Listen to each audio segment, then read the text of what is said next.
Mr. Keith, before we start, I'd like to express my concern about reports in the press over the last few days of the contents of Mr. Johnson's witness statement to the inquiry and what his evidence will be. Until a witness is called and appears at a hearing, or the inquiry publishes the witness's statement, it's meant to be confidential between the witness, the inquiry and the call participants. And I wish to remind all those involved in the inquiry process that they must maintain this confidentiality so as to allow the sharing of materials prior to hearings between those most involved in the inquiry process. Failing to respect confidentiality undermines the inquiry's ability to do its job fairly, effectively and independently. Thank you, my lady. Well, my lady, today's witness is Boris Johnson.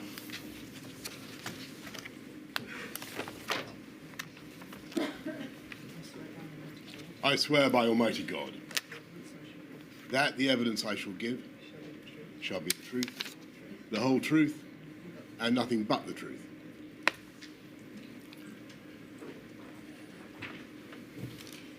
Could you commence your evidence, please, by giving us your full name? Alexander Boris Johnson. Thank you, Mr. Johnson.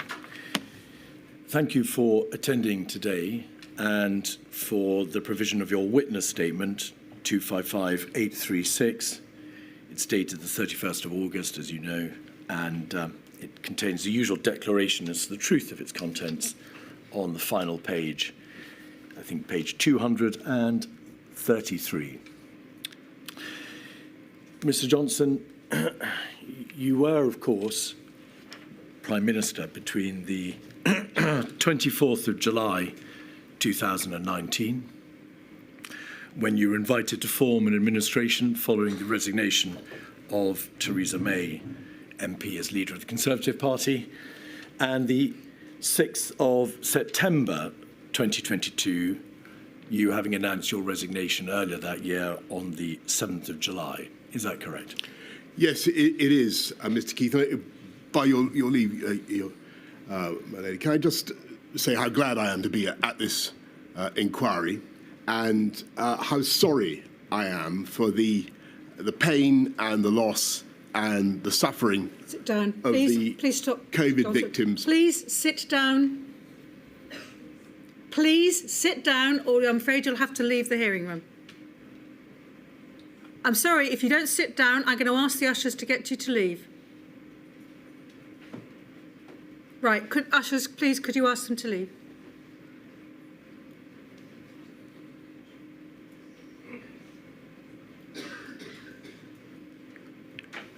Could I say, by your leave, that I understand the feelings of these victims and their families, and I am deeply sorry for the pain and the loss and the suffering of those victims and their families. And grateful though I am to the hundreds of thousands of healthcare workers and many other public servants and people in all walks of life who helped to protect our country throughout a dreadful pandemic, I do hope that this inquiry will help to get the answers to the very difficult questions that those victims and those families are rightly asking, so that we can protect ourselves better, help each other to help protect ourselves better in the future and prevent further suffering. And if it's not too impertinent, may I say, as the person, as you rightly say, Mr. Keith, who set up this inquiry, how grateful I am to you for what you're doing and for the immense care that you're plainly taking. Thank you. Mr. Johnson, just a few more questions more, please, in relation to your career. On the 9th of June 2023, did you announce your intention to stand down as the Member of Parliament for Uxbridge and South Ruislip? You then, I think, formally resigned the following Monday, the 12th of June, when you were appointed Steward and Bailiff of the 300s of Chiltern. You were, of course, previously Foreign Secretary and Mayor of London. You correctly observe that you yourself announced the institution of this statutory inquiry on the 12th of May 2021, you ordered the institution of a full and independent public inquiry, did you not? I did, Mr. Keith, and I believe that's the right way forward. When you made that announcement, you said this: amid such tragedy, the state has an obligation to examine its actions as rigorously and candidly as possible. The number of deaths across the United Kingdom, calculated whether by registration on the death certificate through COVID or the measure of excess deaths, is now over 230,000. By any measure, Mr. Johnson, that is a shocking figure and a terrible loss of life. Is that the tragedy to which you were referring when you said, in this tragedy, the state has an obligation to examine its actions? That is certainly the core of the tragedy, yes. Do you agree that if the protection of life is the preeminent duty that every government owes to its citizens, then the number of those who died is an important, if not the most important, marker against which your administration must be measured? I certainly think it was what we were trying to prevent, was the loss of life, absolutely. The virus left in its wake, of course, not just death, but injury and misery, and indirectly through the lockdowns, it left pain and incalculable economic and societal damage. Were those and are those impacts which you also envisaged this inquiry would look at when you ordered its institution? Of course. Do you accept, and we may, I think, presume from your opening remarks that you do you accept that the bereaved and those who suffered, of whom there are very many a number, are entitled to no less than an absolutely full and rigorous scrutiny? Of course. When you made that announcement, you also said that this process will place the state's actions under the microscope, and the government would be required to disclose all relevant information. In light of those words, could I just ask you, please, to confirm what your approach has been to the disclosure of your own COVID-related emails, WhatsApps, and notes? I've done my best to give everything of any conceivable relevance. Has that always been your position, Mr. Johnson? Yes. Could we have 265619, please, page 68? This is a WhatsApp between your former Permanent Secretary Number 10 and then latterly Cabinet Secretary and your principal private secretary, Simon Case, and respectively Martin Reynolds. And the Cabinet Secretary said the Prime Minister is mad if he doesn't think his WhatsApps will become public via the COVID inquiry. He was clearly not in the mood for that discussion tonight. That date, the 20th of December 2021, was just 5 days after you had in fact appointed Milady as the chair of this inquiry. Was there a debate at that time within government as to whether or not your WhatsApps should be disclosed? And if so, whether or not they would become public by virtue of their disclosure in this process? I don't remember that, the conversation to which the Cabinet Secretary is referring, and I've handed over all the relevant WhatsApps. The inquiry has indeed requested all the key COVID-related texts, WhatsApps, and so on from January 20 to February 22, and it must be made absolutely clear that throughout the course of the litigation in the summer and throughout these proceedings, you have made available, it would seem, everything in your possession. You made clear, I think, through your solicitors, however, that you had a phone which you used from May 2021, and you've made available the WhatsApps and the emails from that phone, therefore, between May 21 and February 22, the end of the period that the inquiry was requesting about. But following a well-publicised security breach, you had not been able to use to access the previous phone because you'd stopped using it and you were fearful that if you tried to access it, you'd delete his data. Is that right? That's right. Were you able to get access ultimately to the contents of that first phone, the old phone? Yes, so we sent it off to some technical people and they activated it. Was there a time gap, as your solicitors have described it, on that phone, a period between the 30th of January 2020 and June 2020, during which time the WhatsApps have not been Yes. capable of being reinstalled and disclosed? That's right. Do you know why your phone was missing those 5,000 odd WhatsApps? I don't know the exact reason, but it looks as though it's something to do with the app going down and then coming up again, but somehow not automatically erasing all the things between that date when it went down and the moment when it was last backed up. So I can't give you the technical explanation, but that's the best I'm able to give.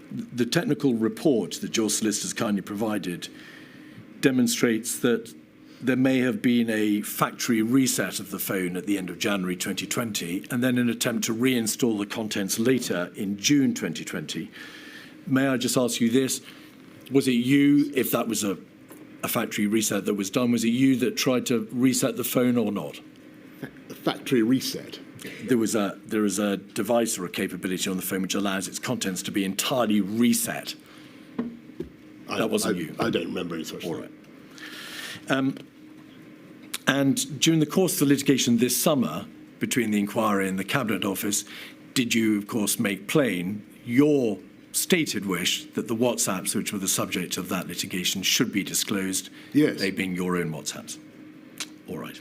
Can I, for the avoidance of doubt, make it absolutely clear I haven't removed any WhatsApps from my phone, and I've given you everything that I think you need. I ask, Mr. Johnson, because this issue has been trailed in the press. Yeah, no, I get you. And it's important that you have an opportunity of explaining why those WhatsApps are not available. In your witness statement, at paragraph 10, you say, Mr. Johnson, that unquestionably mistakes were made. And for those, you say you unreservedly apologise. We have the statement there. I'd like you, please, to set out in broad terms, of course we'll be looking at the detail of it later, but in broad terms, what mistakes you refer to there.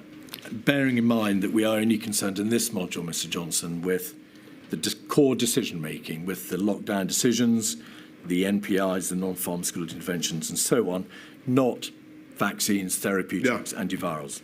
Okay. What mistakes do you unquestionably accept were made? Well, I think if you look at my statement, I point out that we were relying so much on messaging to help contain the virus, and we needed the public to understand the message in as straightforward a way as possible, and they really did, by and large. One problem we had that I mention is that because of the very natural and proper right of the devolved administrations to have their own approach, sometimes there was a bit of so the BBC News would have one message from number 10, then a slightly different one from Scotland or wherever, and that I think we need to sort that out in future.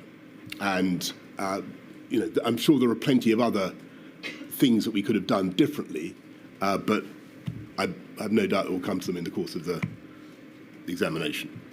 So your position today is, and you appear to refer to it as the first issue, that the primary mistake made rests in the context of the messaging and the communications of the devolved administration. Well, you asked me to to cite a mistake that we made. I didn't say that was the primary mistake. What primary mistakes, Mr. Johnson, are you referring to in paragraph 10 when you say there was terrible suffering, but in relation to which, where we failed, I apologise again? For what are you apologising in that statement? Well, I think just to go back to your main point, which is that so many people suffered, so many people lost their lives. Inevitably, in the course of trying to handle a very, very difficult pandemic in which we had to balance appalling harms on either side of the decision, we may have made mistakes. I don't want to try to anticipate the discussion, which I'm sure we will get into, about the timings of MPIs, of lockdowns. Inevitably, we got some things wrong. I think we were doing our best at the time, given what we knew, given the information I had available to me at the time. I think we did our level best. Were there things that we should have done differently?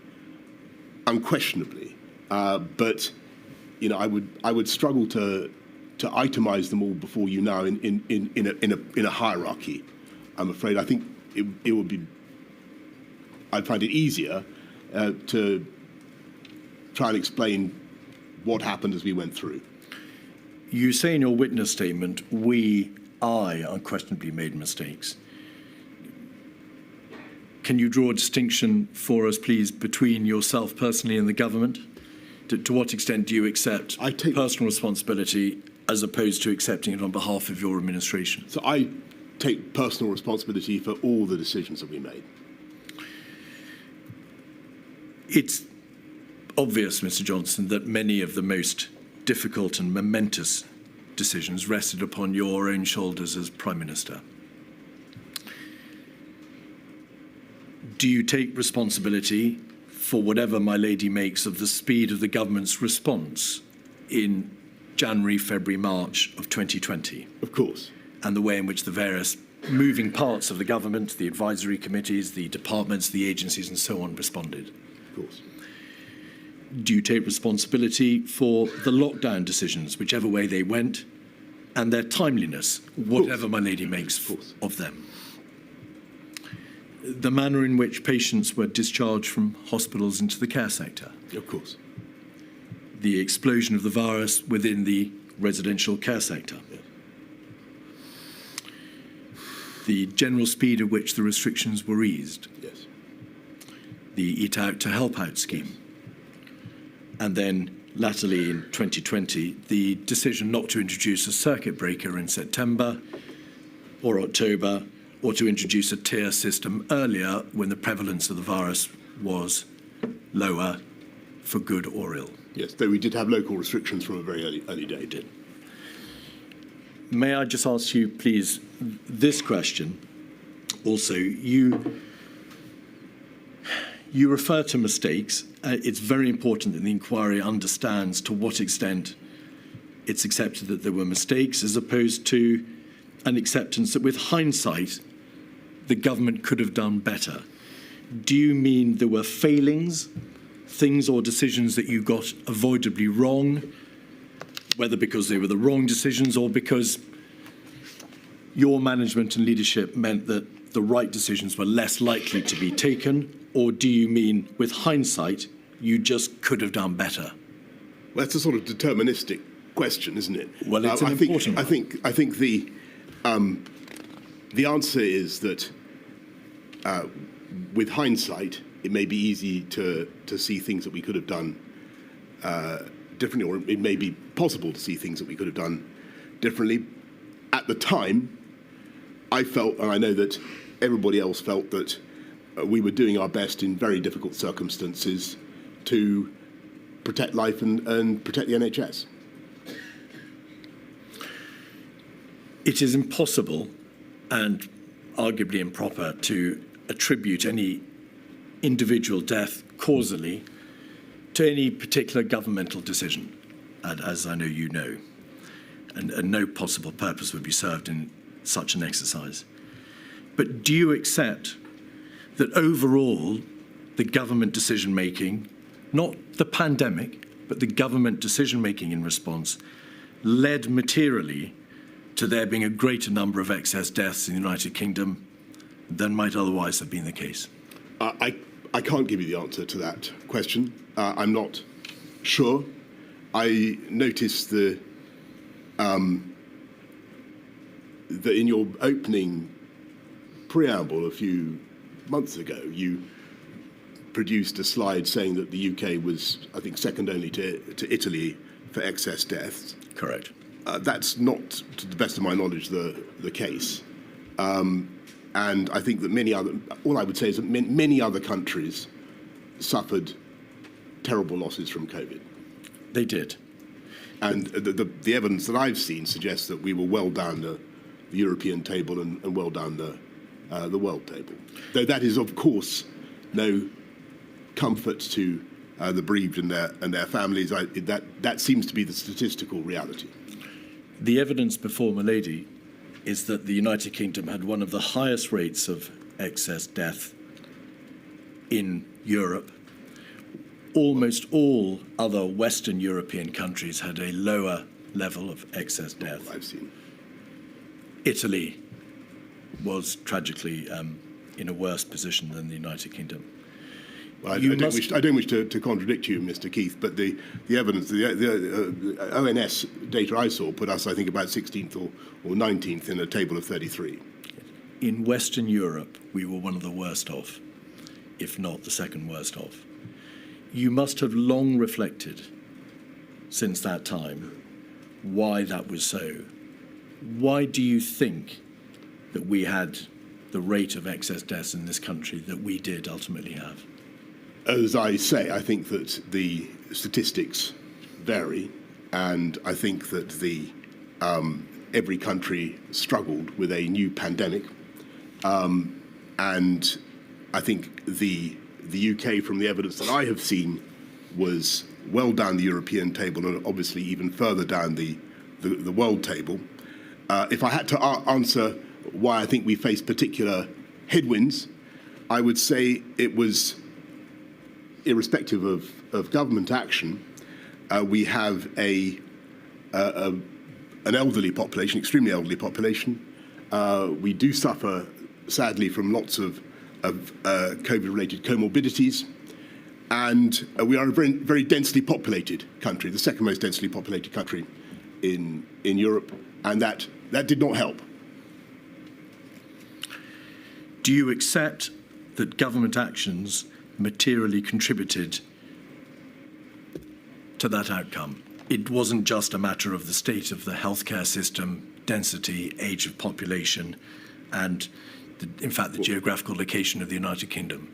Given that other countries have excellent healthcare systems and face similar problems and ended up in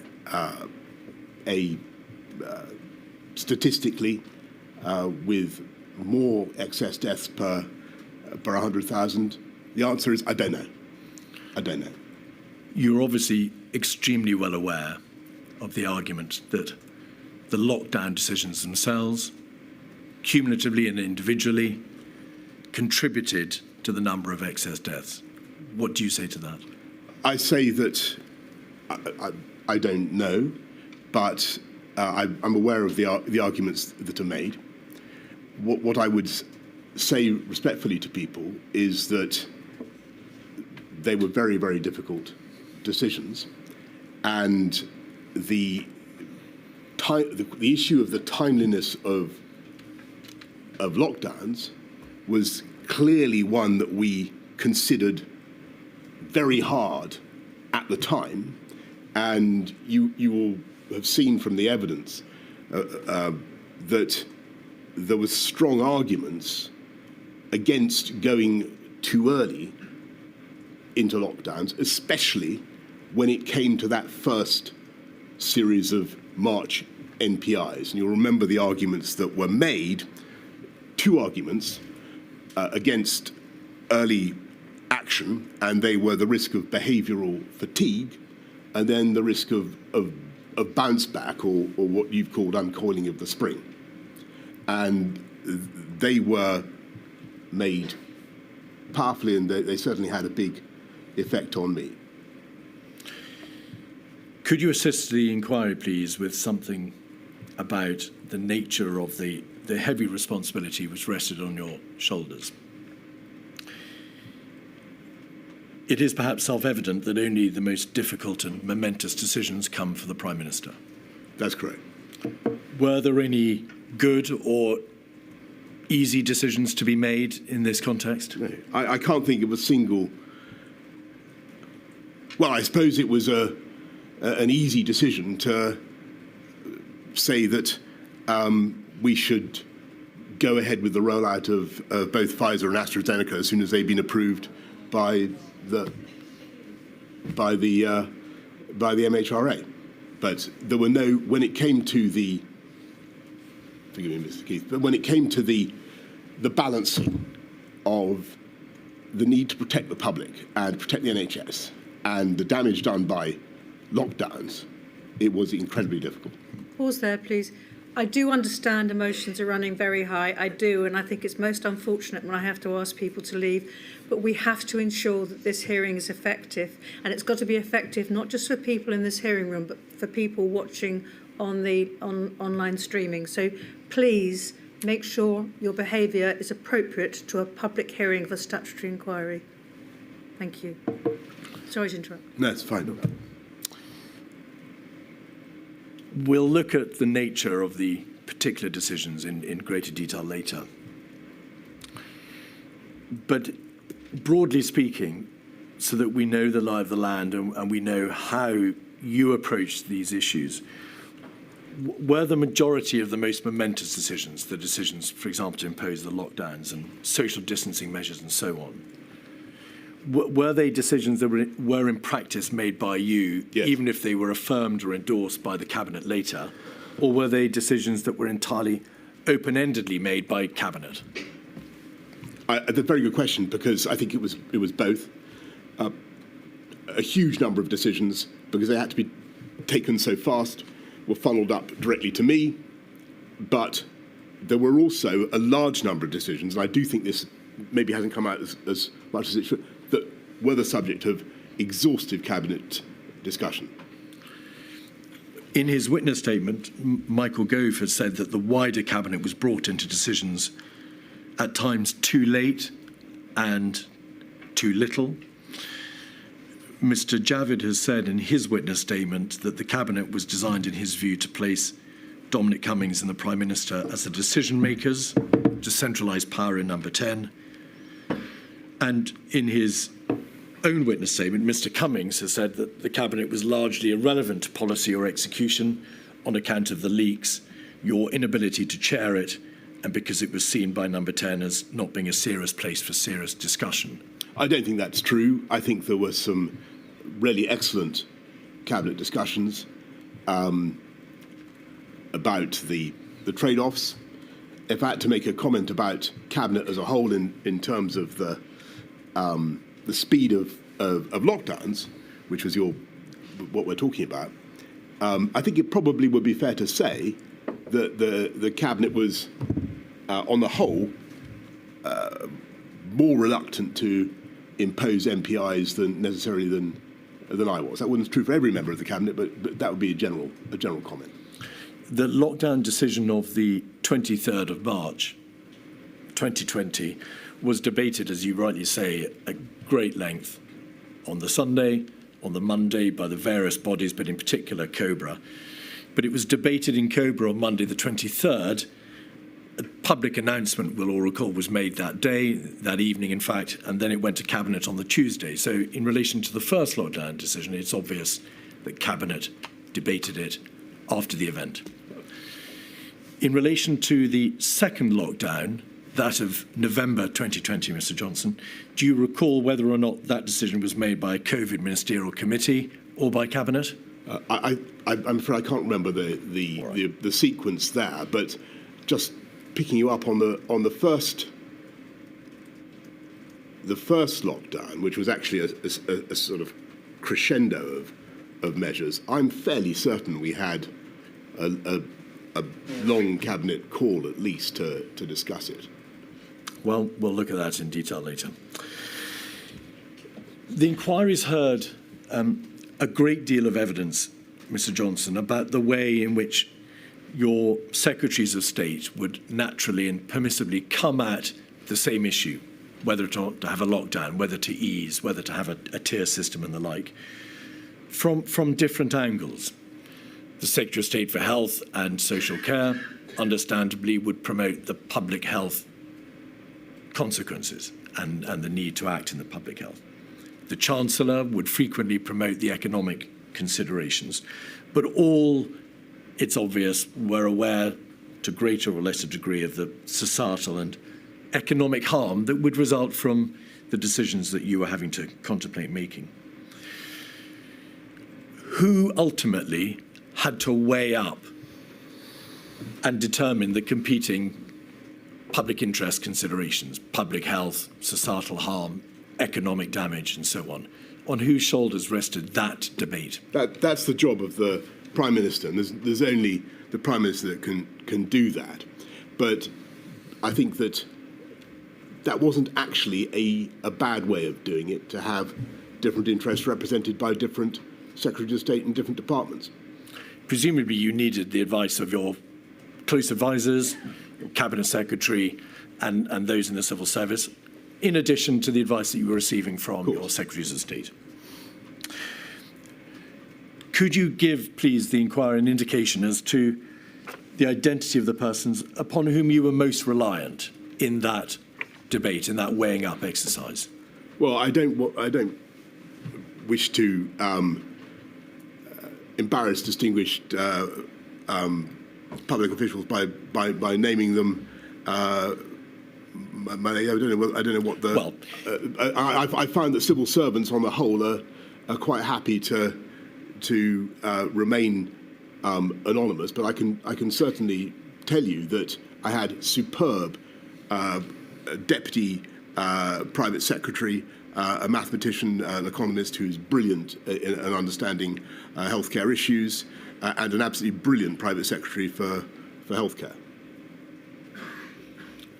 the inquiry's obviously heard from a number of advisors and civil servants. I think you've heard from both of those individuals. So there's no debate about their identity, Mr. Johnson, and no risk. You may need to make the question a bit more specific, Yes. Mr. Keith. The evidence is, Mr. Johnson, that you received advice from advisors in number 10. Yes. Obviously, your chief advisor, Mr. Cummings. Yes. You received advice from the Cabinet Secretary. Firstly, Yes. Mark Sedwell, and then latterly Simon Case. You received advice from the CMO, Yes. and then the General Chief Scientific Advisor. Yes, I'm sorry. I should and have ministers. cited them first. Yes. It's apparent that on top of the formal advisory structures, the meetings with the CMO and the GCSA, the meetings with the Cabinet Secretary, the meetings with your ministers, you had a profusion of meetings with your Chief Advisor, Mr. Cummings, with your Cabinet Secretary, with your Principal Private Secretary, and so on. There were a huge number of rolling meetings with your innermost group of advisors. And I want to know to what extent, therefore, you came to rely upon them in the ultimate decision-making process.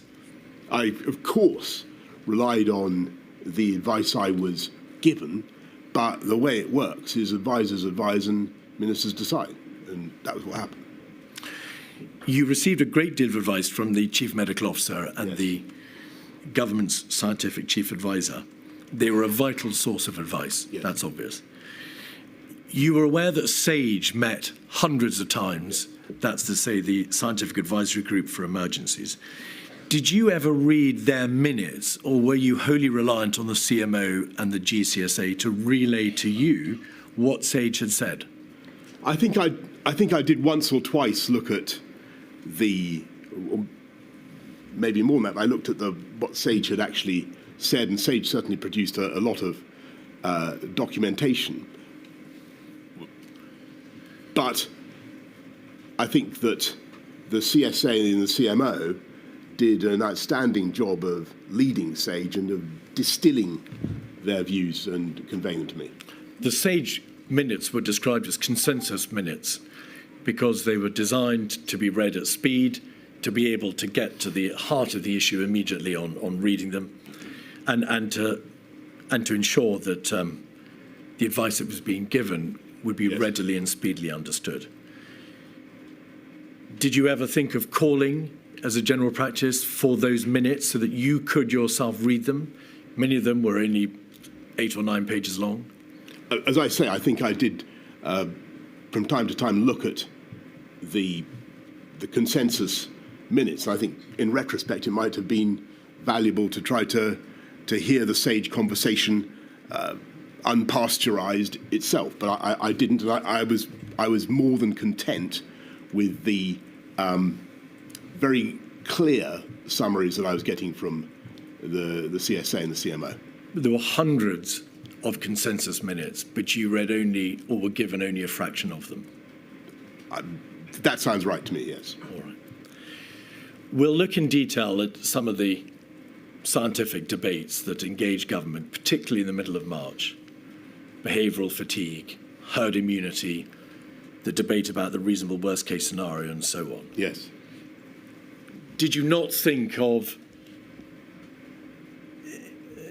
looking at the scientific horse in the mouth and seeing what was actually being said by the government's primary scientific advisory committee on these issues when you, as now appears to be the case, you became engaged, particularly in the debate of behavioural fatigue? Why didn't you call for the primary material? I think that's a good question. I was very, very much impressed by and dependent upon the CMO and the CSA, both of whom are outstanding experts in their field. And it felt to me that I couldn't do better than that. The CMO and the SCA were, of course, concerned with medicine and science, and SAGE was concerned, as it says on the tin, with science. Well, CMO is a professor of public health. I mean, he knows an awful lot about epidemiology and public behaviour in an epidemic. He does. You had no advisory structure around you, however, and by contrast, that dealt with matters such as the economic damage that would be done by the lockdown decisions. There was no pandemic or civil emergency or societal advisory body which might be thought to be analogous to SAGE. In hindsight, and with the passage of time, do you suggest that there was an absence of a proper advisory structure to deal with the other issues and the other considerations which weighed in the balance when you came to make those final decisions? I've thought about that a great deal, and I think in the end that there is such a body, and it's called HM Treasury, and that is what they do. And you referred earlier on, Mr. Keith, to the competing perspectives of the Whitehall departments and the secretaries of state. And I think for all its difficulties, I think it did work well in allowing me to get a balance of the argument.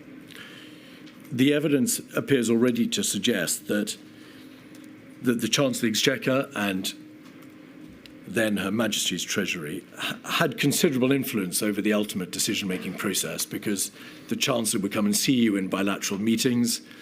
There were bilateral meetings in the week of the 16th of March, before the first lockdown decision, in late October, before the second, in the summer of 21, and then again in December of 21 in relation to Omicron, and also Eat Out to help out.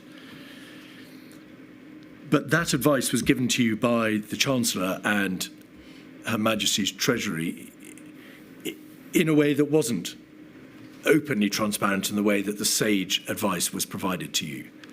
there were no minutes disclosed of the advice that you were being given to the public. There was no regular production of material or any kind of published, transparent economic analysis provided to you.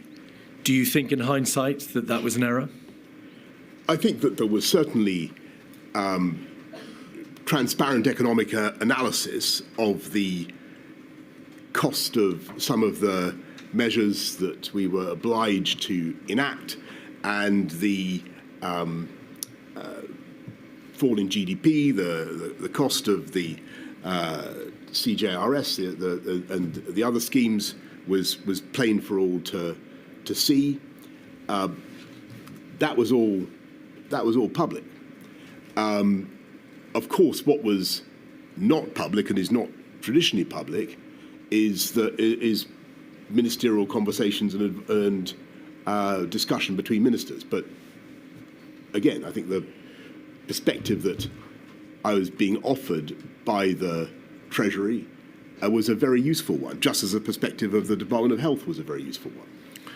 The material, so that's to say diary entries and readouts of minutes and so on, Mr. Johnson, show that the Chancellor of the Exchequer would, in this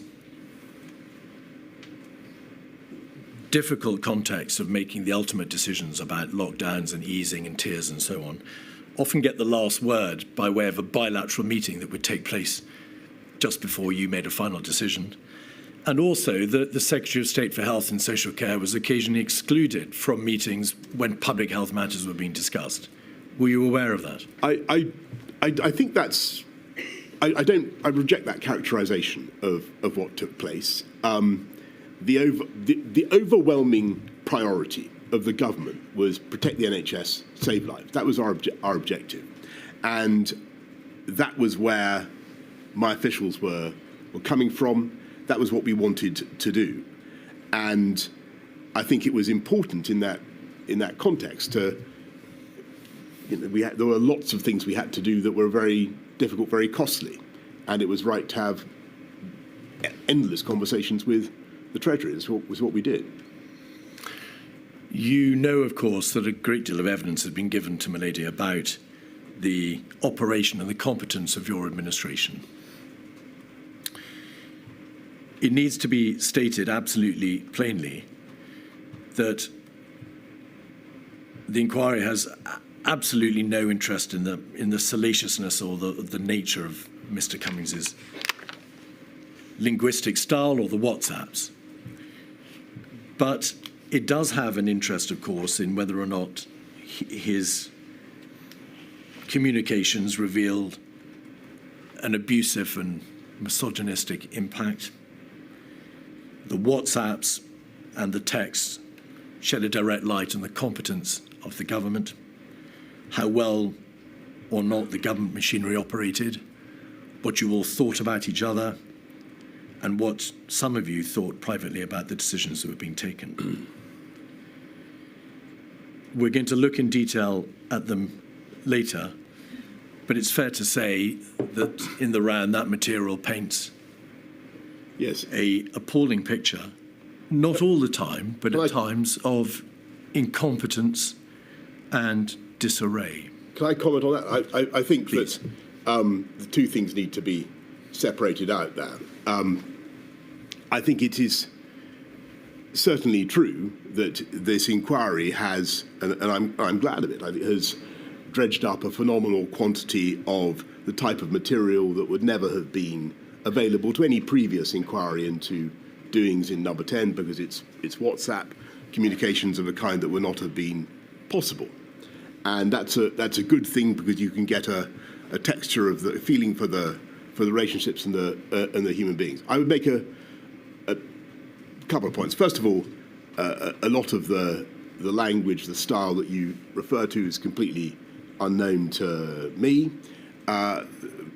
or indeed to anybody else not on that group. I've apologised to one particular person who suffered abuse in one of those publicised WhatsApp exchanges. But I would make a distinction between the type of language used and the decision-making processes of the government and what we got done. And I would submit that any powerful and effective government has, and I think of the Thatcher government or the Blair government, has a lot of challenging and competing characters whose views about each other might not be fit to print, but to get an awful lot done. And that's what we did. Your own Cabinet Secretary, Mark Sedwell, he was, of course, asked to move on, and we'll come to that later, in May 2020, described, according to Sir Patrick Vallance, your administration as brutal and useless, and observed that it was hard to motivate people in Number 10 in such terrible times if they were being shot in the back. That would appear to be a reference to the doings, as you say, of Number 10, to the process and the operation of government, as opposed to the atmospherics. Would you not agree? Again, I think that actually what you're looking at in all this this stuff is a lot of highly talented and highly motivated people who are stricken with anxiety about what is happening, about the pandemic, who are doing their best, and who, like all human beings, under great stress and great anxiety about themselves and their own performance, will be inclined to be critical of others. And I think that would have been the same of any administration facing the same sort of challenges on that scale. But do you accept that there is a considerable body of material which addresses not just their private thoughts of the other individuals in government, of them personally, but relates to the performance of government, to the way in which your administration actually operated? Do you accept that as a general proposition? I do, and I think that was a good and a healthy thing, because we needed, given the scale of what we were facing, we needed constantly to challenge ourselves and constantly to try to do better. Your own chief advisor, Mr. Cummings, described on the 4th of May something the government had done as being the best success of the whole criminally incompetent government performance. How could that be a good thing? Because what he is trying to do is not for me to explain his quotation. You can ask him yourself. But what we were generally trying to do was to make sure that we delivered the best possible service for the people of the UK who were going through an absolutely terrible, terrible time. And it would not have been right to have a load of, if we'd had a load of WhatsApp saying, aren't we doing brilliantly, folks? Isn't this going well? I think your criticisms might have been, frankly, even more pungent. On the 27th of March, after Mr. Cummings had asserted that Whitehall had nearly killed huge numbers of people and cost millions of jobs, and that Mr. Hancock had failed to get on top of the testing problems, you yourself said these 3 words, totally fucking hopeless. That was a reference to the performance of an important part of government. I'd stress the word nearly in that. Your response, Mr. Johnson. And I would say that my job was not uncritically to accept that everything we were doing was good, though I as it happens, as I said to you, I do think that the country as a whole had notable achievements during the crisis. My job was to try to get a load of quite disparate, quite challenging characters to keep going and through a long period, and to keep doing their level best to protect the country. That was my job. Do you accept the evidence from Helen McNamara, about which you will be aware, and also from former cabinet secretaries, that Mr. Cummings himself contributed to such a toxic atmosphere that civil servants simply didn't want to work in the heart of government? Helen McNamara said the relationships in Number 10 and the Cabinet Office had a real and damaging impact.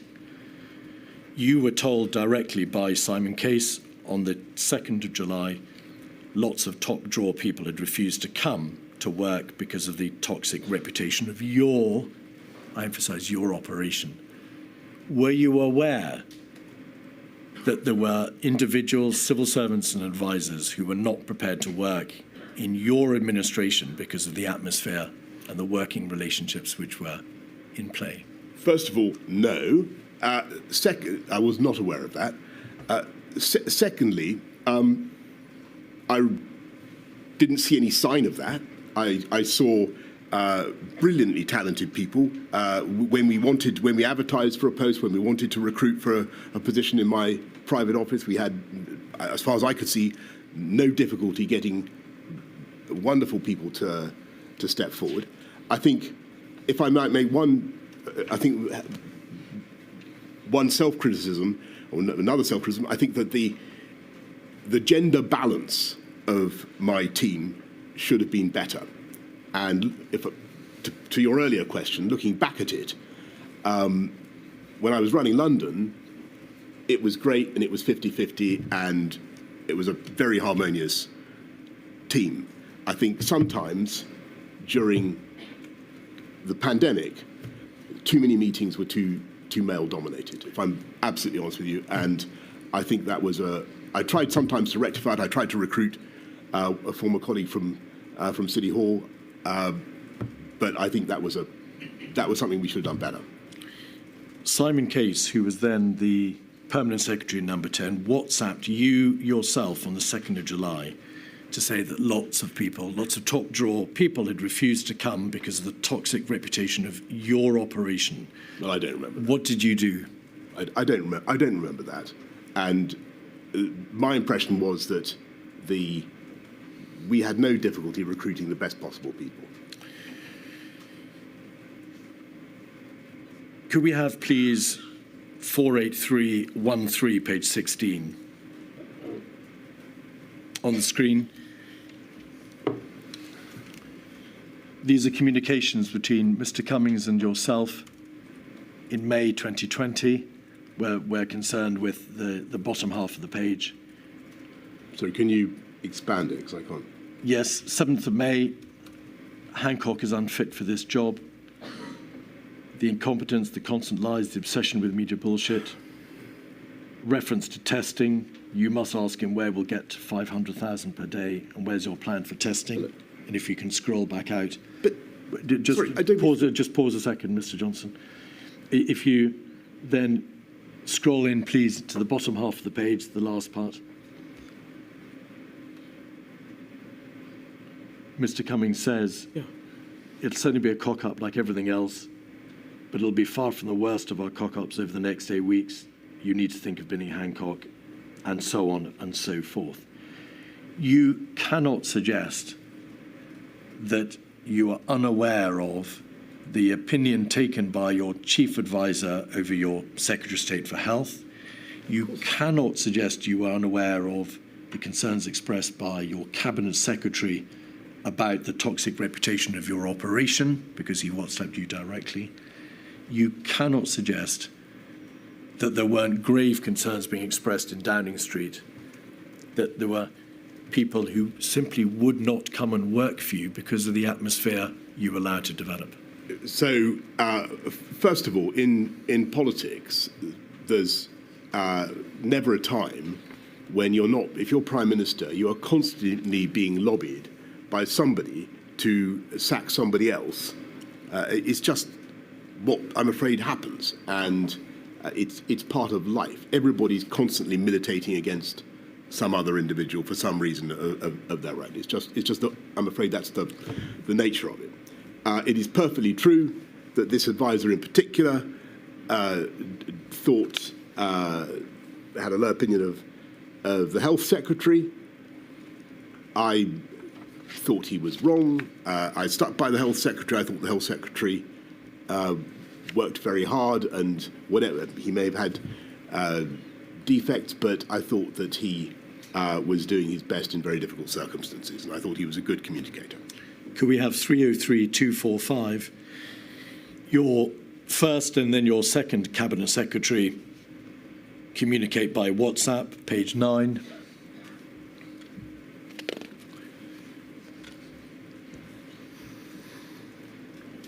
Mr. Case refers at the top of the page to how you have told Mr. Cummings outright to stop talking to the media in his presence.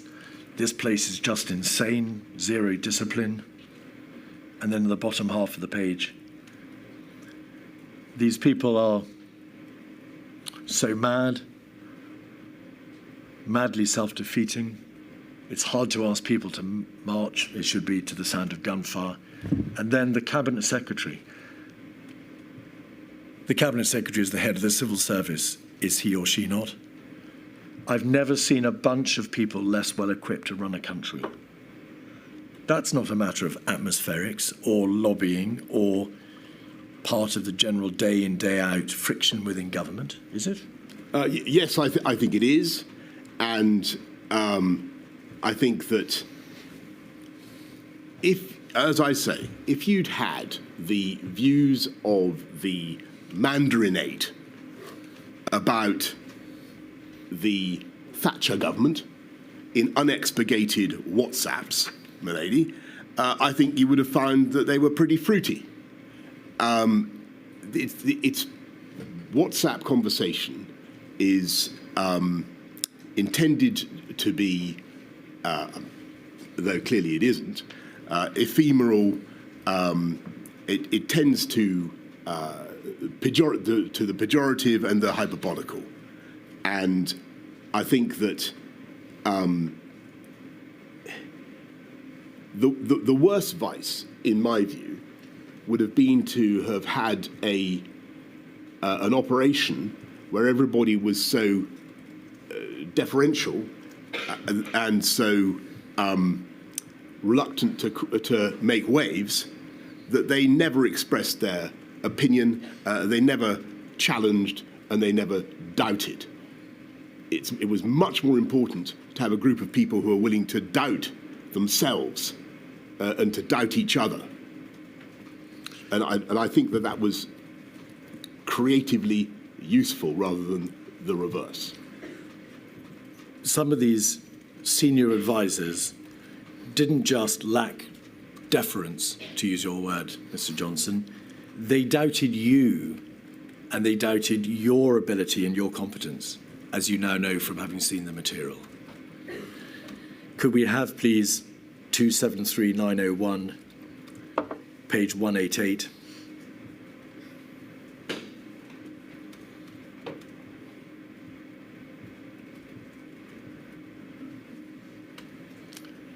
That's from the 19th of September.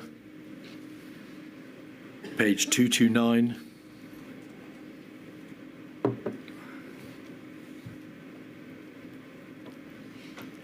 There is a reference to leadership position. Would you like me to? Yes, I'm just going to put, because it's right and proper that, and fair that you're asked to give your response to some of the material which has been produced to this inquiry. And then page 245.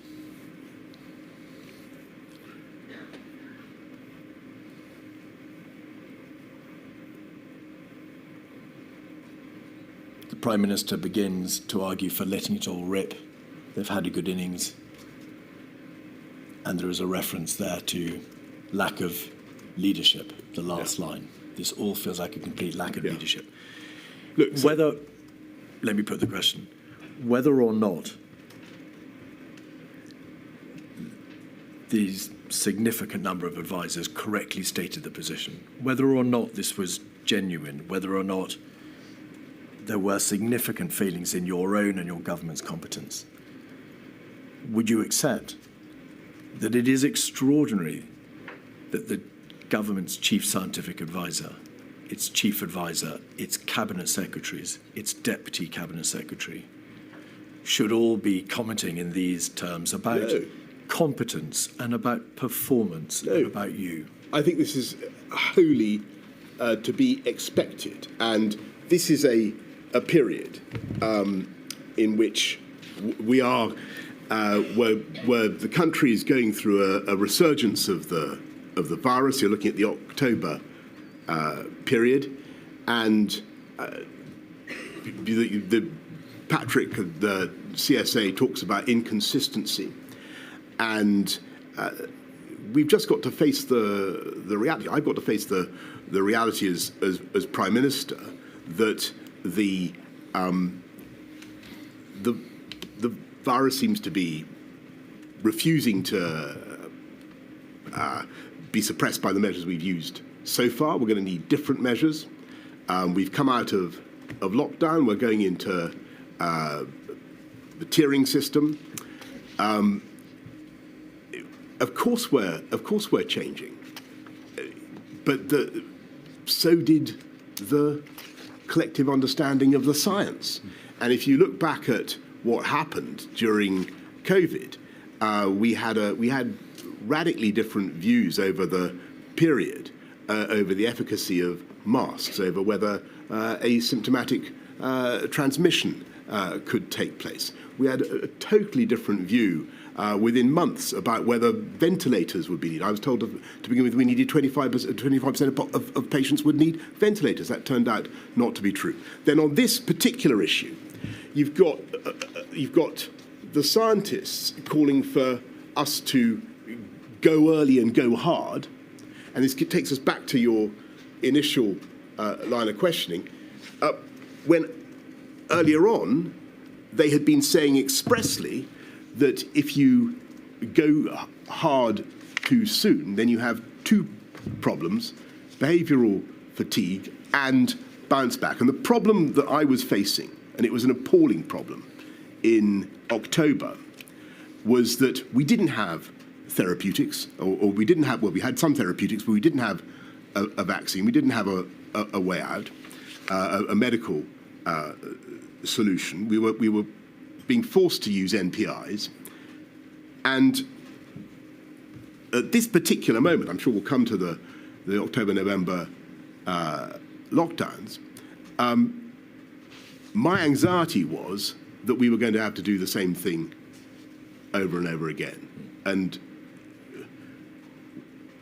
I think what those notebooks reflect and what all those comments reflect is the deep anxiety of a group of people doing their level best who cannot see an easy solution and are naturally self-critical and critical of others. All right. It's obvious that these things were said at the time. You say not to you, although I've put to you a WhatsApp which was sent directly to you. And there are obviously others. Well, it's a WhatsApp that claims to have said something directly to me. Well, the WhatsApp has been taken, of course, from the material which you've provided and from, obviously, the phones from other people who were interlocutors to the same conversation. If I may correct you, Mr. Keith, what that WhatsApp was a WhatsApp from the Cabinet Secretary saying that he told me directly something. I don't think I saw the WhatsApp directly to me. Mark Sedwell, on the 2nd of July, WhatsApped you directly to say lots of top-drawer people had refused to come because of the toxic reputation of your operation. I'm sorry. Whether this material indicates a significant failing at the heart of government and in failures of competence, they undoubtedly, well, these opinions were expressed at the time, and you no doubt accept you're responsible for that state of affairs. You must have reflected, Mr. Johnson, long and hard, both whilst in office, in your dealings with Mr. Cummings, and afterwards, on what lessons can be learned from the way in which power is exercised and the way in which government performs at the highest level. Have you reflected upon whether or not the system of SPADs, the system by which you receive advice from your political advisors, needs to be reformed? Have you reflected on the function and powers and the extent of powers of SPADs, or on the competence of the ministers whose advice you accepted? Well, I think with hindsight, there's all sorts of things that you could do differently. I think at the time, I decided that it was best to have an atmosphere of challenge with some strong characters giving me advice, and I valued that advice.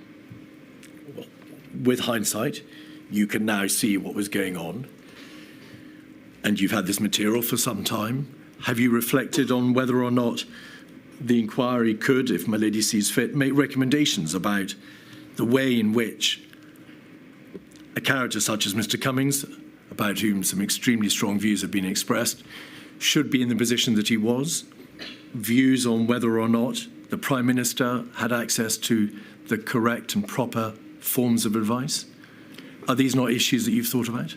Yes, but I think overwhelmingly that I did have access to the correct and proper forms of advice. And if you ask upon whom I relied for that advice, it was the CMO and the CSA, together with the experts, the officials in my private office.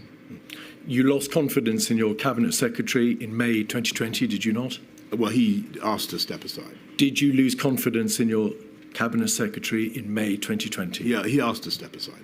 Did you lose confidence in your Chief Advisor, whom you described as engaging in an orgy of narcissism at the heart of your administration? Well, I think he also stepped aside. Did you lose confidence in those senior advisers, Mr. Johnson, and effectively dispose of them both? Well, they both stepped aside from government, but it was a very difficult, very challenging period. People were getting, as you can see from the WhatsApps, they were getting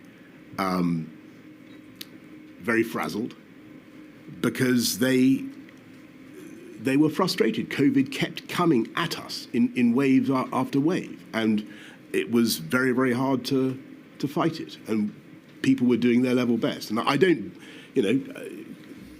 when people are critical of the guy at the top, or they're critical of each other, that's a reflection of the difficulty of the circumstances. When it became easier in the spring and during the vaccine rollout, people's tone changed. Of course it did, but it was a reflection of the agony that the country was going through and that the government was going through. Ladies, that's a convenient moment. I'm about to turn to a completely separate topic. Right. I shall return at 20 past. Thank you.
Mr. Keith.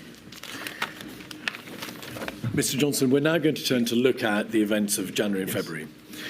In your witness statement, you say that Mr. Hancock spoke to you about his concerns around about the 7th of January.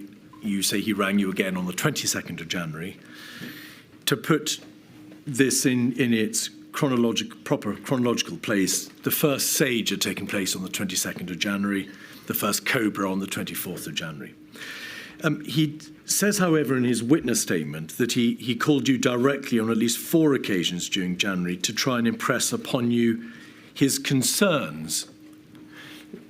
Although he does not say so, the implication is that he was at pains to try to alert you to the problem as he saw it, and he was required to raise the matter with you repeatedly. Do you recall a repeated number of attempts to raise the alarm with you in that way? I certainly recall the conversation on the 7th of January and the context, and I remember thinking about it and saying to him, well, keep an eye on it, and I've set out in my statement my initial instincts about it. I don't, to be frank, remember all those conversations, but it's true that we would have spoken on many occasions because we generally spoke quite a lot. I think that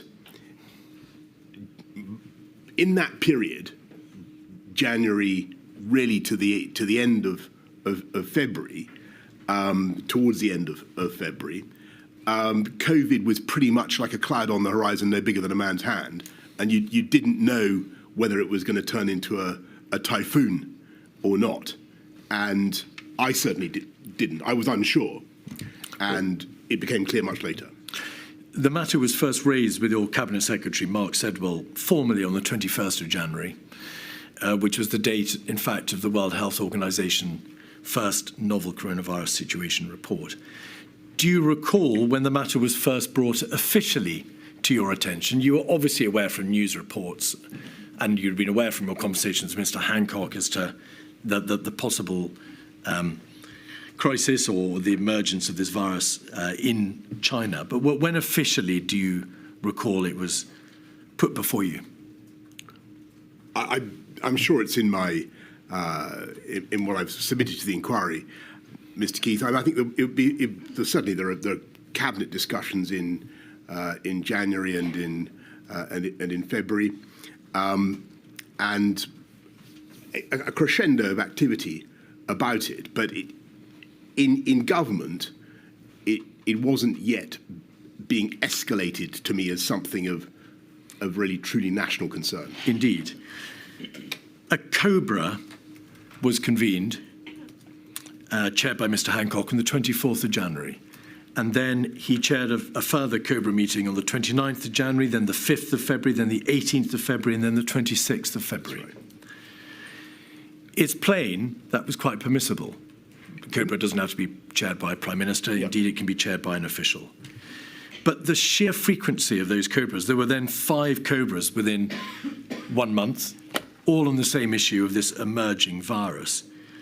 Didn't the seriousness of the position in late January make itself plain to you?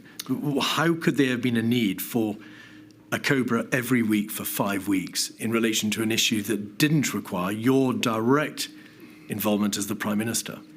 I think for the reason you've given, which is that a COBRA is a regular occurrence in government when there's something that a particular government department is leading on. In this case, it was health.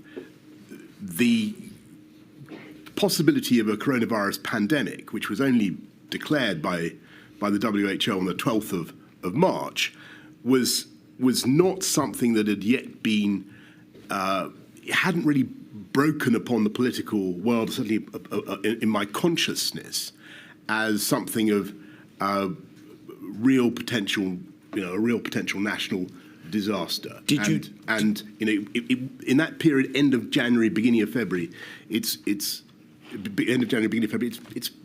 not much in the political world. I wasn't asked about it, for instance, at all at PMQs. Were you even aware that Mr. Hancock was chairing COBRAs to deal with a new and emerging respiratory virus on those 5 dates? I think that I was aware that Matt was handling it. I couldn't swear that I was aware that he was handling it in that way on all those particular dates. My instructions to him were to keep me posted, and I would do whatever I could. But by the end of the month, clearly, by the end of February, I'm getting anxious about what we're doing. We'll come there. Did you or do you recall having any debate with your advisors as to whether or not you should be chairing those COBRAs, or whether or not the seriousness of the position required you to chair the COBRAs at the end of January and throughout February? Yes, I think there's an exchange. I remember talking to my private office and saying, this is clearly becoming an issue of national 24th of February. Thank you.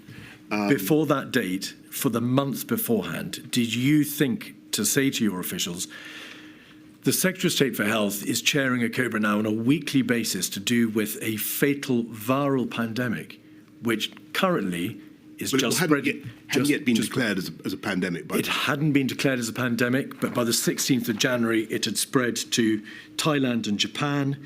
The scientists in the United Kingdom had reported on the 12% hospitalisation rate. It was clear from the material in government that only a small fraction of the infections in Wuhan were being detected, and there was already evidence of limited human-to-human transmission, all by the 16th of January. So, in an overarching sense, why do you think that the Prime Minister, yourself, was not informed earlier as to those extremely worrying features of this emerging virus? I think that here's what I really think happened. I think that actually everybody, had they stopped to think about it, could see the implications of the data, the implications of what was happening in the numbers, the percentage of fatalities in China. But I don't think that they necessarily drew the right conclusions in that early phase, and which is no fault of theirs. I think what happened was something that was completely outside people's living memory. What we were dealing with is like a once-in-a-century event. And I just don't think people computed the implications of that data. And it wasn't really escalated. It wasn't escalated to me as an issue of national concern until much later. And as you say, I said, look, I think I've got to chair these COBRAs. You were the Prime Minister. You're obviously an extremely skilled politician, and you have direct, intimate experience of running government. From the viewpoint of the bereaved and those who are terribly damaged and harmed by this pandemic, how could a government have generally failed to stop and think? The system is there to make you think. The risk assessment processes and civil emergency procedures are there to make sure that you don't have to stop and think. It responds. But on this occasion, generally, and it's not a personal point, generally the system did not stop and think and say, this data shows there is a greater problem than we currently understand. I think I think I've tried in a way to give you the answer to that. I think that what really happened was outside our living experience. We hadn't seen something like this for a century or more. And unfortunately, what we did remember was not helpful, because what the system did remember, was things like SARS and MERS and swine flu and so on, other zoonotic diseases that certainly had an impact in Asia, which is what we were seeing, but ultimately were relatively, if not wholly, benign in the UK. And if I had to guess an answer to your question, Mr. Keith, I would say that was probably the default mindset, and that was basically because of people were operating on the basis of their lived experience. So a failed mindset. I think it was a human, natural response of people based on what they had themselves seen and observed in their lifetimes. But from the context, from the prism or from the viewpoint of the efficacy and the competence of the government response, regardless of the psychological issues that may have been preying on the minds of its constituent individual parts, that the government failed to wake up, did it not? It failed to understand the significance of the crisis, and therefore, it must follow, failed to take steps speedily enough. I think that it would certainly be fair to say of me, the entire Whitehall establishment, scientific community included, our advisors included, that we underestimated the scale and the pace of the challenge. And you can see that very clearly in those early days in March, from late February through to the sequence of NPIs, of lockdowns. You can see that we were all collectively underestimating how fast it had already spread in the UK. We underestimated. We put the peak too late. The first peak too late. We thought it would be in May, June. That was totally wrong. I don't blame the scientists for that at all. But that was the feeling, and it just turned out to be wrong. But the evidence before Milady shows that the scientists, at least in part, were aware by the end of January of the hospitalisation rate, of the fact that the number of infections was being grossly underestimated, that there was self-sustaining human-to-human transmission. They were aware by the beginning of February that there was no effective test, trace, control, isolate system in the United Kingdom. So once the virus spread beyond China and became self-sustaining, there was no effective means of stopping its entry into the United Kingdom. That was all known to the scientists, at least by the beginning of February. Why wasn't it known to the on the test, trace, ministers? On the test, trace, and isolate, on the whole diagnostics question, I think if you look at the evidence, you can see actually that we were being assured, I was being assured that we were in a good place on that until it became clear that wasn't quite right. But I'm asking about the system. Forgive me. I'm asking about the system. If the scientists knew and had the data from which the government could draw the proper conclusions, why didn't the government systemically rise up in light of these alarm bells and do something? I don't wish to say that we were oblivious, because we weren't, and actually a lot of work went on, a lot of planning, a huge amount of discussion. So I think I'm talking quite a lot now. So I think the CMO first briefed me about it on about the 4th of February. And we talk about what could happen. SAGE, as you say, is meeting. It's not as though nothing is happening. No. I think that what is going wrong, possibly, is that we are just underestimating the pace, the contagiousness of the disease, and you can see very clearly from that crucial moment of transition from the 12th to the 13th of March, how radically the scientific appreciation of the situation changed. SAGE on one day was... Forgive me, Mr. Johnson. I'm asking about January and February, where we haven't got to March yet.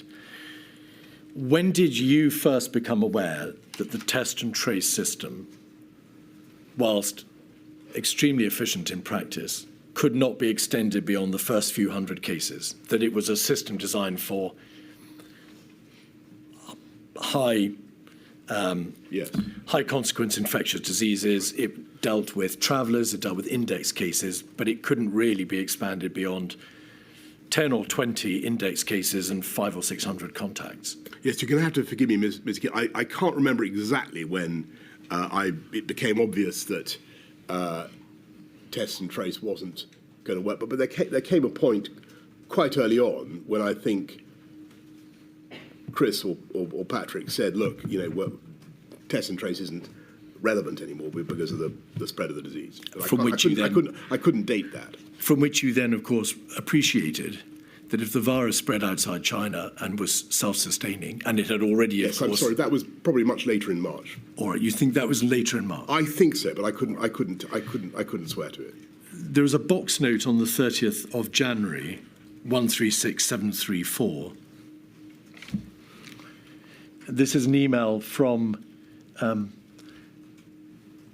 member of your office, Mr. Johnson, to post the private office support team. Grateful if you could include the below in the box tonight. Prime Minister, to be aware, the Chinese government granted the permission for the flight to evacuate British nationals from Wuhan, so we're concerned here with repatriation. If we then go over the page, there's a reference to the WHO expected to declare a public health emergency of international concern. And then also to be aware, the FCO is drawing down non-official staff across the network in China.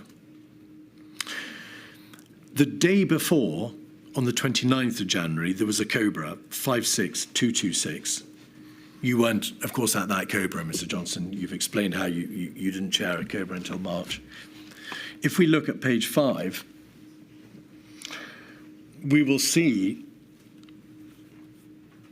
that the chair, Mr. Hancock, hears from the CMO and Public Health England about the fatalities in China.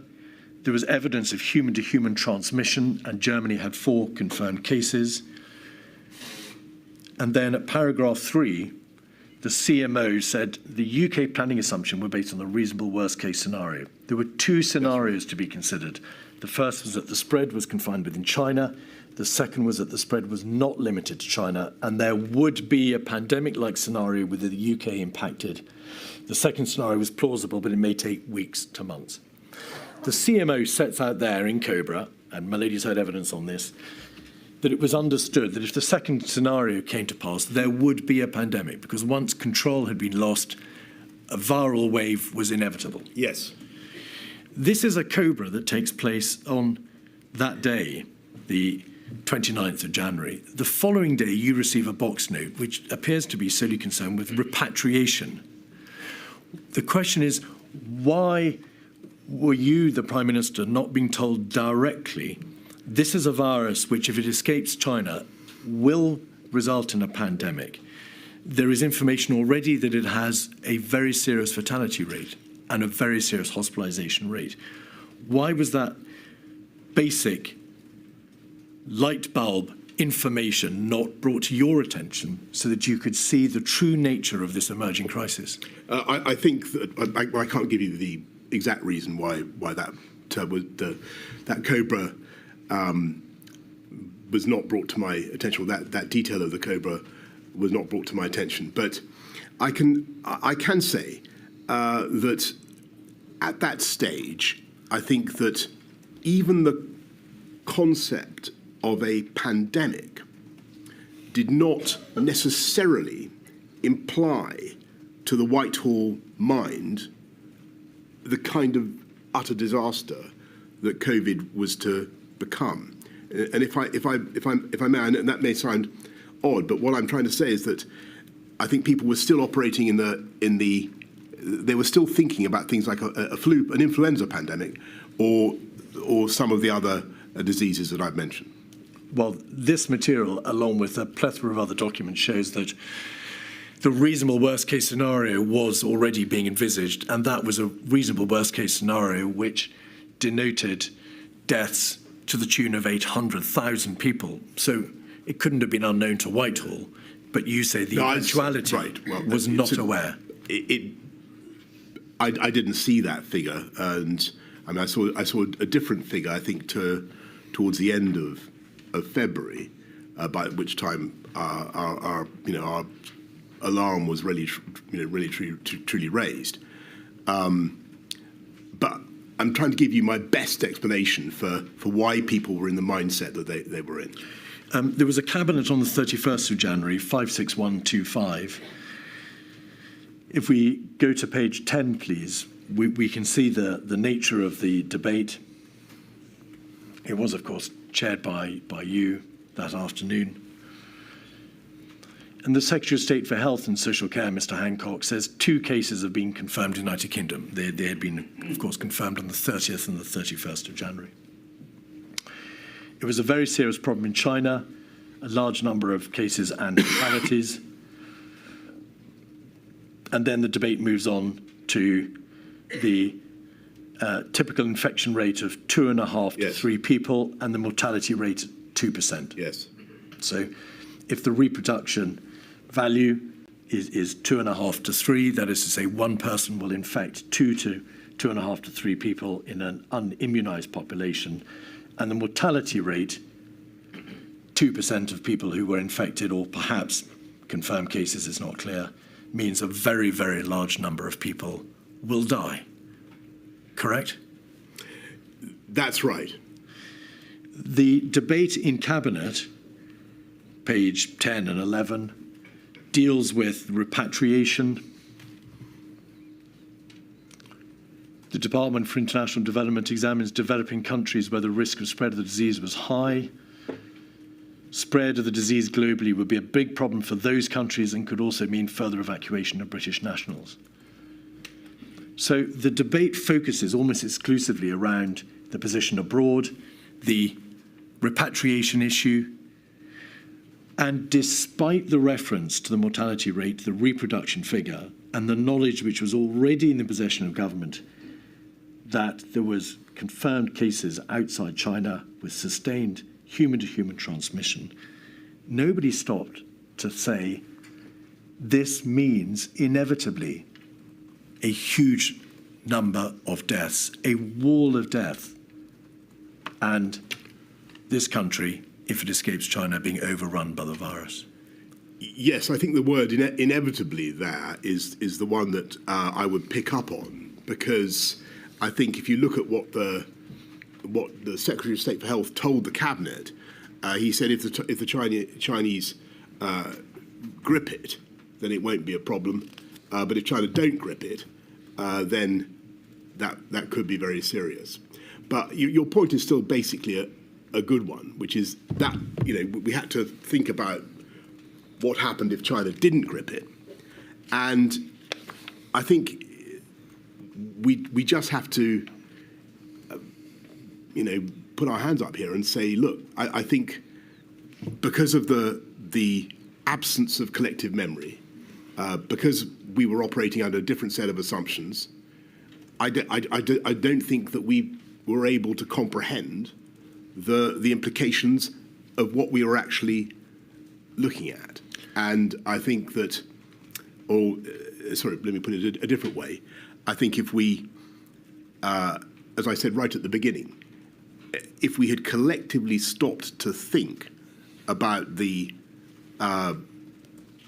mathematical implications of some of the forecasts that were being made, and we believed them, we might have operated differently. The problem was that I don't think we attached enough credence to those forecasts, and because of the experience that we'd had with other zoonotic diseases, I think collectively in Whitehall there was not a sufficient loud enough klaxon of alarm. I don't blame people. I just think it was because of the experience that they'd had all their lives. The material, Mr. Johnson, shows how at various stages you warned against overreaction.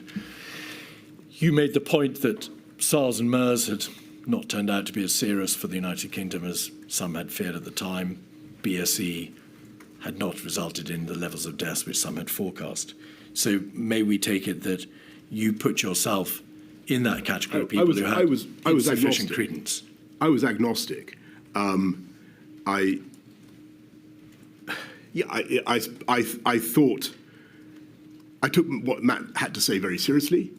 I thought he wasn't, badgering me without a reason. But on the other hand, I'd had the experience that you describe. So I was waiting for the advice and waiting for that to change. In your statement, you say, looking back, it is clear, and this is in the context of January, it's clear that we vastly underestimated the risks in those early weeks. If we'd properly understood how fast COVID was spreading and the fact that it was spreading asymptomatically, there are many things we would have done differently. So first, it was nevertheless clear that COVID was spreading because you knew that it had spread outside China to Thailand, South Korea, Japan. And there is material or a growing understanding that it can be transmitted asymptomatically. But what things... What there is now? There was a dawning realization, Mr. Johnson. The material shows, for example, nerve tag on the 14th of February, scientific reports to SAGE in the first week in February, Diamond Princess, and so on and so forth throughout the middle of February. So it was clear it was asymptomatic. But what are the many things that you would have done differently had you, as you say, properly understood the true nature of the crisis? Well, could I just come back on the asymptomatic Please. quickly? Because I do think it's important. The information that I was getting, and I think, this went up right till the middle of March, was that you were unlikely to have COVID unless you had the symptoms. And I think I had that from the Health Secretary. You did. At a cabinet meeting, you were Right. told that by Okay. the Health Secretary. So there seemed to be a great deal of doubt. I'm sure you're right in what you say about the evidence that was knocking around about asymptomatic transmission and infection. I think if we'd known and fully understood, to answer your question, the speed of transmission and the infection fatality rate, case fatality rate, I think clearly we would have acted immediately to accelerate test and trace, we would put huge quantities of time and effort into money into diagnostics, into PPE, into all the things that we were going to need. I'm not saying that work didn't begin. It did begin, but I think the panic level would have been much higher. I'm trying to explain as honestly as I can why I think that panic level wasn't sufficiently high. Let me make plain. The reason I put the question to you in the way that I did in relation to asymptomatic spread is that your own statement says it was not known. If we had properly understood the fact that it was spreading asymptomatically, then there are many things we would have done differently. Yes, sorry, I should say... You didn't know.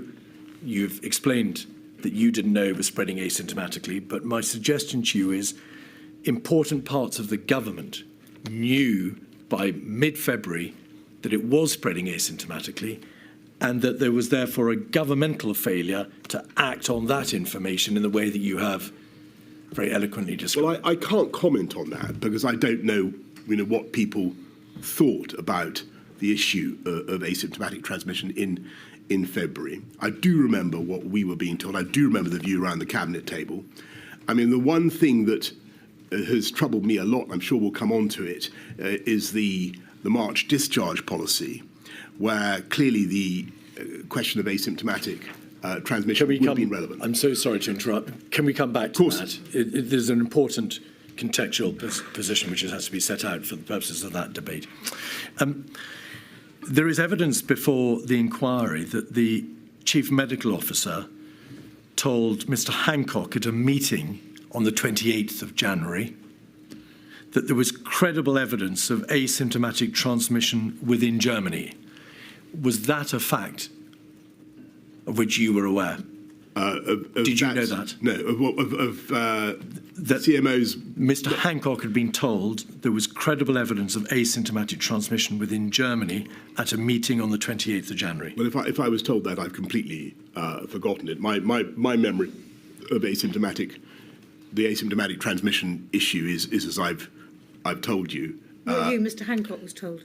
That's right, Mr. Johnson. Mr. No, sorry, I'm sorry. I understand, my lady. What I meant was, if I knew that Chris had told Matt that at some stage, Yeah, I follow. it's completely gone from my mind. What I remember about asymptomatic transmission is that insofar as I paid attention to it, it was not thought to be taking place. Borders. Your statement states that the advice that you got consistently from the CMO, the government chief scientific advisor in SAGE, was that closing the borders wouldn't work. If you close them dramatically or stringently, then, of course, there are very real, intensely difficult practical consequences. And if you just have screening or light touch restrictions, then they may achieve very little. Will you just explain how you received that advice, in fact, consistently from a COBRA, or the time of a COBRA on the 5th of February, through a cabinet meeting on the 14th of February, and through to the end of February? It was consistent advice that you received. Yes, thank you. And that is one of the most fascinating things about the scientific advice during this pandemic and the view about behaviours. Many things changed, as I've said, about masks. Other MPIs were thought they moved up and down in the value that people put on them. But when it came to borders, there was an overwhelming scientific consensus, as far as I understood it, that trying to interrupt the virus with tougher border controls brought you really very little. You might delay by a matter of days or perhaps weeks, but you would not stop the virus from entering the UK. And I think that was, I think a lot of people in the country found that very hard to understand, because I think intuitively we think, if you just stop this thing coming in. And it was very important for me to try to understand that point and to try to explain it to the public, because the public, I think, really believe instinctively that you can fix this with tough border control, or often do, and it's a difficult point sometimes to get over. Mr. Cummings says in his statement that you asked rhetorically, aren't people going to think we're mad for not closing the borders? Well, I may well have said something like that, but I think that I think it was a question that people were asking. raised. He also says, Mr. Johnson, that because of your general attitude that COVID was like swine flu, you weren't particularly inclined to challenge the scientific advice at all, to the effect that border restrictions would make no difference. Is that true? Well, the two statements seem to me to be inconsistent. Well, is it true or not?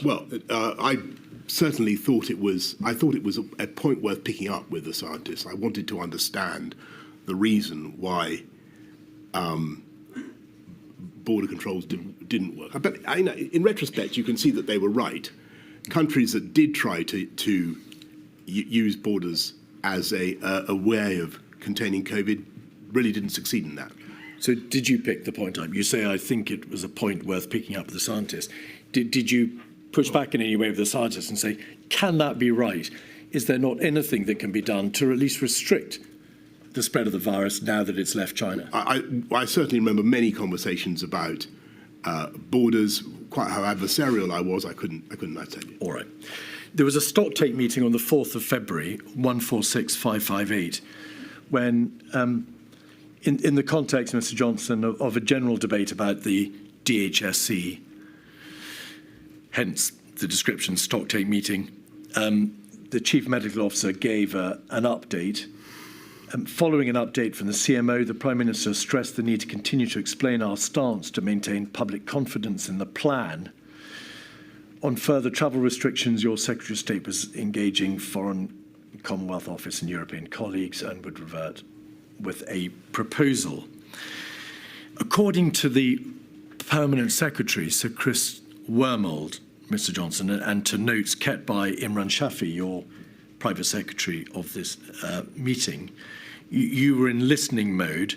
That there was a discussion about possible fatality numbers, but you expressed scepticism about those figures, the fatality numbers, and you noted, they say, that high fatality figures had been given for BSE, bovine spongiform encephalitis, and swine flu. Is that right, that you expressed scepticism about the possible number of deaths? I don't remember that, but I do remember. I certainly remember the BSE scare, and I remember the immense destruction that did to the agricultural sector in this country, and you know the way that all turned out. I think it would be fair to say that I wanted to probe them on their forecasts and to try to understand the basis on which they were making them. You've described how the Whitehall system, the process of government in Whitehall, failed to have a light bulb moment and appreciate the seriousness of the position.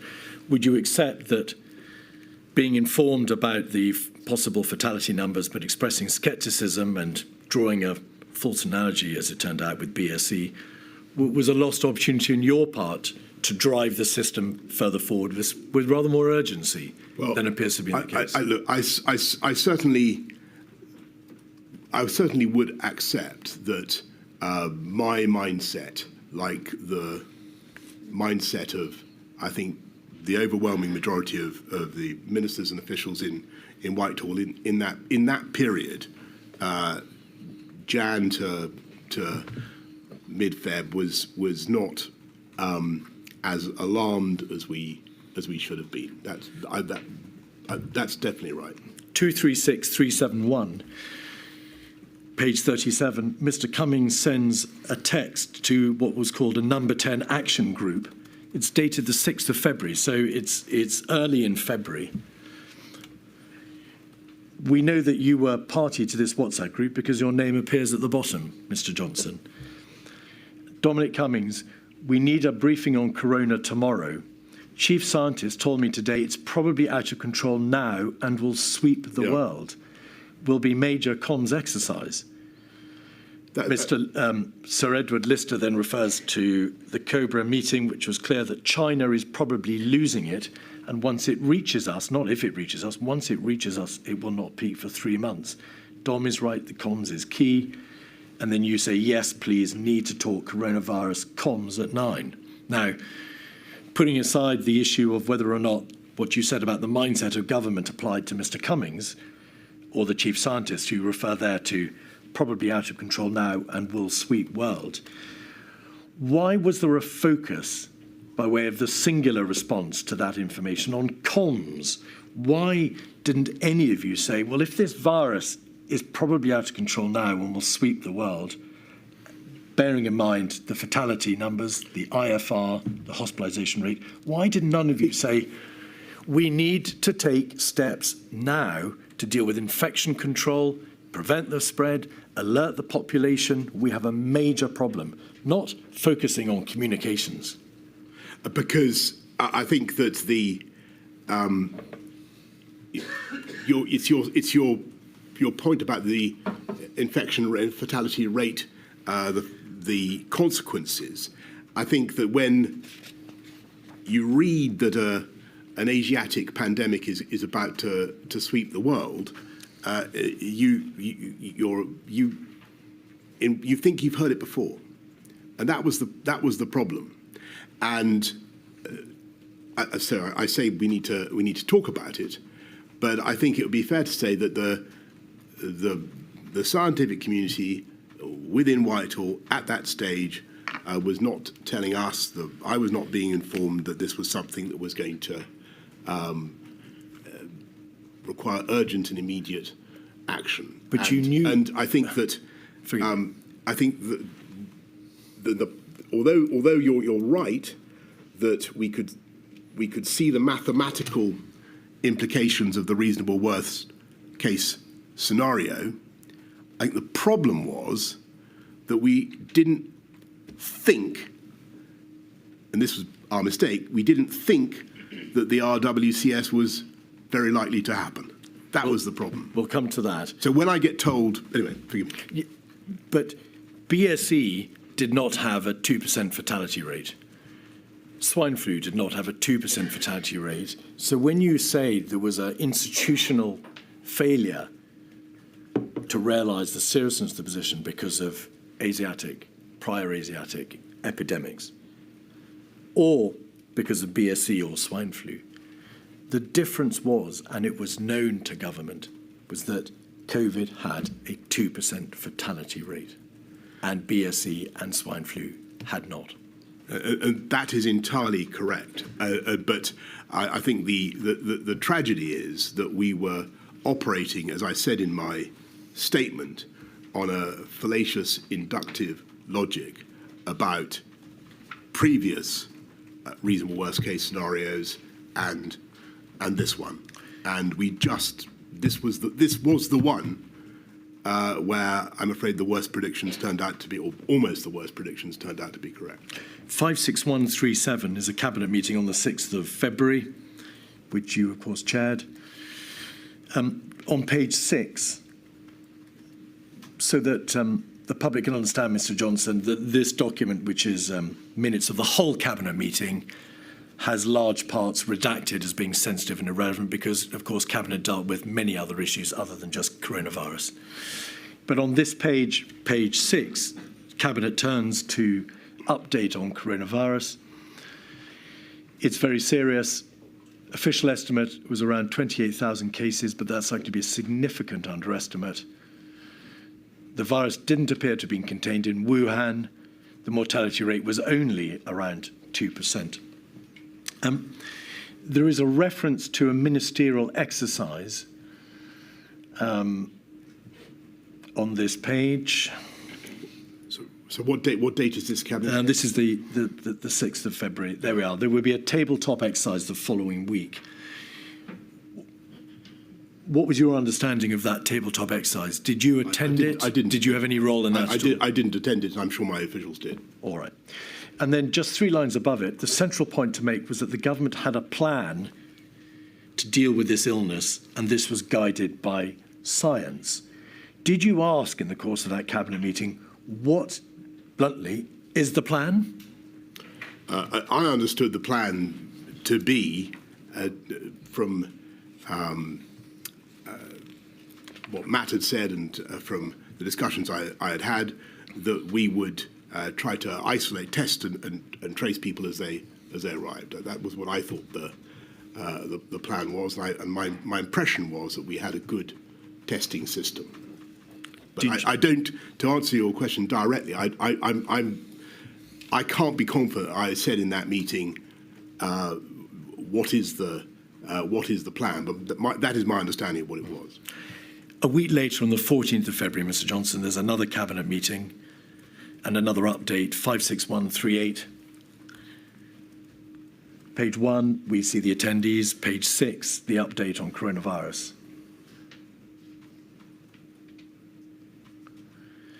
The Prime Minister said the government and the country needed to be ready for the coronavirus situation to get worse.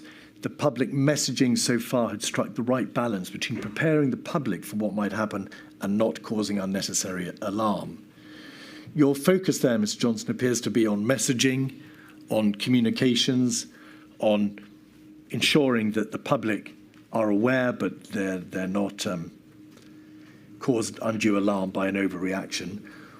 Where was the debate at your urging about infection control measures, the practicalities, the nuts and bolts of stopping the virus from spreading irrevocably throughout the United Kingdom, now it had left China? Well, I'm not certain that so first of all, on messaging, the messaging was incredibly important. Messaging, in the end, was the most important tool we had to deal with the virus. I don't think we should deprecate the importance of messaging. As for measures to tackle infection, the spread of infection within the country. We've talked about borders and we've talked about test and trace. Borders didn't really offer a panacea. Test and trace, we were sadly not as well prepared as we should have been. So the borders were never going to work.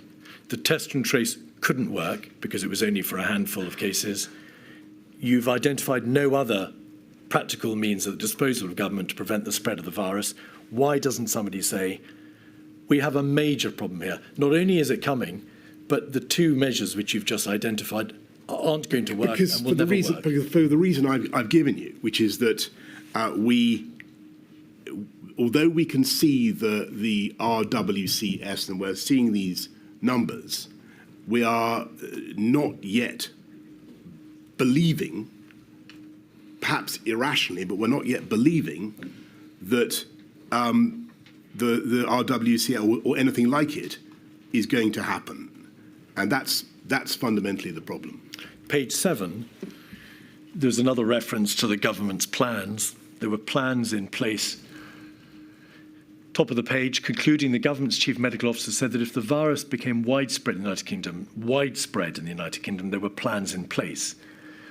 When the chief medical officer told you that, what did you make of it, bearing in mind that if the virus was widespread, it would necessarily have extended beyond the limited test and trace system about which you were beginning to understand something, and the borders have obviously failed. What were the plans, did you think? I think that he's referring there to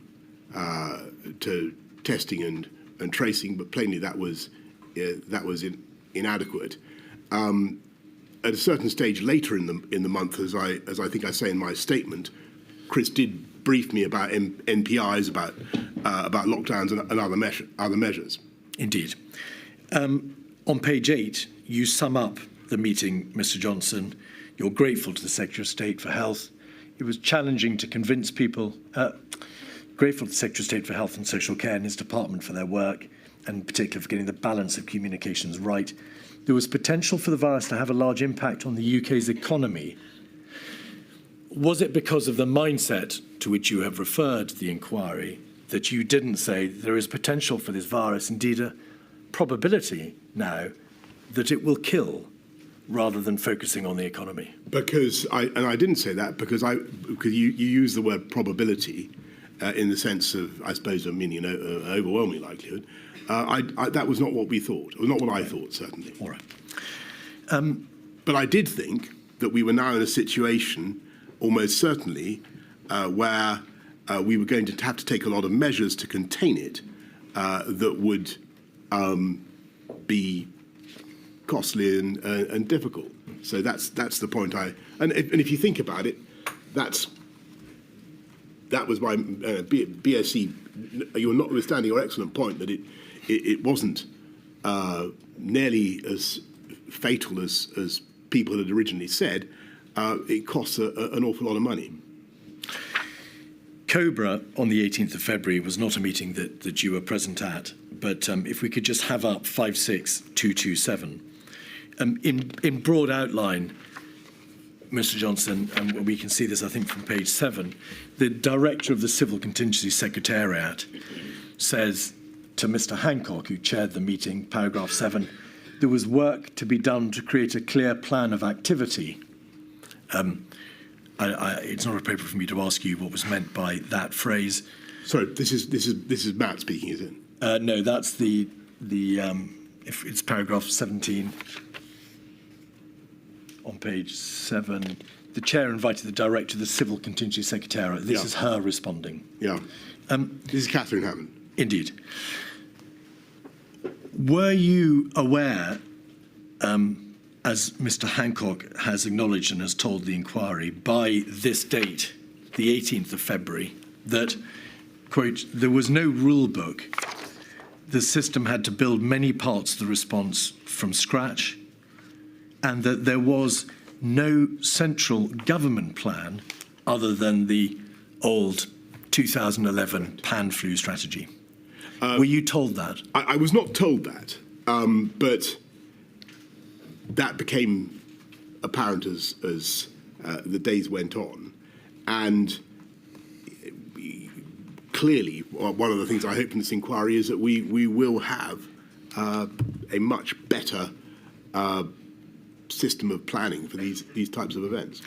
146563 is an email chain between your private secretary, Imran Shafi, the government's chief scientific advisor, Sir Chris Whitty, and Catherine Hammond concerning the coronavirus in Italy. And to get your chronological bearings, on the 21st of February, so 3 days before, Mr. Johnson, 11 municipalities in Italy, you'll recall, had locked down the population of those municipalities. And also, I should say, the Diamond Princess affair, that is to say, the explosive outbreak of the virus on that cruise ship, had become apparent, as had the figures of the number of people who showed no symptoms on that boat.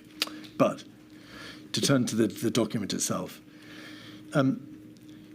your private secretary says it would be good to see where we get to post-Sage tomorrow. At some point soon, I'd like to start exposing the Prime Minister to the potential decisions he might have to take in short order on this. At that moment, it's been fairly abstract with him, I think. Now, plainly, Mr. Johnson, you can't go digging around in other people's emails or in government systems to find out for yourself what's happening. You have to be reliant on what you're told. What was your general state of information, the general level of knowledge at this date, now in the dog days of February? Okay, so my memory now is that I think the scenes from Italy really rattled me, and it was. I thought, I remember seeing a note somewhere saying that the fatality rate in Italy was 8%. Because they had an elderly population. I thought, well, my God, we've got an elderly population. This is appalling. And this can't be. And I thought my instinct was this cannot possibly be right. This number.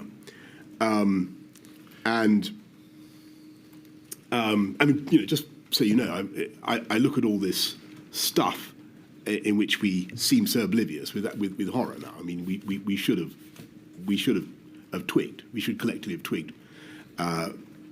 Much sooner. I should have twigged. I think what Imran is trying to do here is to get the scientists to take me through the idea of the MPIs and what that would involve. This is the 24th. There'd been a COBRA on the Tuesday before, the 18th of February. There wasn't a COBRA, in fact, again until the 26th of February. This was just on the cusp of half-term. There was no cabinet between Friday the 14th of February and Tuesday the 25th of February, but SAGE and NERVTAG continued to convene.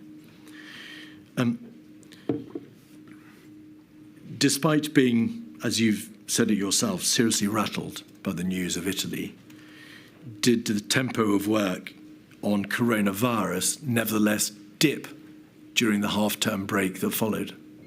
I noticed that you've been over that period in your previous interrogations in this inquiry, and I hope the inquiry is satisfied that actually there wasn't a long holiday that I took in that. And you personally, well, let me ask you, because I think that there was some misapprehension.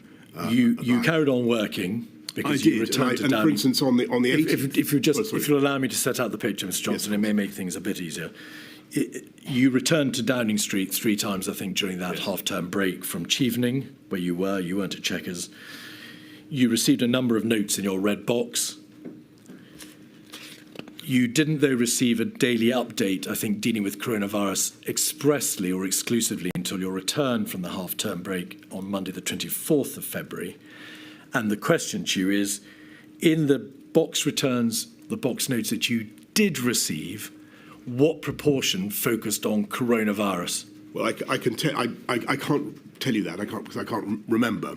But I remember there were certainly conversations going on about COVID with my officials, and in that very period, I rang President Xi of China to offer her the UK's condolences for what was happening in China, to discuss the origins of COVID and to compare notes on what was happening. I also, I think a couple of days later, rang President Trump in America to discuss exactly the same thing.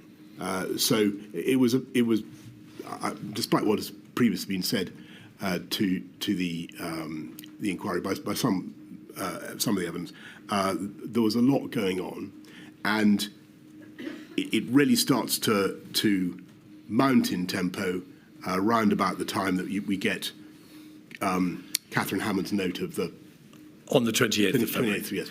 So the question to you, Mr. Johnson, is this, and nobody is suggesting you put your feet up at Chevening during that week. Well, apart from you, that is.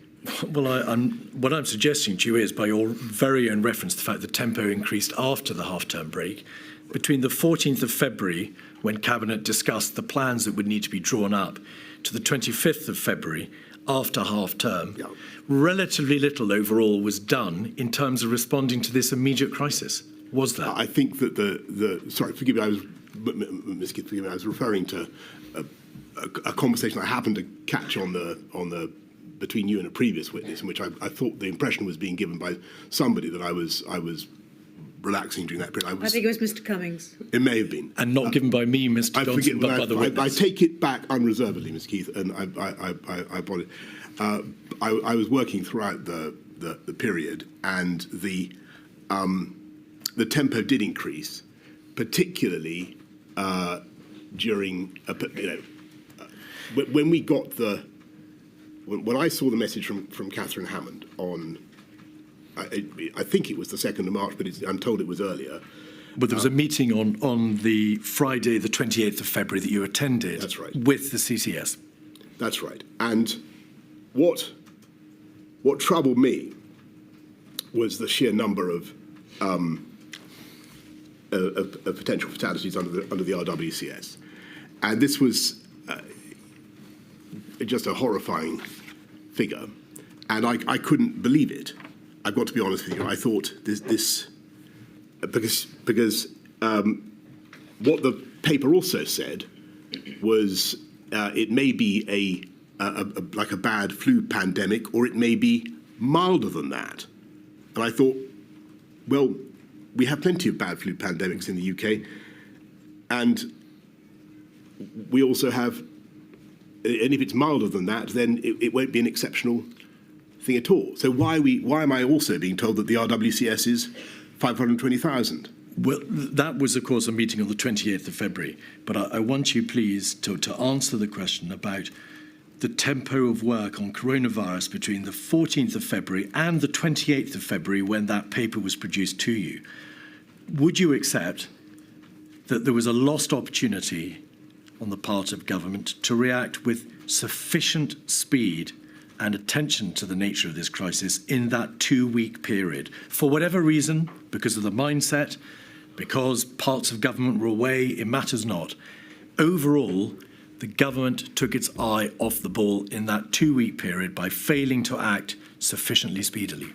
I think that there were clearly things that we could have done if we'd, and should have done, if we'd known and understood quite how fast it was spreading, but we didn't. All right. And that was the reality. There's a COBRA on Wednesday, the 26th of February, 56216, page 6. This is a crucial moment, although it's not, again, a COBRA that you were present at, Mr. Johnson, but it is a COBRA of the utmost seriousness, because on page 11, the chair, Mr. Hancock, said the reasonable worst-case planning assumptions looked close to becoming the reasonable planning assumptions as cases in Italy demonstrated the need for heightened alertness. Turning that into plain English, what Mr. Hancock was saying was that the government, which had hitherto been working on the basis of planning for a reasonable worst-case scenario, planning for the worst but hoping for a better outcome, had realised that the reality of the scenario identified by Sir Chris Whitty in January, the second scenario, was looking close to becoming the reality. That is to say, the reasonable worst-case scenario was indeed coming to pass. Not there quite yet, but it was looking close. Would you agree that that understanding was a crucial moment? Sorry, what date is this? This is the 26th of February. It's a COBRA you weren't present at, and it's in advance of the receipt by you of the civil contingencies paper.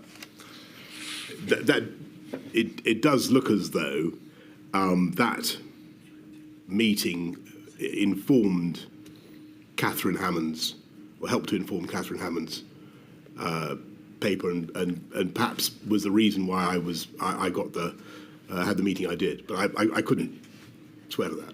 I haven't asked you that, in fact, but it may well be, as a matter of my lady, the material shows that the CCS were tasked to provide the paper for you before this meeting. Okay.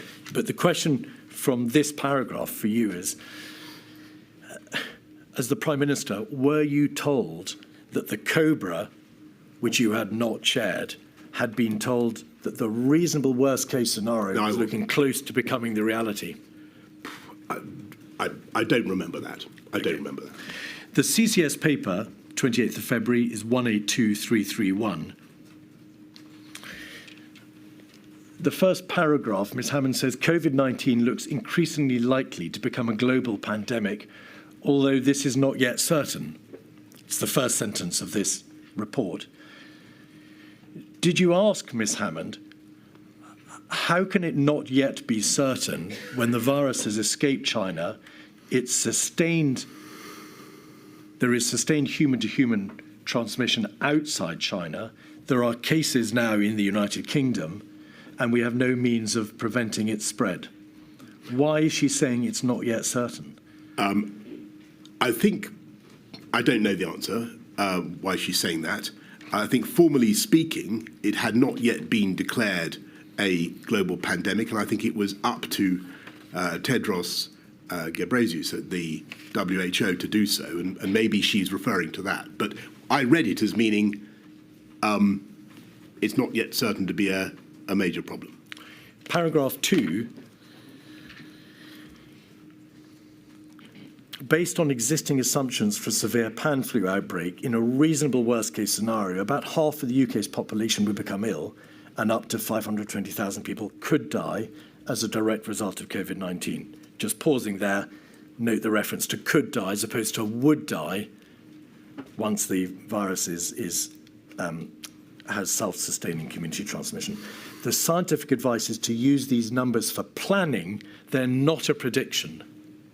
Did anybody at that meeting, or the meeting in which you had, and we'll come to the actual meeting itself in a moment, but did anybody at the meeting at which this paper was discussed ask Ms. Hammond, why is the sole paper from the Civil Contingency Secretariat, the crisis management body in the heart of government, suggesting that these figures are not a prediction when, as you've just described, the information to COBRA on the 26th of February was saying the reasonable worst-case planning assumption looks close to becoming reality?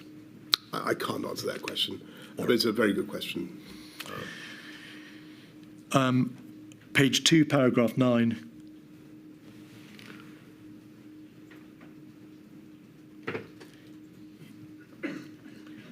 The report says we need to strike a balance between taking precautionary steps and overreacting.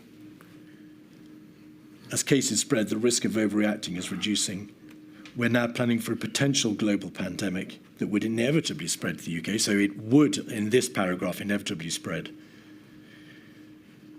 Did you assess, reading this report, Mr. Johnson, that the reference to overreaction was long past, and that, in fact, in the striking of that balance, there was now a real emergency and a need to take precautionary steps straight away? I think that I found the paper very alarming, arresting. I remember going to talk to my officials about it, saying, which is it? A severe to mild flu pandemic, or an RWCS of 520,000, because I couldn't understand what I was being asked to anticipate. So I've referred to the meeting. Your private secretary, Imran Shafi, refers at 146636 to the meeting. It's difficult to read his writing, but there is a reference to the PM asking, what's the strategy? There we are. Thank you. Prime Minister, what's the strategy? When are we going to take big decisions? Of what evidence? On what evidence? Of what evidence? And then you say biggest damage done by overreaction. So it looks from the face of this note that your sense that there was a real crisis, that you were extremely rattled, is prevalent in the first sentence. But in the second sentence, perhaps in reflection of the CCS report, you say the biggest damage is done by overreaction. I think I'm leaving both possibilities open. Because that's how it still struck me. I think that in disasters such as this, the actions that government take inevitably also have costs, and I'm sure we're going to come on to this, but that's the balance you have to strike. As the Prime Minister, instead of directing government to respond to the threat of a near existential crisis, you instead warned of the dangers of overreaction. No, I say no. That's, well, forgive me. I say, when are we going to take some decisions, and on what evidence? Because I'm looking at a problem that's been presented to me. I need to know what the plan is going to be. I've told you that I don't like the look of the way it's going in Italy at all, and we need to do something. And that is the day, I think, the 28th, when I remember, though I'm not sure if Chris would confirm this, I remember having a long conversation with him at some stage around that date, when he takes me through MPI's, what we later refer to as lockdowns, and he tells me about the pros and cons, he gives a sketch of the behavioural fatigue argument, and he takes me through the issues. So I think what I'm saying is, well, if this is the problem, then when am I going to be given a menu of options about what we're going to do about this? The readout from the meeting, 136750, shows that you called for a major ramp-up of OGD, other government department activity on domestic preparedness.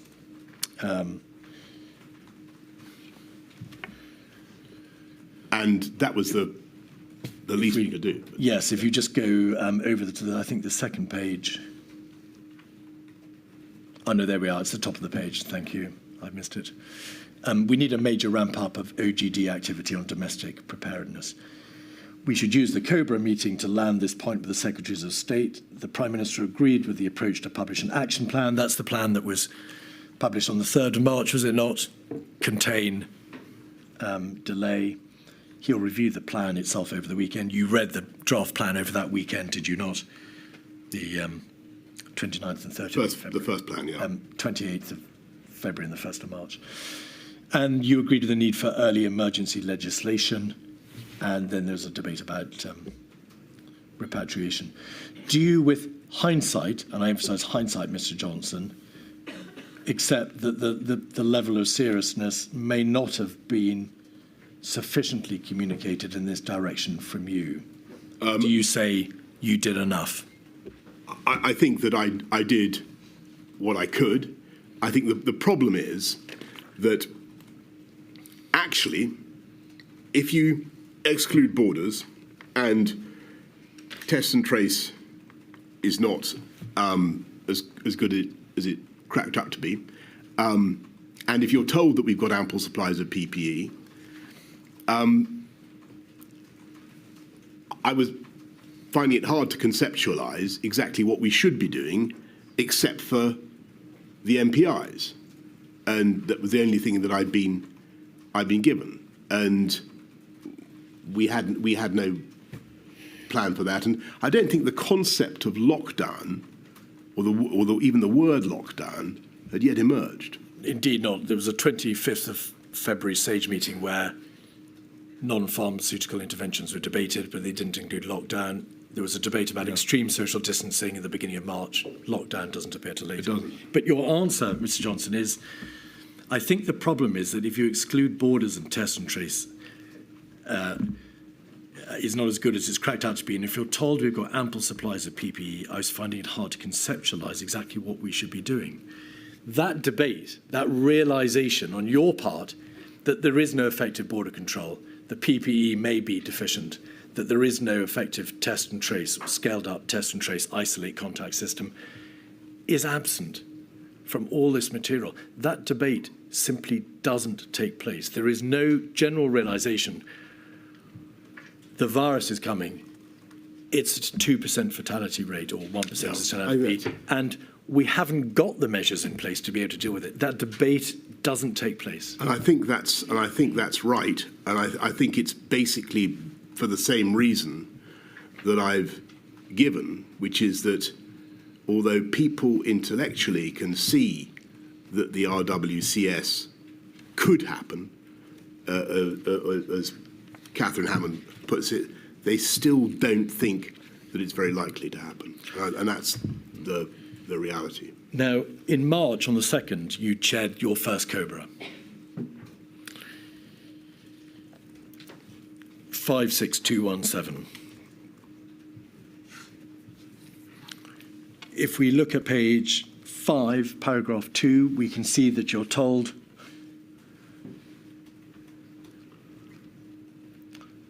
that contact tracing for the source of infection for the last 2 cases in the United Kingdom had not been successful. So just pausing there, even the limited test and trace system in the United Kingdom had failed to pick up what was still then only a relatively few number of cases. It had not picked up the last 2, and that in both France and Germany there was now sustained community transmission.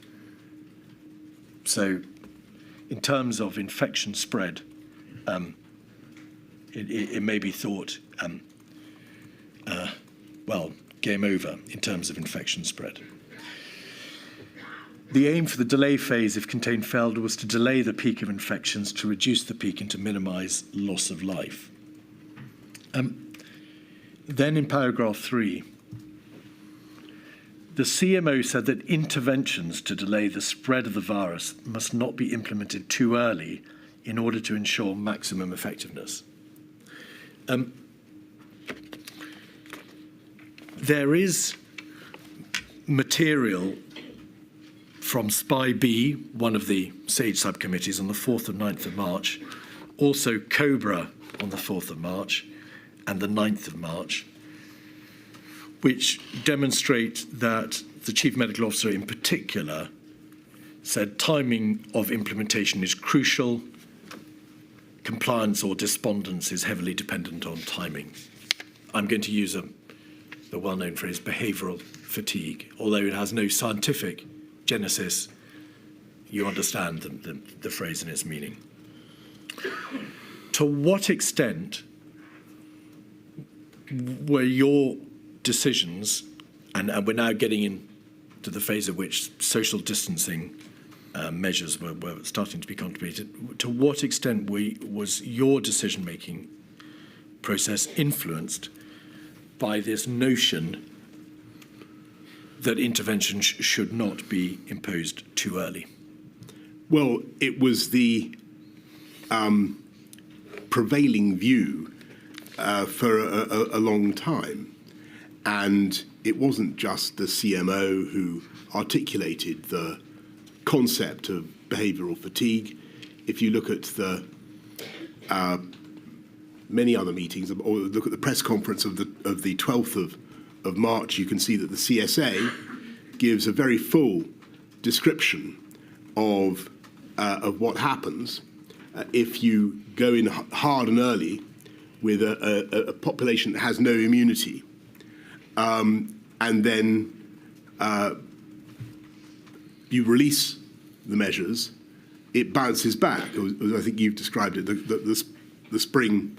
Will you forgive me if I pause you there, Mr. Johnson? I was asking you questions about this idea that the population mustn't have measures imposed too early because they will become tired of it. Yes. There is an issue about maximum effectiveness.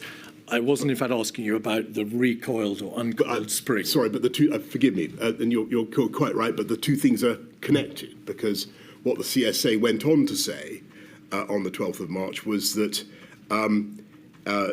people get fed up and that you lose the... So if you have to keep, and we'll come to this, I'm sure, in the matter of the October, November lockdowns, you have to keep doing it. And so my anxiety was, in the absence of therapeutics and without a vaccination program, what would happen if we simply went into a hard lockdown early and then had no alternative but to come out. And so to answer your main question, that was an anxiety, a problem that was very prevalent during those early days. This issue appears to have been raised with you at a relatively early stage on the 2nd of March. We must not implement too early in order to ensure maximum effectiveness. To what extent do you think it likely that you would have proceeded to implement measures earlier than you did had you not been told you mustn't go too early to ensure maximum effectiveness? What is the impact of this? What should the inquiry make of this debate? Is it important? Did it make a difference? It's fundamental, and it goes because I'm afraid it's what happened. We have to be realistic about 2020, the whole year, that whole tragic year. We did lock down, but then it bounced back after we'd unlocked. And so sorry, Mr. Johnson. May I bring you back, please, the first week in March? Had you not been told, don't go too early, because there's a limit to which the population will be able to bear the implementation of these measures, would you have gone earlier than you did, and by what time were you effectively forced to delay? I don't think I can't say that I would have gone earlier, because I think I would have been guided by what advice I was getting about when to put MPIs in. Don't forget that this is a once-in-a-century event. We're doing things, we're enacting policy that has never been enacted in our lifetimes in this country. And to do it at the drop of a hat is very logistically difficult, but it was not something you rushed into. But having been told by the CMO, be careful, don't go too early, because the population might not wear it, did you consider saying to him, well, in this general debate about non-pharmaceutical interventions and social distancing, the public health demands, the likelihood of death and hospitalisation demand that we take these measures, regardless of whether the population are prepared to put up with it over time? Did you push back against this notion of don't go too early? I thought that the short answer is no. I don't remember. I don't remember saying to myself, absolutely candidly, I don't remember saying to myself, this is so bad, they must be wrong, I must overrule the scientists, or I must ignore the scientists, I must go. No question of overruling the scientists, so you were following the science. Correct, forgive me. I must ignore that's a very important distinction. I must ignore the scientific advice and the threats to public health and of worse outcomes if we go too early, and I must simply maximise. I've got to deal with the problem in front of the windscreen. I've got to deal with it now. I didn't do that, and perhaps with hindsight I should have done. But as I said to you right at the outset of this hearing, I just don't know the answer. No, that's clear. Mr. Keith, is that a convenient moment? But by all means. It's just that we usually break every hour and a quarter, and I think that's probably enough this morning. Thank you. 20 to 2, please.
Keith. Mr. Johnson, may we start with a WhatsApp message that Mr. Cummings sent to Lee Kane?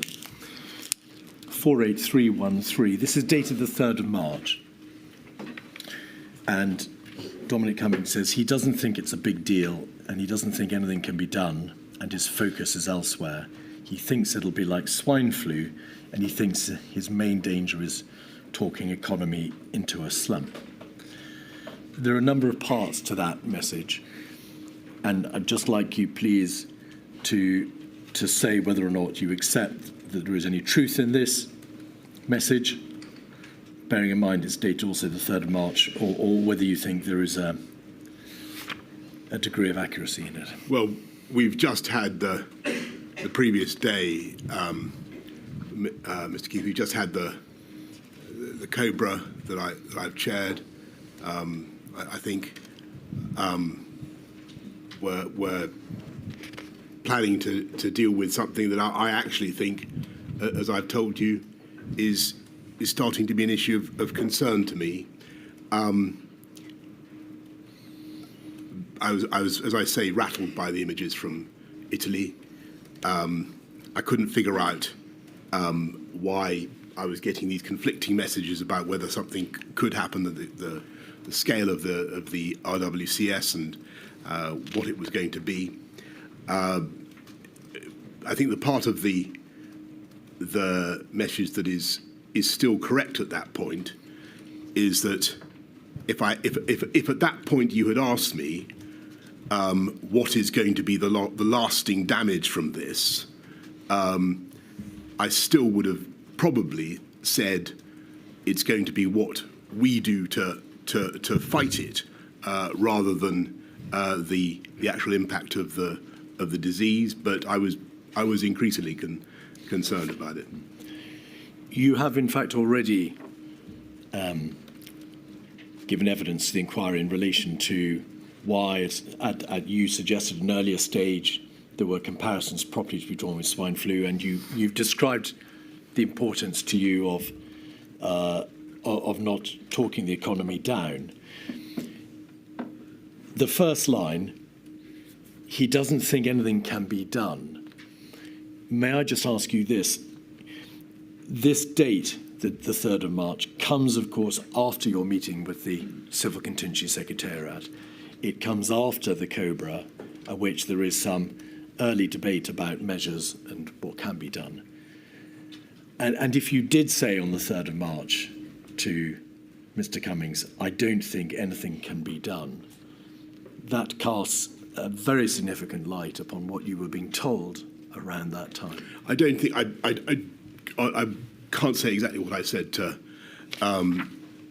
my advisor, nor would I necessarily place too much reliance on his reporting of what I said. But I think my impression was at that time that, because of what we've said about borders, because of what we said about the other measures open to us, that it goes back to the questions I was asking. I couldn't see yet the plan.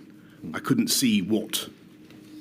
So the NPIs were, to me, and this is probably what Imran is getting at in his email, pretty, far-fetched still in my imagination. I was still gestating that. At a press conference on the 3rd of March, you said that we were, as a country, extremely well prepared. Of course, as it turns out, that was not so. But I want to ask you, the weekend before, you'd received the draft action plan, the contained delay document, which you'd been shown in draft form. And in that document, there is that assertion. We are well prepared and we have plans in place, etc. Do you think you told the world that we were well prepared on the 3rd because you had seen it in that action plan, the draft of which you'd been reading over the weekend? Yes, this is the second. This is the weekend of the 28th of February, 1st of March. Was there a leap year? Was there a 29th? I really don't know, Mr. Johnson. I can't assist you with that. Anyway, 2020, yes. it's certainly true that I was the general reassurances I was getting were that we were well prepared. So the scales had not yet fallen about, for instance, test and trace. Indeed. And you shook hands with patients at the Royal Free Hospital on the 1st of March. You know that, of course, you were later criticised for that. May we take it that you hadn't seen, or at least you hadn't been advised of the contents of the Spy B paper of around that time? In fact, the paper came later, the 3rd of March, but advice was given generally before that, advising against greetings such as shaking hands. Did you know? I didn't, but I do think that it was. I shouldn't have done that in retrospect, and I should have been more precautionary. But I wanted to be encouraging to people, and so I think it's on that day that I go to Colindale, to PHE, and although I've been told, sorry, this is in my statement, but although I've been told that we have a fantastic belt and braces system, I was a little bit concerned about. I had a feeling that perhaps they weren't really as across the situation as I've been led to believe. Mr. Hancock gave evidence to the effect that he was told on the 18th of February by Public Health England that the test system was unsustainable, that it wouldn't be able to operate beyond the handful of first few hundred cases. Did you know that when you visited Colindale? No, and in fact, I think I gave a clip to the media, which I gave some figure for the number of daily tests that I believed that we were doing, and I do remember Chris being CMO, being quite sounding confident, at least to me, about the number of tests we were capable of doing at around that time. Now I can't remember the exact. All right. Cobra on the 4th of March, you chaired that. You were presented with a paper, Potential Impact of Behavioural and Social Interventions, 56158. Again, it's illustrative of what you were being told at the time, Mr. Johnson, because it makes plain that behavioural and social interventions can be applied as part of an HMG response, including the expected impacts. The note doesn't cover economic, operational, policy considerations. SAGE has not provided a recommendation of which interventions or package of interventions the government may choose to apply. So the first question is, did you understand that SAGE was never going to be telling you, Mr. Johnson, you must do this? It could only ever provide advice about the nature of the interventions and the consequences and the risks and so on. It could never tell you what to do or what you had to consider doing. That's right. I mean, SAGE is like it's a doctor-patient relationship. The doctor can't order you to do things. The doctor is not responsible for what you do. The doctor says, if you do this, then that. If you fail to do it, then the other, and that's basically how it works and should work. Was the Chief Medical Officer around that time, the 4th of March, telling you, however, you must now start considering these behavioural and social interventions? And of course, the first one, you'll recall, is imposed on the 12th of March. Yes. But we don't know when you first started to. So as I said before the break, actually the CMO and I had a heart-to-heart about non-pharmaceutical interventions, about a lot of aspects of it, particularly from a public health point of view, the costs, and he really stressed that. So we had thought about it, and I could see that was the direction in which things were starting to go. And it's only a few days later when I actually tell the public, I think for the first time, I think on the think it's the 9th or thereabouts, we're going to have to start Ramping. We're going to have to start restricting social contact. And that answers perhaps my next question, which is, why was there a delay between the first debate between you and the Chief Medical Officer about the possible imposition of these behavioural and social interventions and the 12th of March, when the first really significant intervention was imposed? I think there we have to go back to the earlier conversation that we had about Mindset. timeliness. No, not mindset, but mindliness. Going early. About going early. About the issues that were raised by going hard, going early, which later became the mantra, but which in March the problem was that if you, so I was told repeatedly by both CSA and CMO, you risked bounce back and behavioural fatigue, and yet more behavioural fatigue as a consequence of bounce back. There's a graph on page 2 of this document which shows what the waves, that's to say the transmission of the virus, would be likely to be, depending on whether or not there was mitigation, that's to say intervention, or no mitigation, or moderate intervention. And you can see the different colours of the graph of the lines, Mr. Johnson, depending on whether or not they were very stringent or less stringent. So it was plain to you, wasn't it, that if no steps were taken, there would be a massive first wave. That's the black wave. But if it was reduced to some extent, there would be moderate transmission, the blue wave, and then a more severe intervention would be the high transmission reduction.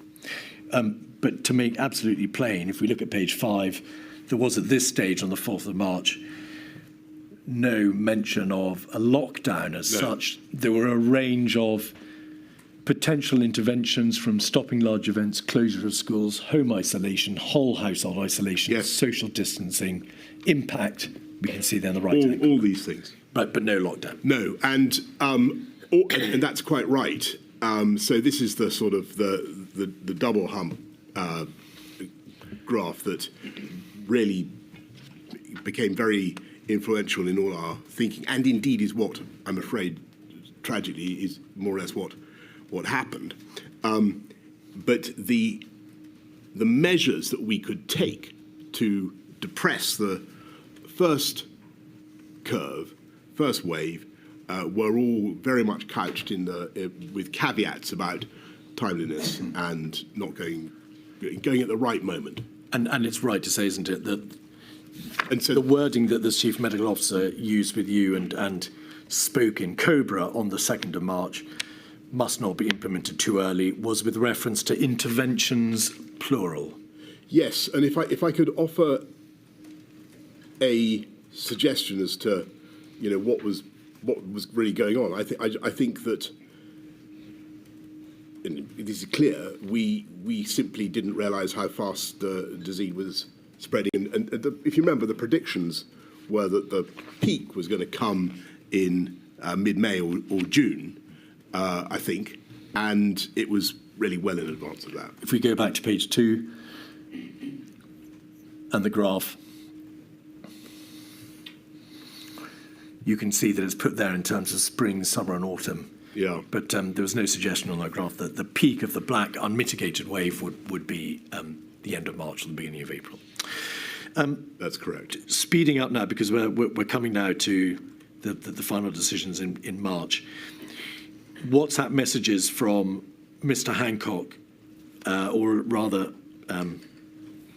his WhatsApp group, the WhatsApp group he shared with Mr. Cummings and Mr. Slack, suggests that around this time on the 5th of March, they debate telling you to stop saying business as usual. Did you recall that debate with them? I don't, and nor do I even remember saying that, but using the phrase. But I think what I might have said is, until such time as we tell you to do X, Y, Z, it's business as usual. But I don't remember that debate. You've described the genesis of the herd immunity debate. may I just please show you a WhatsApp entry or WhatsApp communication from the 14th of March, so running forward a bit to the weekend at which there was a distinct change in strategy.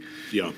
If we could just look at the 14th of March, 7:17 a.m., so I think it's page 3 of 48399. We can see I'm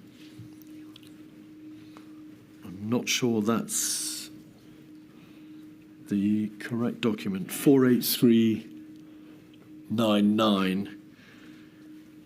Oh, yes, it is. Oh, yes. Thank you very much. So just to put it in its context, Mr. Johnson, over the weekend at which there was a change in strategy, there were repeated conversations between you all, of course, but you raised at this point the point of the impact of a herd immunity debate. And you make the point further down the page, I think it's at 649, 39. Yes, here's the problem with the herd immunity argument. So just very shortly, you've described to the inquiry how the herd immunity debate arose at the beginning of March, the 5th of March. It appears that you were still debating, or your advisors and you were still debating, the full meaning of and the nature and the extent of the herd immunity debate as late as the 14th of March. It appears to have trundled on as a bone of contention for weeks. Can I think I can understand I'm looking at this for the first time, but let me try to explain what I think this is about. What happened on the 12th of March was that there was a press conference in which we were trying to deal with I had to level with the public and say, I'm afraid a large number of people are going to lose their loved ones before their time. And it was a pretty grim press conference. And in that discussion, we were asked about how the way through. And I think Patrick said the idea was to flatten the curve, suppress the virus, with some measure of herd immunity by September being, I think, a good outcome, was what he said. And I think he also said something to the effect of, it might not be, you need to suppress the curve, but not, it might not be necessary to stop everybody or even desirable to stop everybody getting the virus, because again, you might want some measure of herd immunity. Anyway, that was the moment when people all pricked up their ears and say, are they trying to allow this thing to just pass through the population unchecked with a view to establishing herd immunity, which was not what we wanted, not what Patrick meant. And we had to do quite a lot of work to clear it up, because our objective was to protect the NHS and save life, and to save life by protecting the NHS. That was our objective. Our strategy was to suppress the curve and to keep the R below 1 as much as we could. We were going to use everything we could to do that. Herd immunity was going to be, we hoped, a byproduct of that campaign, which might be very long and very difficult. At the same time, in Cobra on the 9th of March, in Sage on the 12th of March, in Cobra on the 12th of March, and in an interview that the Chief Medical Officer gave to the press on the 13th, there were repeated references to the need to delay the peak of the virus as opposed to suppressing it entirely because of the risk of an uncoiled spring, of it bouncing back, yes, the second wave. If we could just have that document back, 48399, and 7:39:42 a.m., please, the 14th of March, probably page 3 of that document, 48399. It appears that this debate about herd immunity and the debate about uncoiled spring had caused you considerable concern, because at 7:39:42, you say that's why I was concerned when some on the team were suggesting last week that we actively need a proportion of the population to be infected. And then you say civil service need to grasp. What did you mean by that? So can't say exactly what civil servants I was thinking of in that context. I think probably what I mean is, look, we've set a hare running by mistake. I think Patrick, really did a huge job to try to clear it up. We all need to set the public's mind at rest and explain what we're doing. It's protect the NHS and save life, and that's the priority. Further down the page, 10:49:15. In fact, it's the 15th of March, page 6 of this document. You can be seen to be saying, given what's happened in Italy, we simply have no time. Yeah, and we can this see is that the 15th. 10:49:15. There we are. 2/3 of the way down the page, 15th of March, we have no time. We've jumped forward, but that, of course, is the Sunday, the 15th of March, in the middle of all the debates that you were having with your advisors. Yes. All right.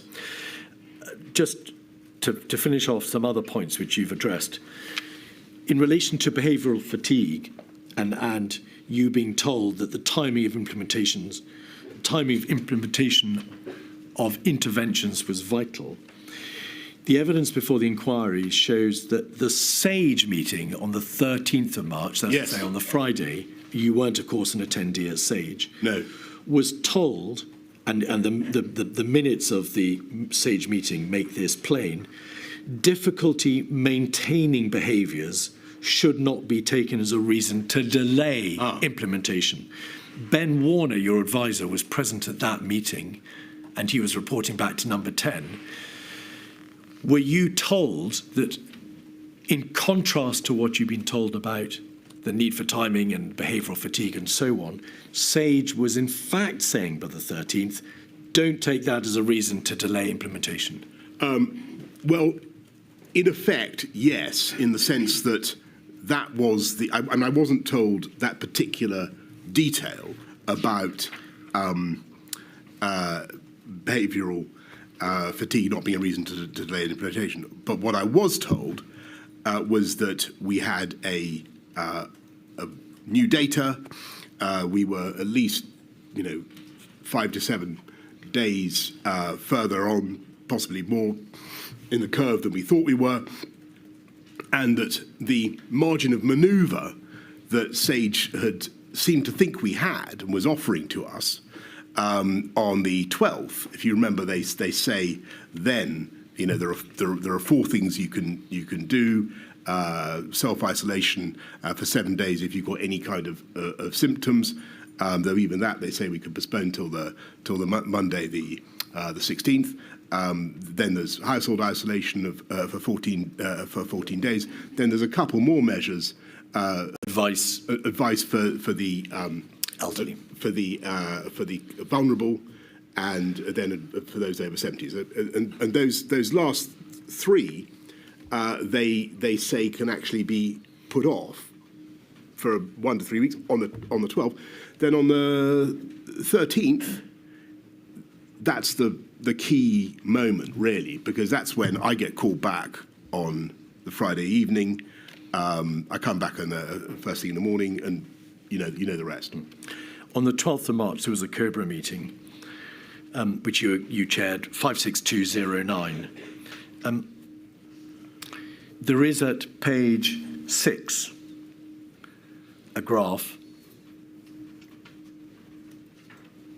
Yeah. And now I remember looking at this page is entitled "What would the effect be on the NHS of interventions?" So this is what date is this again? This is the 12th of March, so it's the Thursday. Now, on the right-hand side, you can see graph A, no measures, so that's to say no interventions, and on the bottom right-hand corner, graph B, measures 1 and 2 implemented.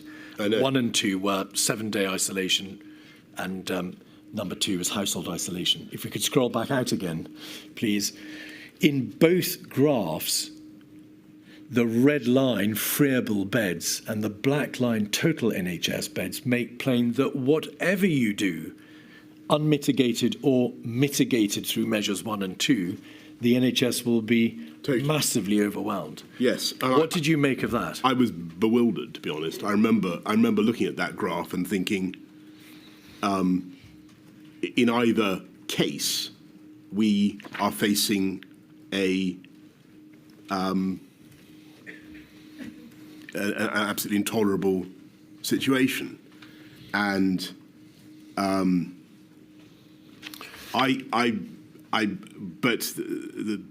although I clocked it, I thought, well, there must be a reason why we're not being told to go urgently. Maybe that reason is all the things that we've discussed. So I have to admit, and I think I say in my statement, that I think at this point there is a certain amount of incoherence in our thinking, because that graph makes it clear that things are going wrong, and that is cleared up the following day. You didn't yourself ask, firstly, what can be done to bring the blue part of the chart below the black line?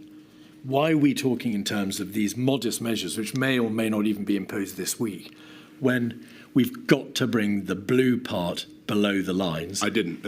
And secondly, why didn't you ask, why are you presenting me with this and at the same time telling me we mustn't go too early with interventions? Well, because I'm afraid, listening to the advice I was being given about timeliness, and I was and looking with puzzlement at the graphs, and what I should have done, and though thankfully it was only a matter of a day or two before the thing was resolved, what I should have done was, as soon as I saw that graph, said, hang on, this is not coherent with what you're telling me about timeliness, because I do remember looking at it and thinking there was something amiss. Around this time, on the 5th of March, going back to the beginning of the week, the 5th of March, there was a COVID-19 meeting at which advice was given to the effect that a prohibition on mass gatherings was not necessary. Did you, throughout that week, as you had, in fact, during earlier weeks, receive advice that for epidemiological purposes, at any rate, there was no need to shut mass gatherings, sporting events? That was but to be fair to the people who were giving the advice, it sounded reasonable at the time, given what we knew, because what they said was, look, if you do this, what you will do is push everybody into the pubs and the warm enclosed spaces where transmission will be even faster. So that was the point that was made. You were, by your own words, of course, only following the science rather than being directed by the science. It must have been apparent to you that this was presentationally disastrous to keep mass gatherings open whilst you were debating the closure of schools as one of the possible interventions. That's true, but I felt that it was certainly the public didn't get it, but that was true of many of the measures that we put in place throughout the pandemic. There was often a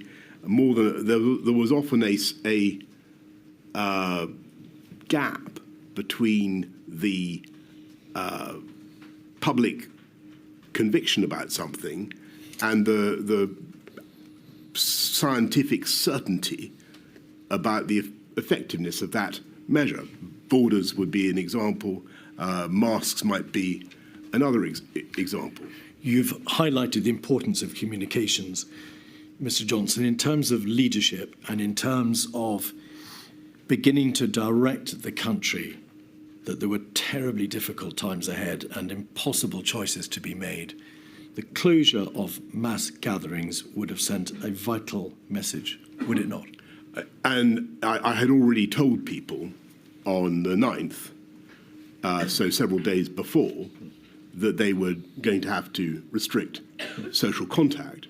And on the 12th, I had given them I think, a pretty powerful and, in many ways, frightening message about what was going to happen. But Cheltenham And took place, the effect, I'm so sorry. sort of, forgive me, the effect of that, I think, did show up in people's behaviour. So that we are clear, the Cheltenham Festival continued the week of the 10th. There was an Atletico Madrid match. Yes. And mass gatherings, sporting events were not, in fact, shut Yes. until the following week. Yes, and as with hindsight, as a symbol of the government's earnestness, rather than just as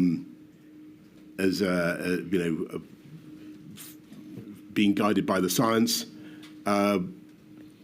we should perhaps have done that. And I agree with you. And no doubt that was in accordance with your own libertarian instincts.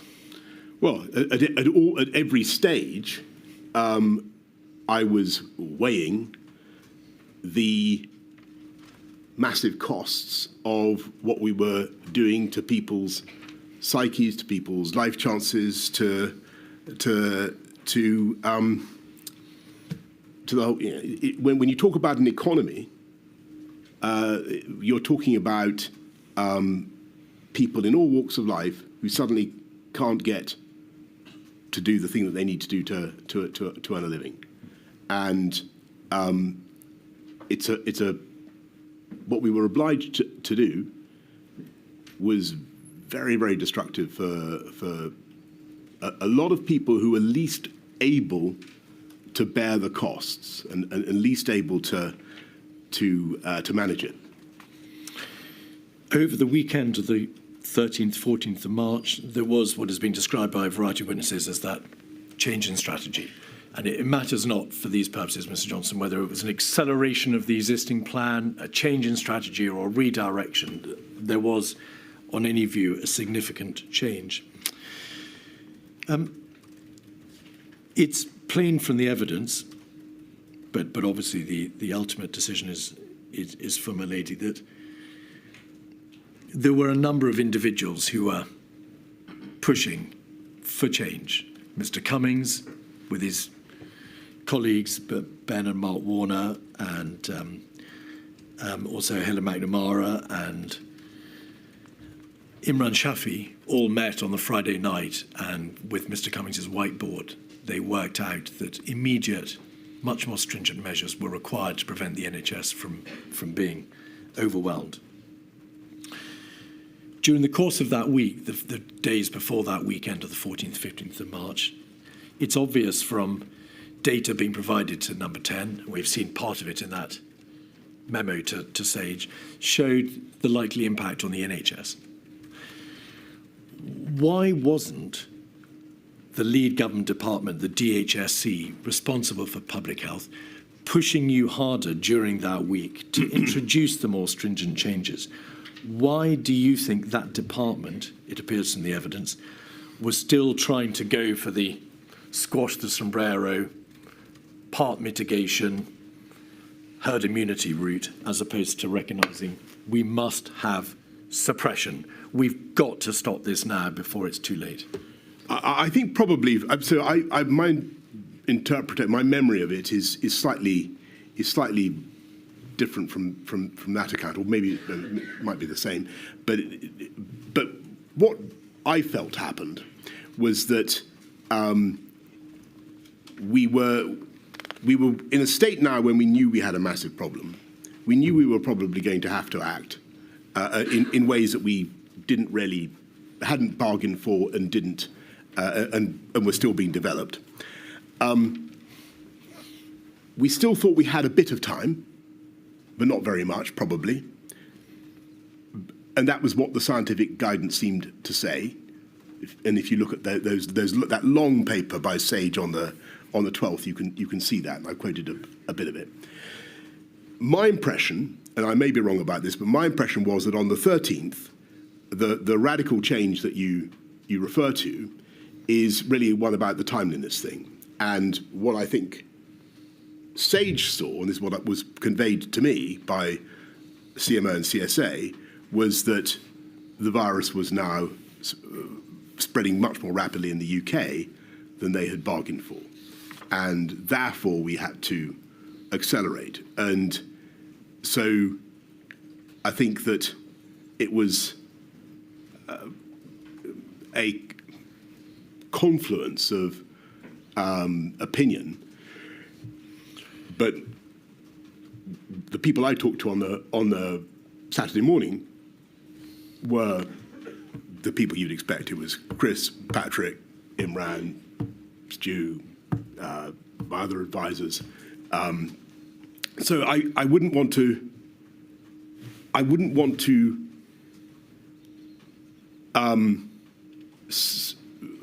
allow the inquiry to run away with the idea that it all would have sailed on had it not been for the intervention of Number 10. I think that Sage themselves on the 13th had seen very seriously and very clearly that something needed to be done. That was at any rate was my impression. Until Saturday, the 14th of March, when Mr. Cummings presented his whiteboard in the middle of numerous other meetings and talked about Plan B. Until that point, no one in the DHSC has said, we're off the mark, we've gone wrong, we've got to accelerate and impose more stringent measures, did they? My impression is that the critical moment was indeed, as you say, that SAGE meeting when I think that a number of scientists, epidemiologists, looked at the data and said, we are. I'm afraid we're off the pace here. And I think that was what happened. In his evidence to this inquiry, Mr. Hancock said that on that Friday, the 13th of March, he called you to tell you that there needed to be an immediate lockdown. Do you recall that call or not? I'm afraid I don't, but it's been a long time. In his witness statement, Mr. Cummings says at page 49, during the course of the Saturday, quote, the Prime Minister asked reasonable questions, including, why aren't Hancock, Whitty, Vallance telling me this? Do you recall that discussion? I remember them being there, but I might be. There was a meeting, well, there were four meetings. There was a meeting with Sedwell, Vallance, Whitty, then a meeting with Cummings, Reynolds, Shafi, Lister, Whitty, and a host of others. Then a follow-up meeting yourself with Mr. Cummings and the Warners. Then a second follow-up meeting, and then another meeting. You had a lot of meetings that day. Yeah. At one of them, Mr. Cummings says you turned to him and said, why aren't Hancock, Whitty, Vallance telling me this? Do you recall that debate? I think I don't recall it, but what's certainly possible is that I was alluding to. I was looking with, dismay at what was happening, dismay about what we were going to have to do, and reflecting that, this was not the message. I'm conjecturing. This is not the message that I've been having from them in the past few days. You don't recall? I don't recall saying that. All right. Let's have a quick look at one of the papers, the briefing on the COVID response that was put before you on the Saturday, 183889. This is the document which sets out the current plan and the proposed alternative plan. Briefing on COVID-19 response. There's a variant on the graph that you saw before, but you can see at the bottom of the page, current plan. If you could scroll back out again, we can see current plan and alternative plan at the bottom of the page.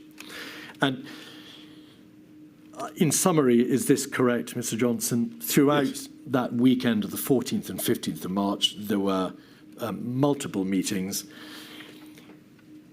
A variety of different people pushed for different speeds of intervention.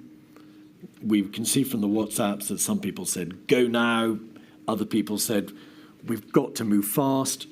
But there was, in any event, a very real understanding that more had to be done, more stringent measures had to be imposed, and Cobra would have to consider all that on the Monday when it next convened. Yes. My impression was that what Ben Warner and others were doing, and I don't know about the differences in views, but what they were doing was trying to take the SAGE meeting of the previous day and really give to me the logical consequences of that. But only you could decide the strategies, and you decided, did you not, by the Sunday night when you called Sir Patrick Vallance and Sir Chris Whitty to another meeting, you decided that the alternative plan would have to be followed, and you gave, as we'll see in a moment, a number of directions as to what needed to be done. Yes, I mean, it was absolutely clear by the Saturday that we had to act, and we were out of time. The inquiry needs to ask you this. To what extent did you appreciate by the Sunday night that a lockdown decision, a stay-at-home mandatory order, was inevitable?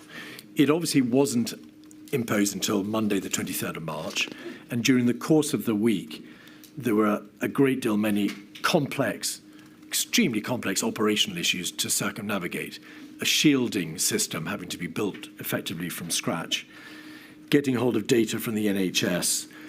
We can see there were real issues about the preparedness of the Cabinet Office around that time, from Mr. Cummings' WhatsApps that refer to cab off being terrifyingly shit, no plans, totally behind the pace.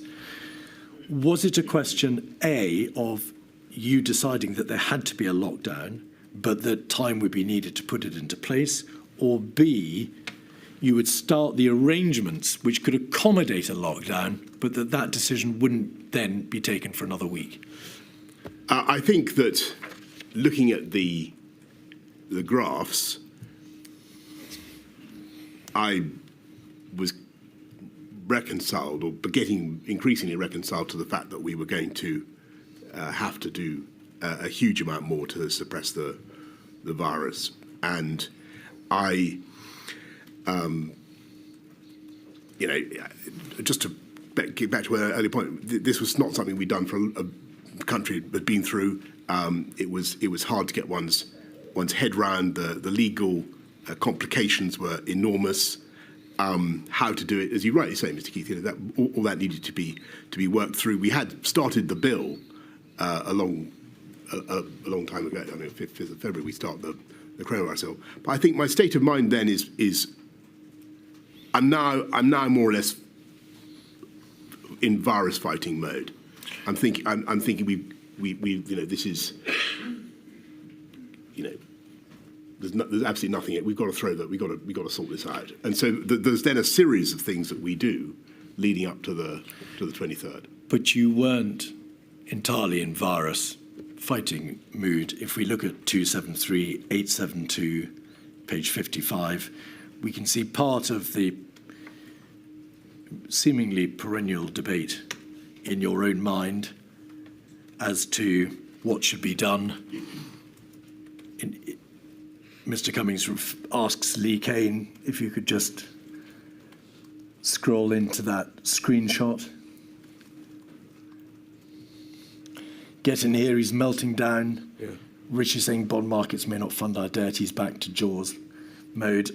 I've literally said the same thing 10 times and he still won't absorb it. I'm exhausted talking to him. I've had to sit here for 2 hours just to stop him saying stupid things.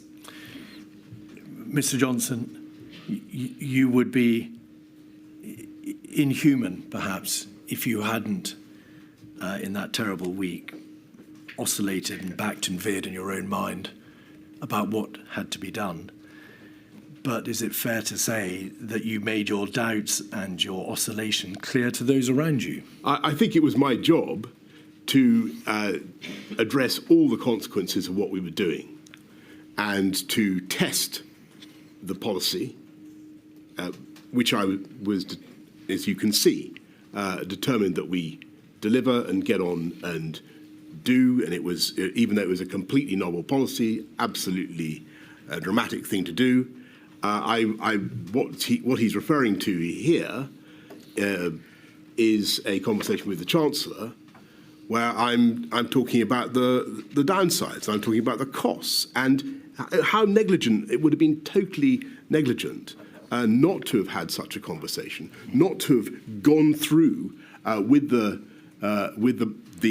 HM Treasury the economic ramifications of what I was proposing to do, and I need to do that. It didn't in any way. I think the key thing is, it didn't in any way stop us, divert us from the crescendo of actions that we took. Forgive me. The suggestion is not being made here that you, having reached a view on public health grounds, took yourself off to speak to the Treasury and see what arguments needed to be made properly on behalf of the economic consequences that would ensue from a lockdown. It is that your own decision-making, your own judgment backed and veered, and that by implication, this is a poor example of leadership function. You couldn't make up your own mind as to what should be done. On the contrary, I've made up my mind. We are getting on and doing it. We are not being diverted. I've got the Chancellor of the Exchequer with me, saying that there's a risk to the UK bond markets and our ability to raise sovereign debt. This matters massively to people in this country. It matters to the livelihoods of people up and down the land. I have to go through the arguments. And that is what I was doing. At 146636, page 92, your own private secretary, Imran Shafi, recorded in his notebook that on Thursday, the 19th of March, the same day, in fact, as those communications, you said, "We're killing the patient to tackle the tumour, large people who will die. Why are we destroying everything for people who will die anyway soon? Bed blockers." Is that not indicative of an absence of consistent position by you and a clear decision that on the basis of the scientific advice that you had received, these stringent interventions were necessary? No, it's an indication of the cruelty of the choice that we faced and the appalling balancing act that I had to do throughout the pandemic. And in order to what, if I said something like that, what I was saying, which is the truth, which is that in order to drive down the virus, to stamp out the virus, you have to do things that are going to be very damaging in all sorts of other ways. Perhaps it's not. It wasn't designed to be publicly broadcast, but I was trying to find a way crisply to summarise what I saw as part of the problem, and I needed people to, and I think, by the way, that what I hope the inquiry will be able to do, I needed people to be able to do a faster reckoning of the benefits, the impacts of the MPIs and the costs at the same time. As for the reference to so-called bed blockers, that is, I assume this is the 19th of March, is it? Yes. And well, we've only a couple of days previously decided to do the March discharge strategy, and the issue there is that we're facing a crisis in that we only have about 100,000 beds in the NHS and in the acute sector, and plainly, sadly, many of those were delayed discharge patients, and we needed to sort that out. Two other issues in relation to the Thursday and the Friday. On the 19th of March, that Thursday, you had a meeting with a newspaper proprietor. Mr. Cummings has suggested that that meeting, which appeared in your diary as a personal social matter, was not perhaps the best use of your time in the middle of this crisis. Well, I can't remember exactly what happened at that meeting. It was a very brief meeting. The newspaper proprietor in question doubtless wanted to know about what was happening to London and why, and the way he owned and indeed the whole country, and wanted to be informed, and I wanted him to be supportive. So was the meeting to do with COVID? Was it COVID related, Mr. Johnson? I can't remember, but I'm absolutely certain it must have been. On that Thursday and Friday, there was then debate also, wasn't there, about whether or not, in light of the figures showing that the NHS in London would be overwhelmed sooner, there might have to be a lockdown for London first before the rest of the country. But that debate resolved itself, didn't it, when it became apparent that there was little point in locking London down if the rest of the country was going to be locked down, just a matter of days thereafter. Yeah, that's exactly right. Yeah. All right. The final weekend of the 21st, 22nd of March, Sir Chris Whitty produced a paper dated the 22nd of March, in fact, called Coronavirus Summary of Strategic and Tactical Approach to the Epidemic. And that was presented to you at the second of a COVID-19 strategy meeting on the 22nd. The lockdown was, of course, ordered on the 23rd, following a meeting of COBRA and a strategy ministerial group meeting. The material put before you, Mr. Johnson, over that weekend shows that whilst there were some positive trends, the level of compliance by the population in relation to the measures which had previously been imposed on the 16th and 20th of March failed to reach the necessary 75% required to have some degree of certainty that the R number could be brought below 1. Is that a fair summary? Yeah, that's completely right. And I remember, I think, Patrick making points about there being too much social mixing in parks and so on. Now, obviously, the schools had been shut from the 20th. You had directed the closure of non-essential retail and leisure outlets and everything else on Friday the 20th. Yes. A few days before, on the 16th, you'd had the first set of interventions. Why, on that Monday, did you not wait to see whether or not the measures from the previous week, which had, of course, been imposed in good faith and specifically designed to bring the R below 1, which was your overriding strategy, might work? Why didn't you wait to see whether or not those measures would, over the course of that week, start to bring R down below 1, as you had fervently hoped and properly believed they would when you'd imposed them the week before? I think that by this stage, for the simple reason the scientific advice was starting to become much more precautionary, and I think that I sensed from what I was being told about the effectiveness of the previous messages that we had to do more. And looking at the shape of the curves that I had seen, I thought that we'd run out of wiggle room, and I thought we had to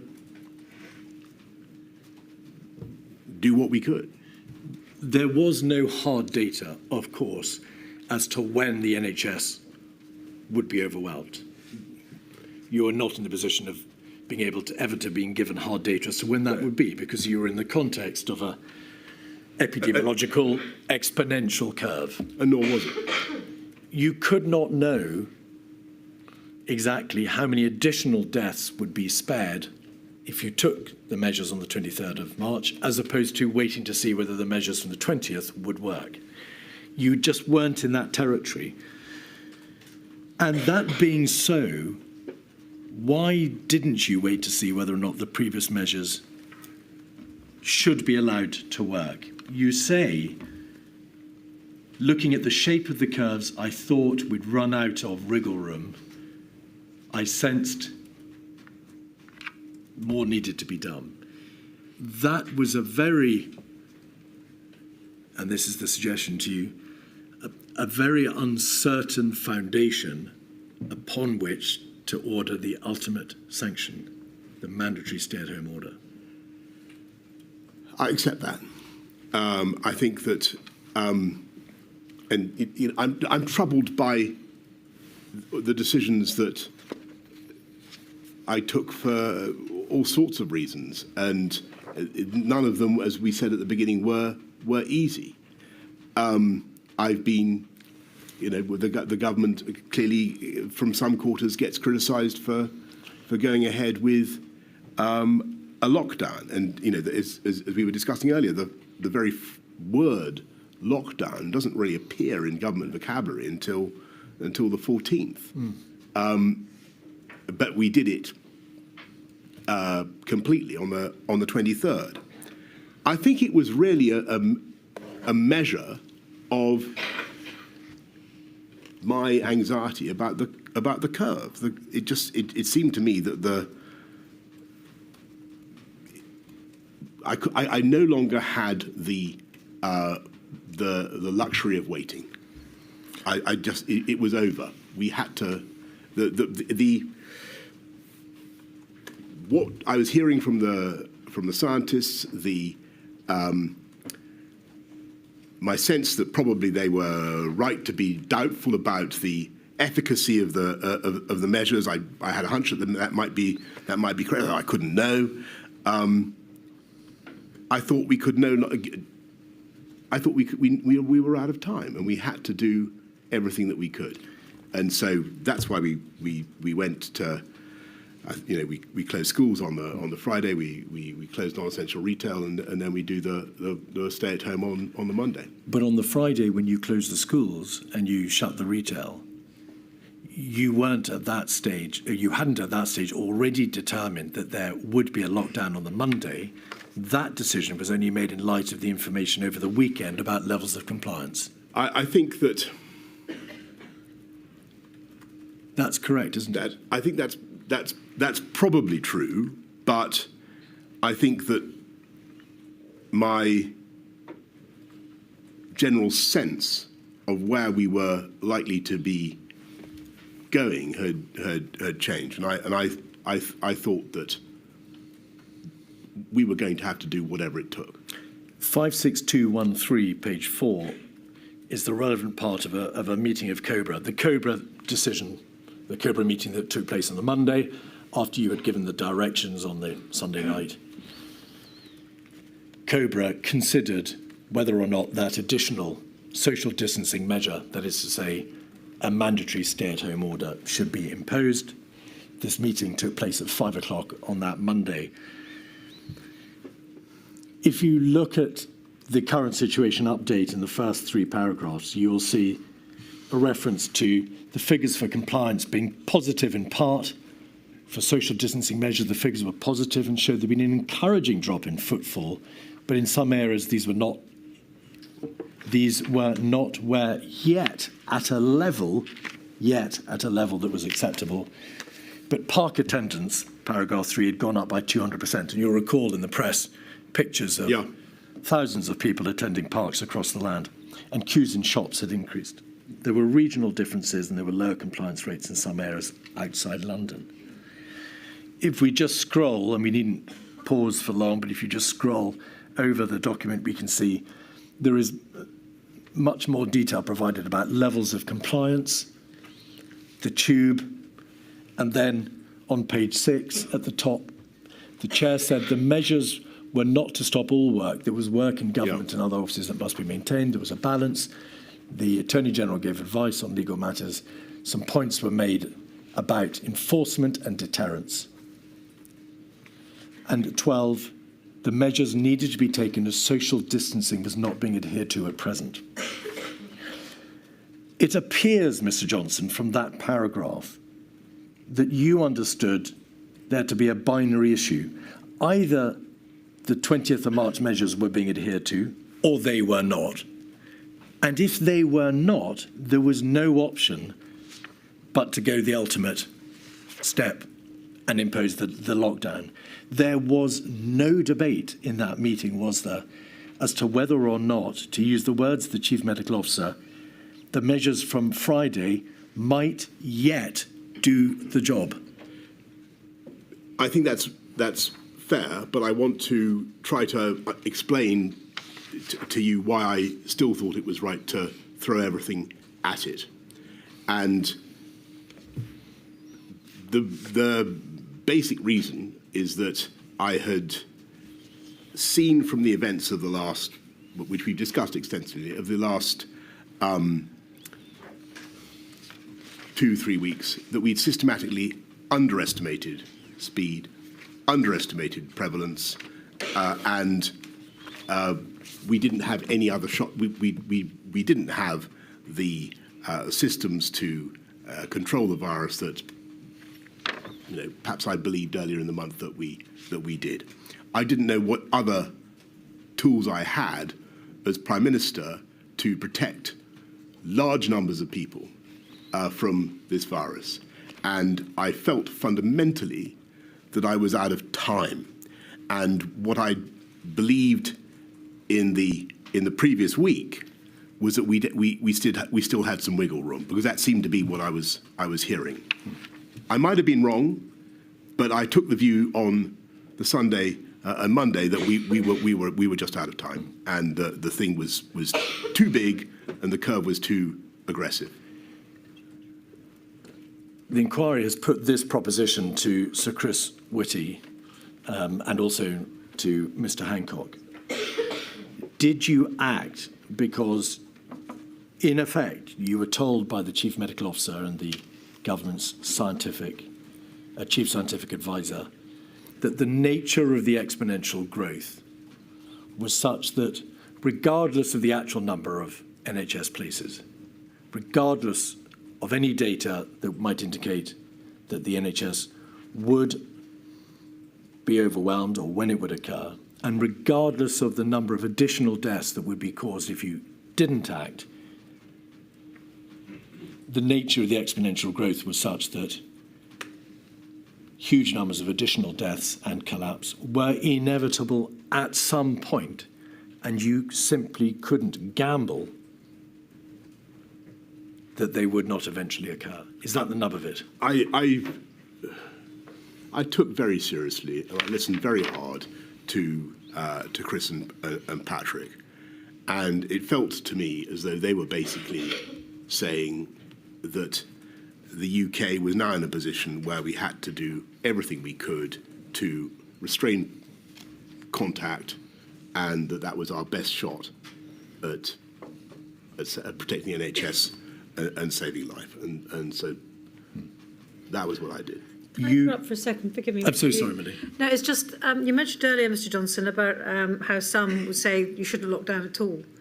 When you did decide that we had to lock down, did you consider the arguments that say you should never go that far and impose that kind of level of draconian restriction on the liberty of the population? Did you consider the argument against lockdown, or did you? I did, and I mean, I didn't. I'm afraid to say at that stage I gave it pretty short shrift, because I thought that my job was to protect human life, and that is the number one duty of government. And I thought that if the NHS was overwhelmed, then the risk of truly tragic scenes in the UK of the kind we'd seen in Lombardy was very real.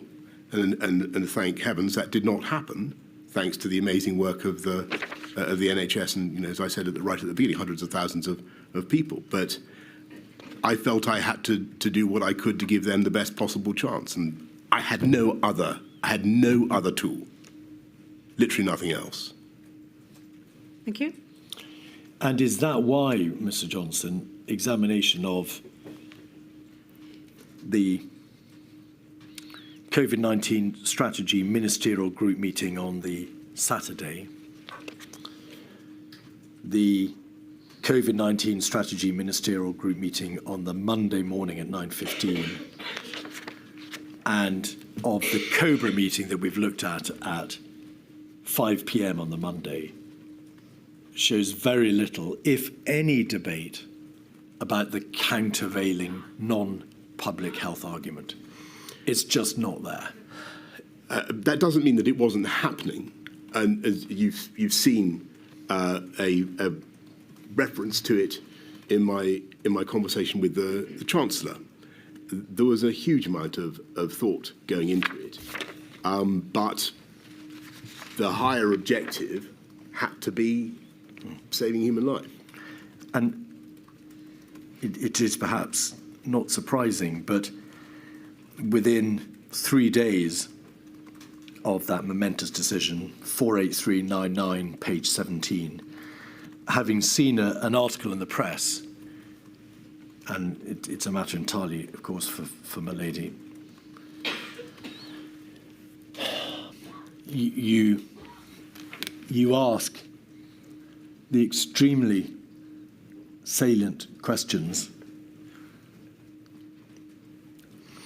although I now can't see them. If we could scroll back out. Yes, please, if we could scroll back out, please. I must say I agree with every word of this week's Spectator, perhaps. Cover story by Professor John Lee. We have no idea how many COVID deaths are truly additional. When COVID fatalities are recorded, we have no idea whether it's merely present or actually the cause of death. We have no idea what proportion may have had the disease asymptomatically already. So we've taken these extraordinary steps without being truly sure how deadly it is. And is those expressions of doubt, Mr. Johnson, why you said earlier that the basis upon which you proceeded was one of precautionary approach in public health terms, because in the absence of any hard data, you believed you had no option? I couldn't take the gamble with public health, but I was conscious that, you know, we've had the argument about, the discussion about behavioural fatigue. That takes many forms.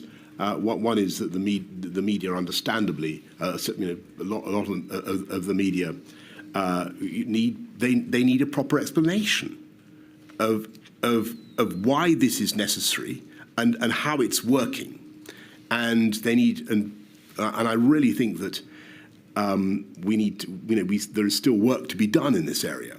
And so here I'm saying, we need to, if we're being attacked for,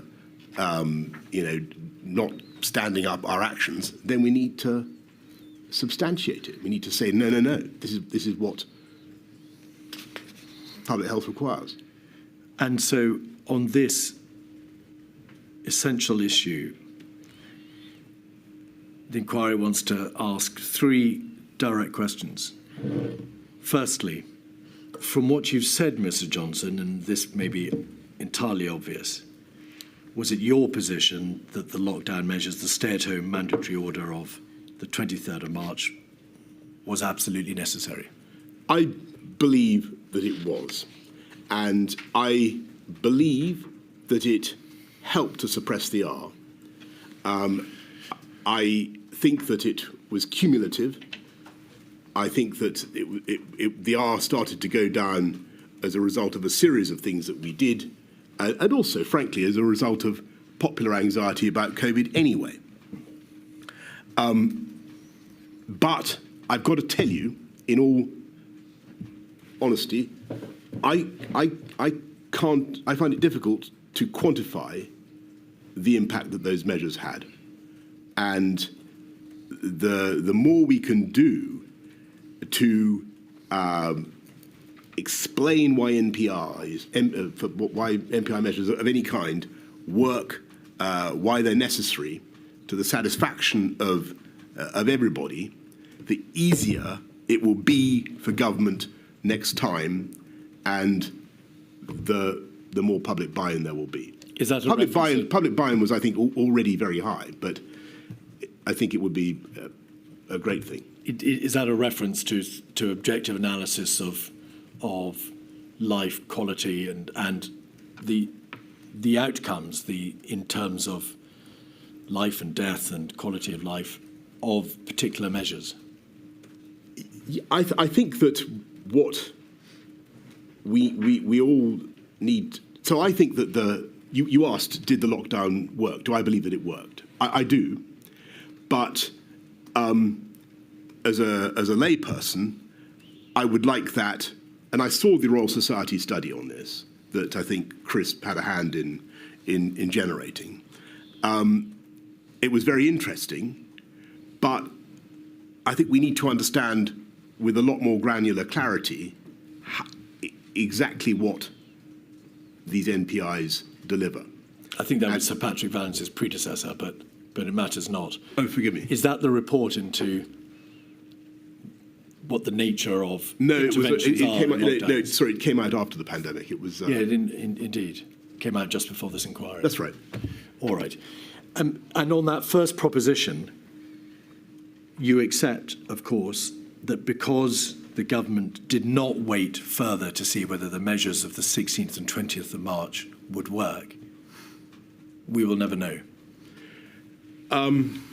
Yes, but I had got to, and I suppose that's scientifically, regrettable. But I thought we had no time to fight. We couldn't wait. The second question. Do you assess that if the government had acted sooner, had awoken to the true nature of the crisis and the seriousness of our position, and had imposed the measures of the 12th, 16th and 20th of March earlier, when the degree of viral transmission in the country was lower, that is to say there was a lower prevalence, then the need for a mandatory stay-at-home order, which of course was on the cusp of the decision-making on the Monday, the 23rd of March, might have been avoided? Well, that I have to say that I doubt, but I don't know. I think that the virus is extremely contagious. I think that it was going to describe a pretty nasty curve, almost whatever we did. I'm not certain that we would have been able to avoid the extreme action that we eventually took by acting a few days earlier. But I would defer on that to scientists. And the third proposition, based upon, in part, the evidence from some of the scientific witnesses who have given evidence in this inquiry, on the premise that the lockdown was necessary on the 23rd of March, was it nevertheless imposed too late? Could it not have been imposed earlier had the government been rather more alert in middle to late February and in early March, had it not been blindsided to some extent by the debates about herd immunity and not going too early and behavioural fatigue and so on, and understood properly the data in its possession, thereby allowing it to impose the lockdown in the weeks of the 9th or 16th of March? I think that all your conditionals I would delete, except the one about the data. I think that was the key thing that that SAGE lacked, and it was the sudden appreciation that we were much further along the curve than they'd thought. We weren't 4 weeks behind France or Italy. We were a couple of weeks, maybe less, and they were clearly wrong in their initial estimation. We were clearly wrong in our estimation of where the peak was going to be. And so that penny dropped. That we realised that on the evening of the 13th into the 14th, and then we acted. But I think once we decided to act, I think it was pretty fast from flash to bang. Perfect timing, Mr. Keith. We'll take a 15-minute break. Thank you. Back at 10 past.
Keith.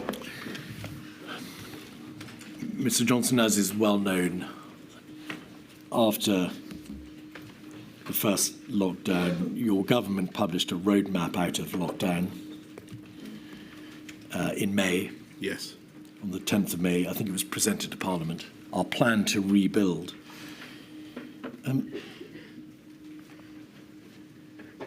You make plain in your statement that you were extremely keen to reopen schools.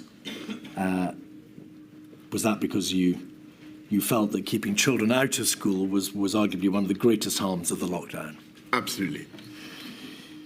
You addressed the nation on the 10th of May, and you included an instruction that those who could not work from home should be actively encouraged to go to work. So, to use your words, work from home if you can, but you should go to work if you can't work from home. The witness statement from Mr. Sunak expresses how he was frustrated that there was, as he sees it, over-compliance with the stay-at-home messaging. And he believes that the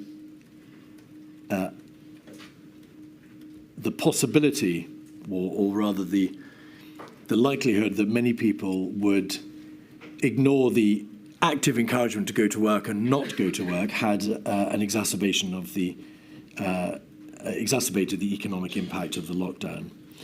In your communications with your colleagues on this subject, did you in July say this? In July 2021, looking back to 2020, yes. I arguably cocked it up last time with finger wagging to everyone to get on and do some work.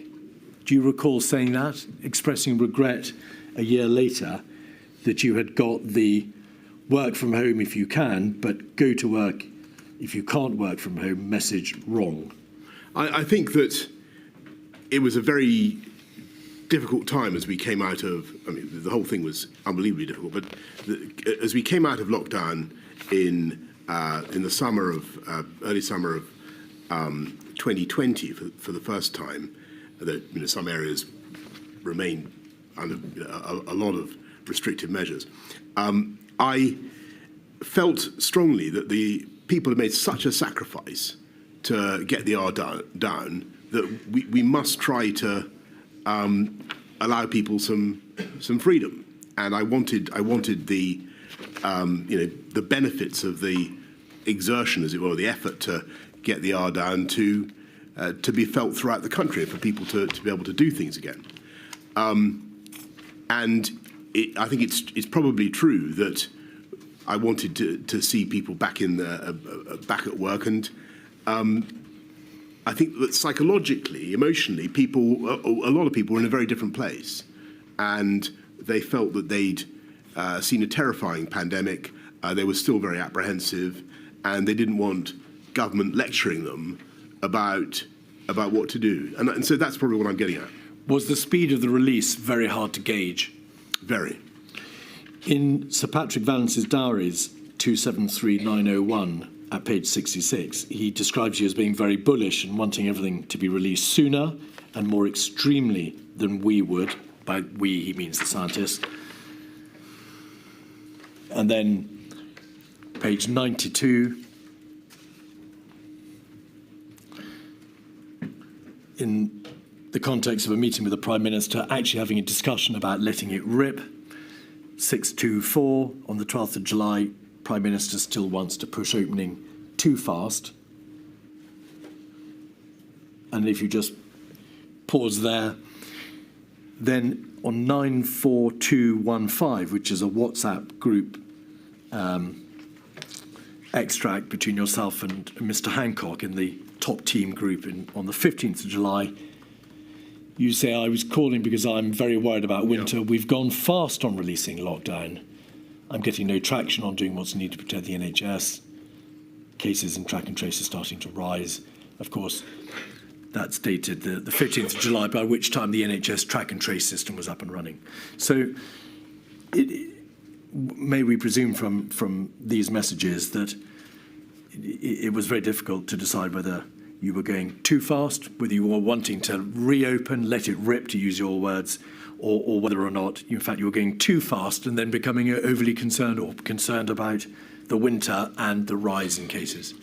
Yes. Well, so first of all, on this, the WhatsApps with Matt here, I think you've got to remember that this is a cabinet minister also thinking about his budget.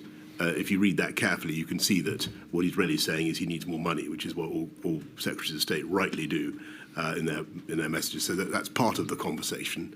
But clearly, the issue was that I think I always realised, and certainly nobody disagreed with me, that when we came out of lockdown, when we went into lockdown, as Patrick said in that first important press conference on March the 12th, you can push it down, but with an unimmunised population, it will bounce back.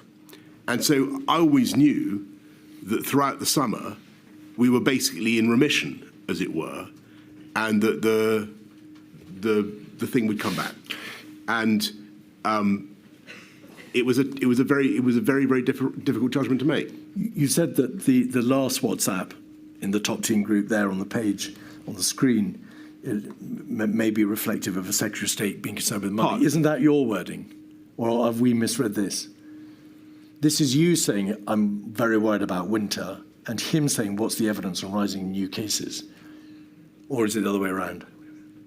We can't tell from the wording. I may be totally wrong about this, but I read that as being Matt in the green to me. All right. Saying we can take a risk on releasing lockdown, or we can take a risk on not building up the NHS this winter. And what he's really saying, like all good secretaries of state for health, is give us the money, and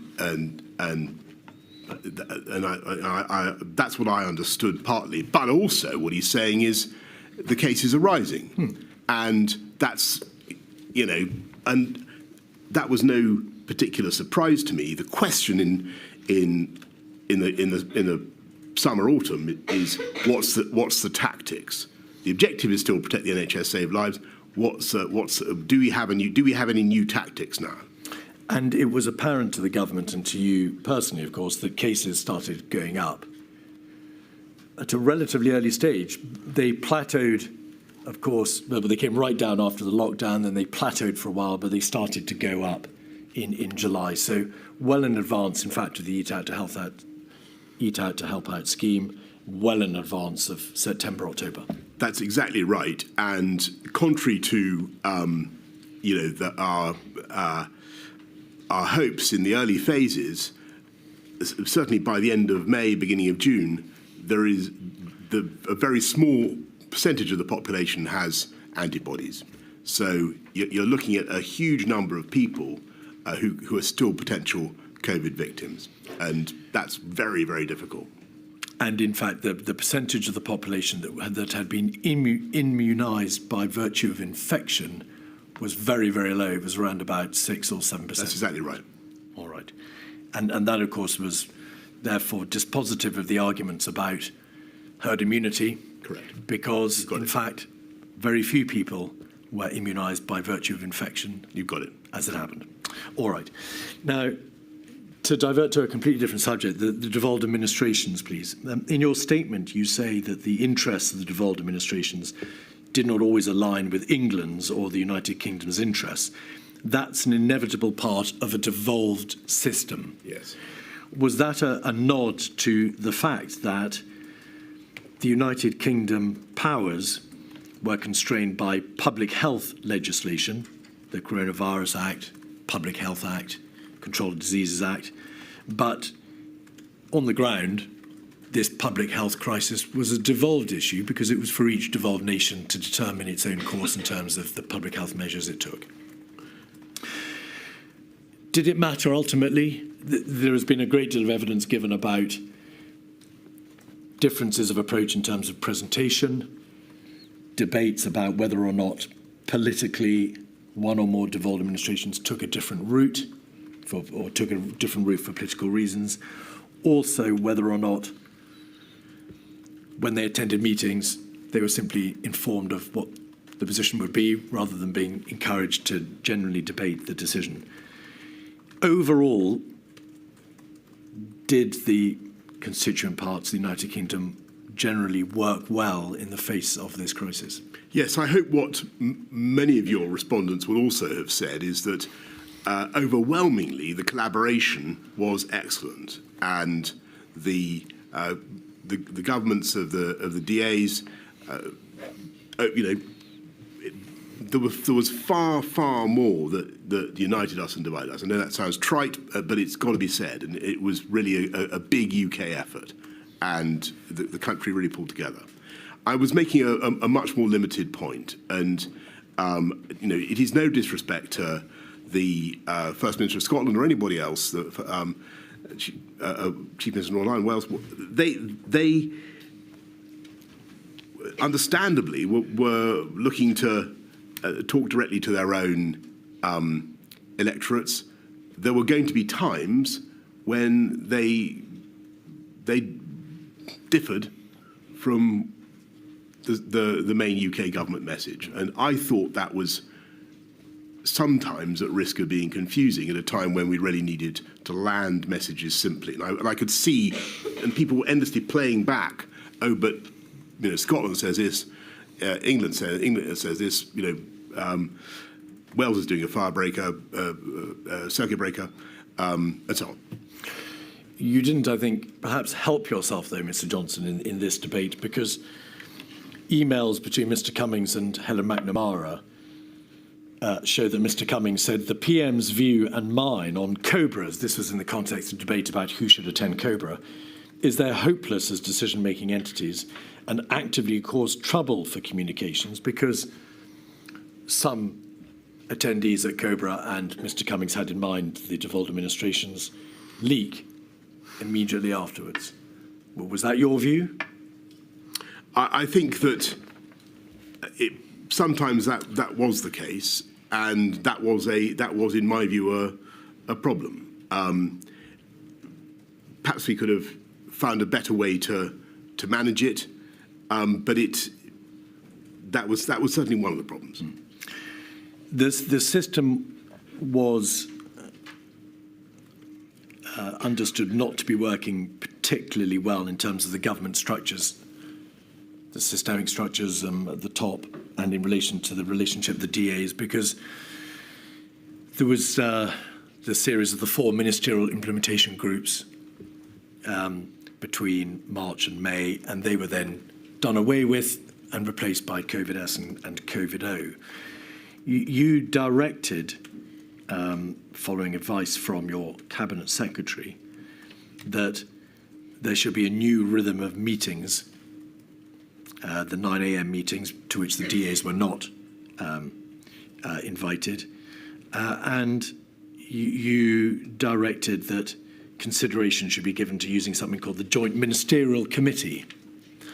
But the Joint Ministerial Committee was never used, was it, for the purposes of meeting with the DAs? I think that first of all, I think the Cobra's had the problems that we've identified. There was a problem with messaging, and I think that was a serious problem. I think that in future there has to be some way of having a joined up, a UK pandemic response, and how you get to that, I've got an open mind. I see a lot of my colleagues are against the Civil Contingencies Act. I'm happy to defer to them on that point. I wonder whether you could amend the 1984 Public Health Act so as to have an exemption for pandemics. It just seems to me that something needs to be done to fix this, whilst taking account of the legitimate concerns of the DAs, their legitimate desire to be involved and to contribute. But we need to find a better way to get a single message. There was a body called the Review of Intergovernmental Relations. I think it reported in January 22 so just at the end of the pandemic, Yes. just the end of the crisis, which recommended that the Prime Minister of the United Kingdom should meet with the heads of the devolved governments on a regular basis. But that came later. Yeah. During the crisis, you ordered that Michael Gove, the Chancellor of the Duchy of Lancaster, should chair regular meetings with the devolved administrations. But there were difficulties, whether or not, in setting up that structure. It took time for those meetings to be arranged. Do you recall that? I don't recall the delay, but I do remember asking Michael to do it. I think he was ideally placed to do it. I think he did a very, very good job of working with the DAs. That didn't stop some of the raggedness that I've talked about. If I had my time again, with hindsight, I think it's an area where I would have tried, even though I was very pushed for time, I would have tried to spend more time with the DAs and really try to bring them with me. But I'm afraid it may just be that I'm overestimating my ability to get a consensus. I think there was always the risk of divergence.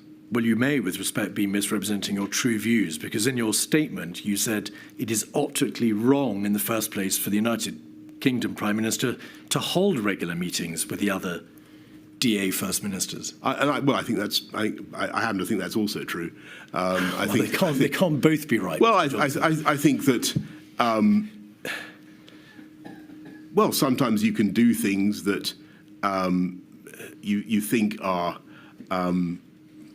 constitutionally a bit weird. If it will help the general cause of fighting the pandemic. Let me summarise. I think that there's an issue. It's not a huge issue. Nothing like as big as many of the other issues that the inquiry needs to look at. But we do need to sort it out. We need a better way to get at a unified message for the UK. Mr. Johnson, you didn't try very hard, to use your words, to bring the DAs with you, because you took the view that optically it was wrong to be seen to be meeting with their First Ministers, because it might look like a kind of, to use your words, mini EU. You asked the Chancellor of the Duchy of Lancaster, Michael Gove, to chair the meetings instead. And you made it quite plain to the First Ministers of the devolved administrations that you had taken the view that they were prone to leaking from the COBRA meetings and also prone to taking decisions in this public health crisis for nakedly political reasons. Well, I'm not certain that I said that to them in so many words, but maybe you've got some evidence that I did. I certainly thought that was a risk, and from time to time, I felt that the coherence of the UK message was being undermined, and there's got to be a way to fix it. I thought Michael did an excellent job. I sometimes wonder whether I could have done more in that respect myself, but frankly, I doubt it. There were obviously divergences of approach, both in relation to the substantive responses to the crisis, tiers, fire breakers, circuit breakers, and what was done in relation to schools and so on. And there were also differences, whether or not in relation to public communications. So the messaging across the United Kingdom wasn't always pointing in the same direction. Ultimately, did it matter that there were those differences of approach epidemiologically, or that in terms of communication, you were not all singing from the same hymn sheet? I think it did matter. I think that clarity and unity of message was very important. Data. Plainly, the United Kingdom government was, where it could, taking decisions in relation to what should be happening in each of the four nations of the United Kingdom. as I say, not directly in public health terms, but obviously it was trying to apply an allied or a unanimous approach. Did you feel that you, as the Prime Minister of the United Kingdom government, had sufficient data, sufficient scientific advice as to what the position was on the ground in each of the other nations epidemiologically? Well, I think that when the pandemic broke out, we were short of data about many things. We didn't even know the number. I think I said in my statement, we didn't even know the number of beds in the NHS, and it took a long time to extract relevant data. There was a general continuing concern raised with you because Ms Sturgeon wrote to you in September 2020 about whether or not the devolved administrations were receiving enough financial support in order to be able to enable them to put into place the public health measures that they had ordained. In essence, because they are devolved nations, they don't have access to the same levers of fiscal power as the United Kingdom government. How was that issue resolved, or did it continue throughout the crisis? I think that the issue of financial support was obviously allied with the issue of divergence of approach, because clearly, if it was open to a DA to take for instance, a much more precautionary approach, or to say that they wanted to do X, Y, Z policy that would be more expensive, then that was something that we were going to, that the whole of the UK Exchequer was going to have to cover. Now, that it wasn't that I wanted unity of message for that reason, but that was certainly an extra complication. In his statement, Michael Gove says, in the early stages of the response, there were occasions when insufficient notice was given to the devolved administrations of decisions that were likely to be taken. And in her witness statement, Ms Sturgeon says, I believe both that communication should have been better, and more importantly, that the devolved administration should have been integral to that decision-making. Would you accept, perhaps with hindsight, that the decision-making process, insofar as it involved the DAs, was not as good as it might have been? I think some form of integrated decision-making that doesn't leak is what you're after. Local government, it would seem that in March 2020, there was a deliberate decision within Downing Street not to invite the Mayor of London to meetings until the 16th of March. He says that he made repeated requests to attend. He requested to attend COBRA on the 2nd, 9th and 12th of March, but was not permitted to do so. Did you know that? Do you agree with that? Certainly, London was very, very much in the forefront in the early stages of the pandemic, and I know that the Mayor of London was repeatedly consulted by my advisors in Number 10. I'm sure that there was a lot of traffic between them and Sadiq Khan. I think that he was invited to a meeting from memory, on the 16th. I may have that wrong, but I certainly spoke to him pretty early on. But as you said, right at the end of the last session, we began by thinking we might do London first, but then we dropped that idea. The Mayor of London was not invited to the government's formal crisis machinery, COBRA, until after the first national measures had been imposed by the United Kingdom government. Is that correct? And that is because we didn't, in the end, do London first measures, and there was some sensitivity about other metro mayors. I think in relation to the metro mayors, save on one occasion, the 12th of October, when the Mayor of Liverpool, Andy Rotherham, attended, no metro mayor was invited to attend COBRA at any time. Right. The evidence from Sadiq Khan, from Mr. Burnham and Mr. Rotherham is to the effect that there was generally insufficient information given to local leaders. And in the context, Mr. Johnson, of the local restrictions in the summer of 2020 and, of course, the tier system in October and December of 2020, that was a very significant failing, was it not? Well, first of all, I'm grateful to Mr. Rotherham, to Andy Burnham, to Mr. Khan, all the mayors for the work that they did and the leadership they gave to their own communities. And you talk about Andy Burnham. There were parts of the country that barely came out of measures for the whole of the year. Manchester. Exactly. And they had a very, very tough time.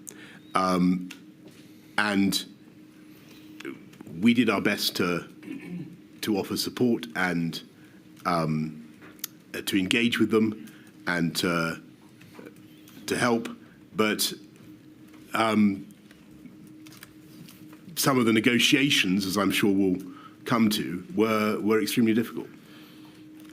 One of Sir Patrick Vallance's entries appears to suggest that in relation to Manchester and Mr. Burnham, a COVID-esque meeting at which you were present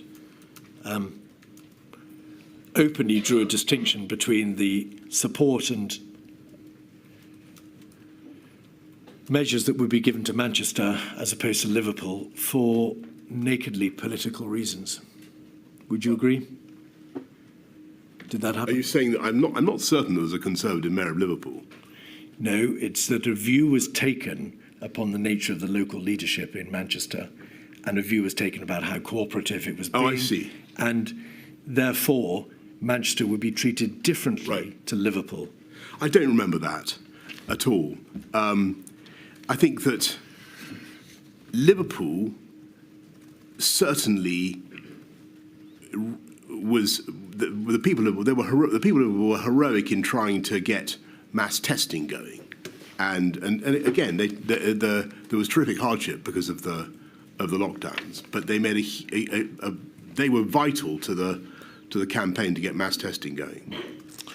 And another separate issue, please, the consideration of vulnerable and at-risk groups. And you'll appreciate, Mr. Johnson, that on account of your position as Prime Minister, many of these issues would only perhaps fleetingly have come to your attention, and of course only at the highest possible level, and therefore there is a distinct restriction on the detail into which we can go in debating them.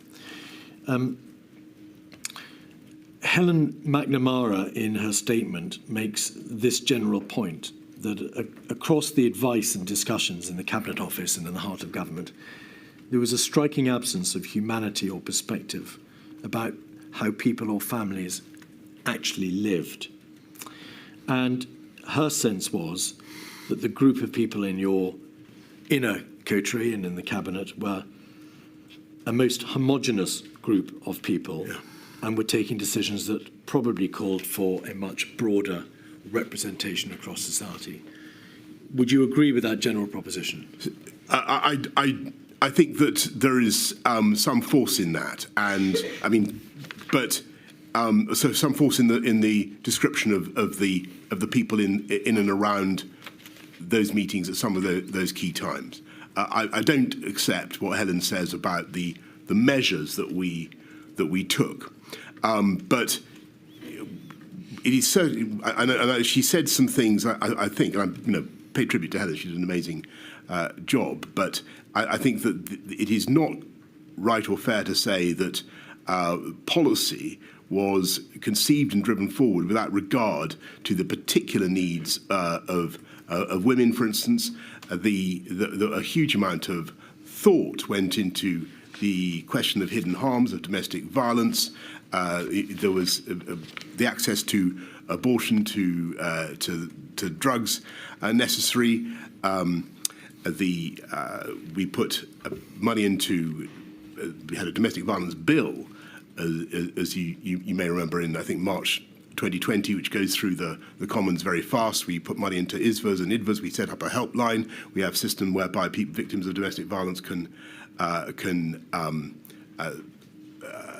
identify themselves without risk of exposure by going to certain premises. We were very, very alive, and I was personally very alive to this issue. So I was surprised when she said that, because I know how much she cared about it, and I believe that we did a lot on that. On the broader question about leaving aside the issue of gender, I think there was and this needs flipping the other way around now. I think sometimes we didn't think hard enough about the impact of lockdown on different groups. And sometimes, frankly, it was easy, or much easier, for people with professional jobs to sit out the lockdown than it was for others, whether they're in the hospitality sector or whatever. And a lot of people who were on lower incomes really had a pretty tough time of it. And so, and I think that it was vital to focus on those people and to do everything we could to help them through lockdown, but also to realise that lockdown was hitting those groups particularly hard. And for me, that was a reason why you had to be so careful about going back into a national lockdown in October, November. It's necessary to distinguish between September. The first lockdown and the second one, of course. Yeah. But Milady asked you earlier, to what extent did you consider the economic arguments against lockdown? And you said you had to give them short shrift. May we take it that on account of the speed with which the government had to act in that week of the 16th and 23rd of March, relatively little consideration was given by the government to the impact of lockdown similarly? I think a huge amount of consideration. I think a huge amount of consideration was given by the government to the impact of both lockdowns, and we thought about it extensively. I think not the general impact, Mr. Johnson, but by reference to your earlier answer, the needs of individual sectoral groups, for example, by no means limited to black people or BAME sectors. It wasn't something that was at the forefront of the government's consideration in that week. So both lockdowns were at the forefront of our consideration in their diverse impact, but also COVID was a subject of consideration because of what appeared to be its diverse impact. And as I'm sure you know, we commissioned a lot of work into the way COVID seemed at first to be striking particular communities harder. But that wasn't apparent till April. At the 16th and the 23rd of March, there was great consideration given, of course, to shielding and to clinical impact. Yes. But there was relatively little, if any, consideration given to social impact upon the disproportionate way in which a national lockdown might impose itself and might impact upon various sectors in society. That's correct, isn't it? Well, where in the notes and the minutes that you've been shown to is there open debate about the likely impact on the vulnerable and at risk of the national lockdown that was imposed on the 23rd of March? I think that you can find, well, I couldn't point you off the top of my head to any particular text, but what I can tell you is that the whole time we were thinking, who gets hit when you close non-essential retail and you close hospitality and you stop people moving around? The relatively affluent professional classes are probably going to be better placed to cope with this than others, and you will find that there are large numbers of black minority ethnic community members represented in those sectors who were particularly disadvantaged by the lockdowns. Yes. And so, you know, whether or not you can find any mention of this in the material you've looked at, I know that this was one thing that we were thinking about as a particular reason for being anxious about the effect of lockdowns. There was a general consideration at a generic level of the impact of lockdown. There was a clinical and financial consideration of those who needed to shield. There was a broad understanding that if the R rate could be brought below 1 and prevalence reduced, that would be for the greater benefit of all. But it wasn't until April and the first few weeks of May that the information started to come to light that members of the black and minority ethnic community were suffering more, that the lockdown was having a greater and disproportionate impact upon them. That's correct, isn't it? I don't remember exactly when it came to light, but it was intuitively obvious that it was going to happen, and it was one of the reasons that I was very cautious about going back into a national lockdown. That's later, of course. And to be fair, you and it's one of the reasons, review. Sorry, put it the other way around. It's one of the reasons I was keen to see if we could get moving again. Right. And you instituted a review. We've heard evidence that Kemi Badenoch MP carried out a very extensive review over a number of years. I think over 2 years. There were perhaps, or maybe a year, there were 4 quarterly reports. That's right.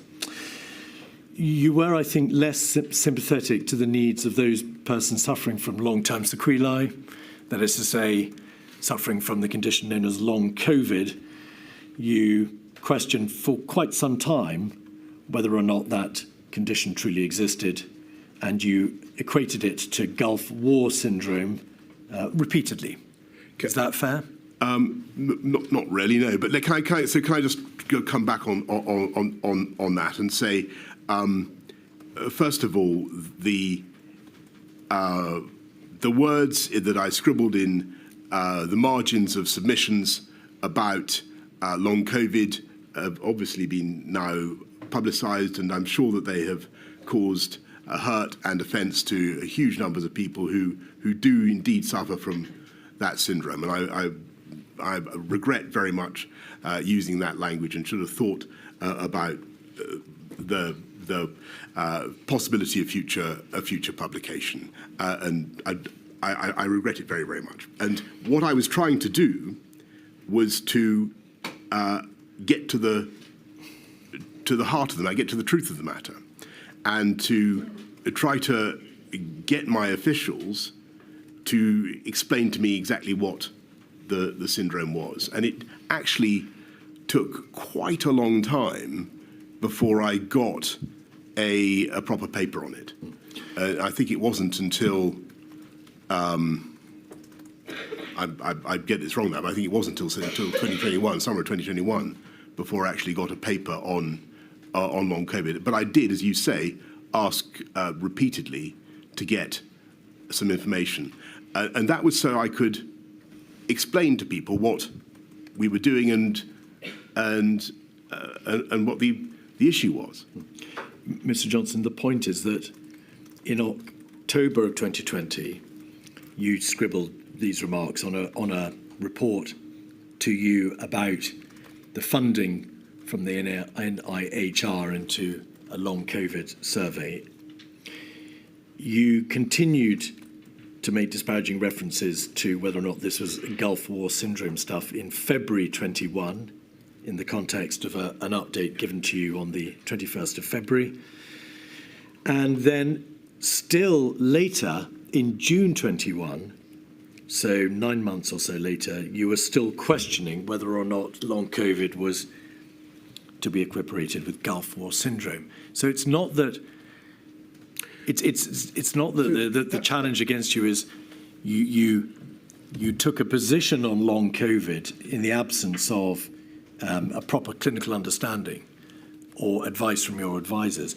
It is that notwithstanding repeated the repeated placing of reports before you, you carried on questioning long COVID until many months later. Well, I'm not certain that's correct, because I don't think I got a full explanation of or a full paper on it until the summer of the full paper was on the 1st of June 2021. That's correct, and you responded by saying thanks. So it's not exactly Gulf War syndrome, and that was your take on the long COVID condition. But let's sorry, I know it's no disrespect to long COVID patients, and I saw in the victim impact videos some of the victims of long COVID, and I can imagine what a dreadful thing it is.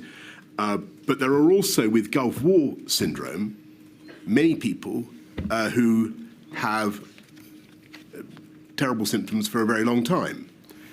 There are also people who think they may be suffering, I think this is now accepted, from something associated with the Gulf War, but who are not in fact suffering from something associated with the Gulf War. So what I was trying to say was, where is the line? And please, can someone explain to me what this is? Because I was getting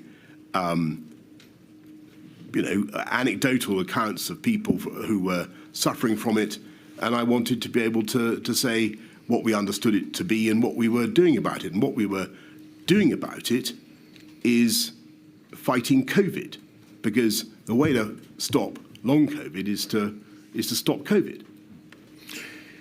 One final topic in relation to the broad overarching issue of disparity.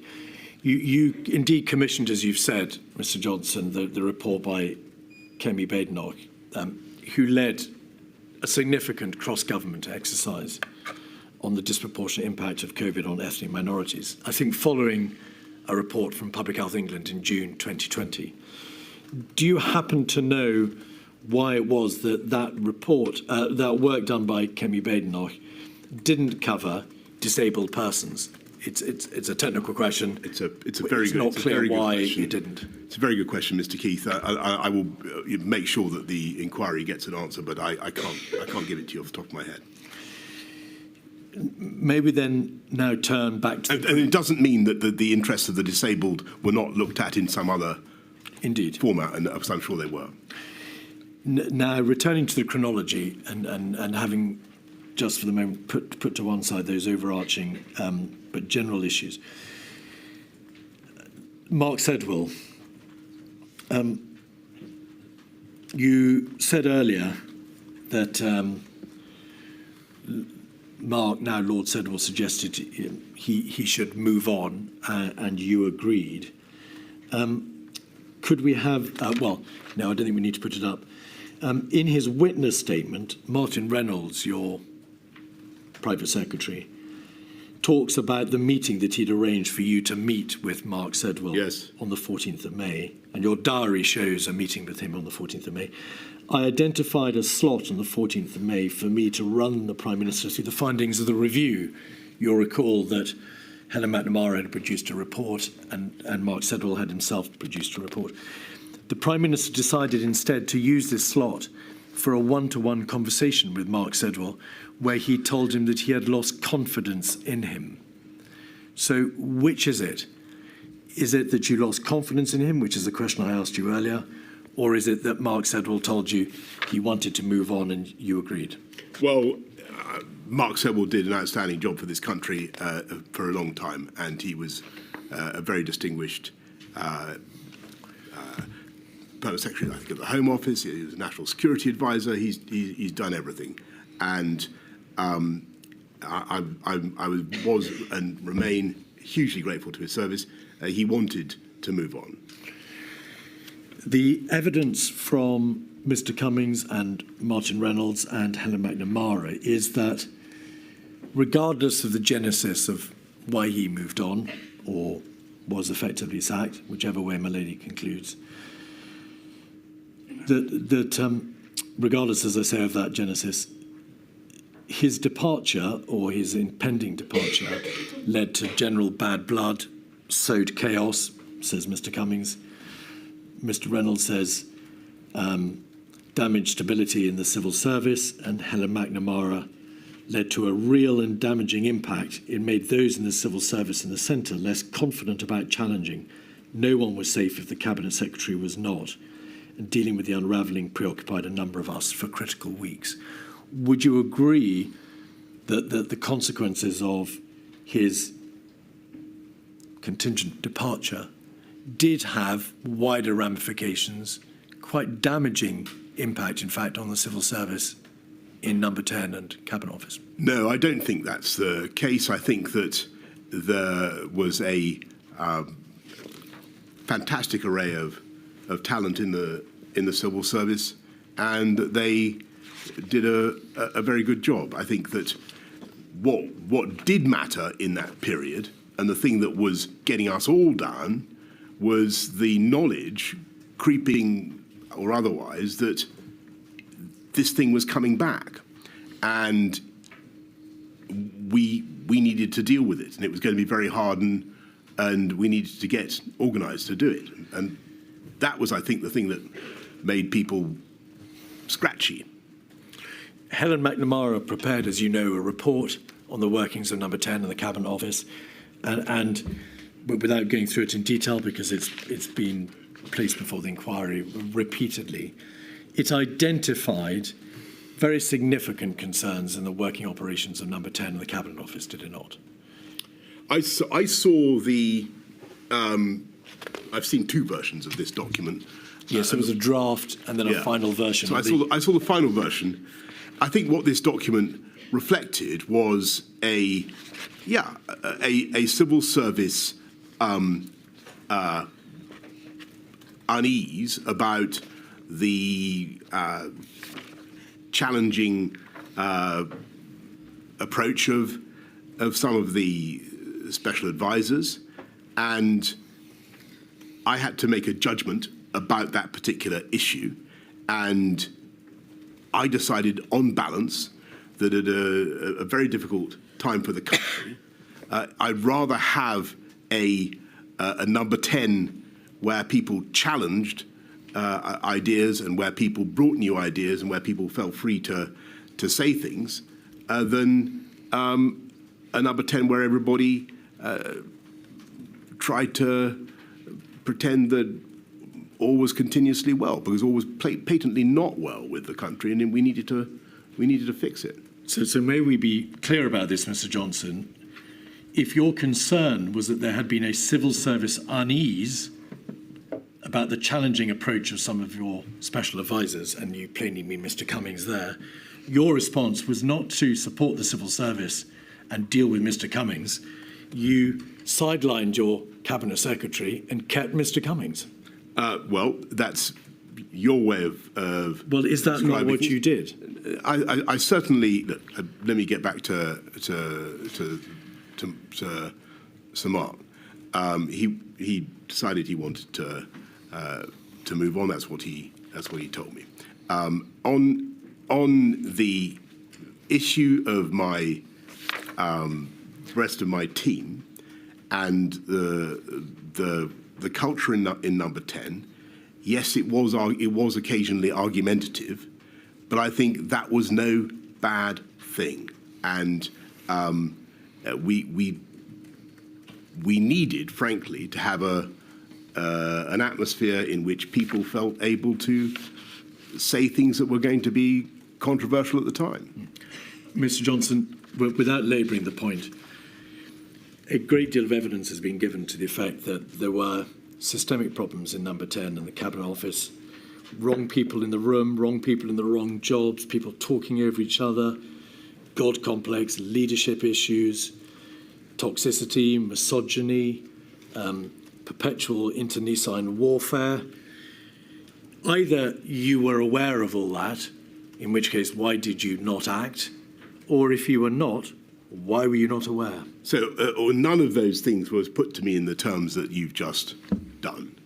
First of all, nobody came to me and said this is people have got gold complexes and internecine warfare going on here. What I saw was a country that needed continuous, urgent action, and it needed solutions to be found. And what I wanted were meetings in which people could speak their minds without fear of being embarrassed or being seen to say something foolish. And that's one of the reasons, by the way, why I sometimes spoke bluntly and freely in meetings. I wanted to give everybody cover to do the same. I wanted people to feel that they could, if they had an idea, then I wanted to hear it. Sorry, can I just interrupt? I'm sorry, Mr. Keith, I appreciate it. Can you hold that train of thought, whatever it was? Mr. Johnson, one of the reasons I've been interested in the culture in number 10 is whether or not, if there had been different structures in place, then this kind of culture may not have arisen, and that might have provided you with a better framework for decision making and seeking advice. And so, and I was looking, for example, we were looking at how initially the ministerial implementation groups, they didn't really work, and so until eventually you got the COVID-S and COVID-O, and they did work. And I was just wondering if you had a kind of structure whereby something like COVID-O, COVID-S, whatever, swept into operation the minute the Prime Minister said, right, this is a dire emergency, a pandemic. Yes. So might that help? Malay, look, I think that you've put your finger on it, and that the problem, frankly, was that the system, the Cabinet Office, the ministerial, the MIGs, it was all too diffuse, and things, in my view, only really started to come together when we had a rhythm of morning meetings where everybody could say their piece, and that would set the agenda for the day. That wasn't necessarily a decision-taking meeting, but what I would submit is that for future pandemics, there needs to be a more clarity about which are the discussion meetings and which are the decision-making meetings. Because what would happen is that I would be presented with a problem, and then within the space of half an hour, we would have got to the solution, and then we'd have to do it all again in a separate format, or through the cabinet, or whatever. And I think that some work, I mean, it's a microscopic issue by comparison with much of what we've been talking about, but some work needs to be done on those procedures so that the Prime Minister has when he goes into some meetings knowing that these are decision-taking meetings, and is given all the evidence on both sides of the argument. Because that was not happening. What was happening was we were having a meeting, we'd say, this is here's the problem, the R is taking off, the tiers aren't working, what do we do now? And I would try to come to an answer, but I felt that the structures were, we had the difference between COVID-O and COVID-S, but to be absolutely frank, I don't think if I was sitting in a COVID-O or a COVID-S, I could have told you at any given moment whether it was a COVID-O or a COVID-S. I was just sitting in meeting after meeting, trying to deal with the problem. Now, that was the most effective way to do it. You needed to be sitting permanently on the bridge, trying to deal with it all. And back to the culture, I had to make a decision about, and I knew that some people were difficult. I didn't know how difficult they were, clearly, but I thought it was better on the whole for the country to have a disputatious culture in number 10 than one that was quietly acquiescent to whatever I or the scientists said. Mr. Johnson, in a WhatsApp to Mr. Cummings, you described him and you and your administration as having indulged in an orgy of narcissism. That's not disputatious culture, is it? I think with respect, that WhatsApp was sent at the end. When I think things were becoming, some of the things that were not obvious to me had become more obvious. 48313, page 17, is a WhatsApp. In May, in fact, so earlier in the summer, a WhatsApp from Mr. Cummings to you. I think it's a screenshot from Mr. Cummings's witness statement. If we could scroll into the top of the page.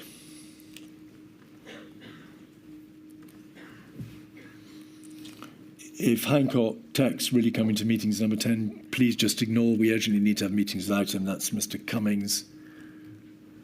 And then this, all too recognisable, we need to rebuild the government from top to bottom. We need to take over the Cabinet Office and run the whole thing. Yeah, this is me on the left, is it? Well, that was my question. The top right is obviously Mr. Cummings, because he's asking you to ignore Mr. Hancock's text, which says perhaps something about the system of so government. this is... No, just wait one moment. Is it Mr. Cummings or you who says we need to rebuild the government from top to bottom, take over the Cabinet Office and run the whole thing? So what I'm getting at here, and what this is a reference. Is this in May? It is the 13th of May. Yeah. So this is a reference to a plan that we hatched to try to have a massive data-driven revolution in government, and to use COVID and the this moment when we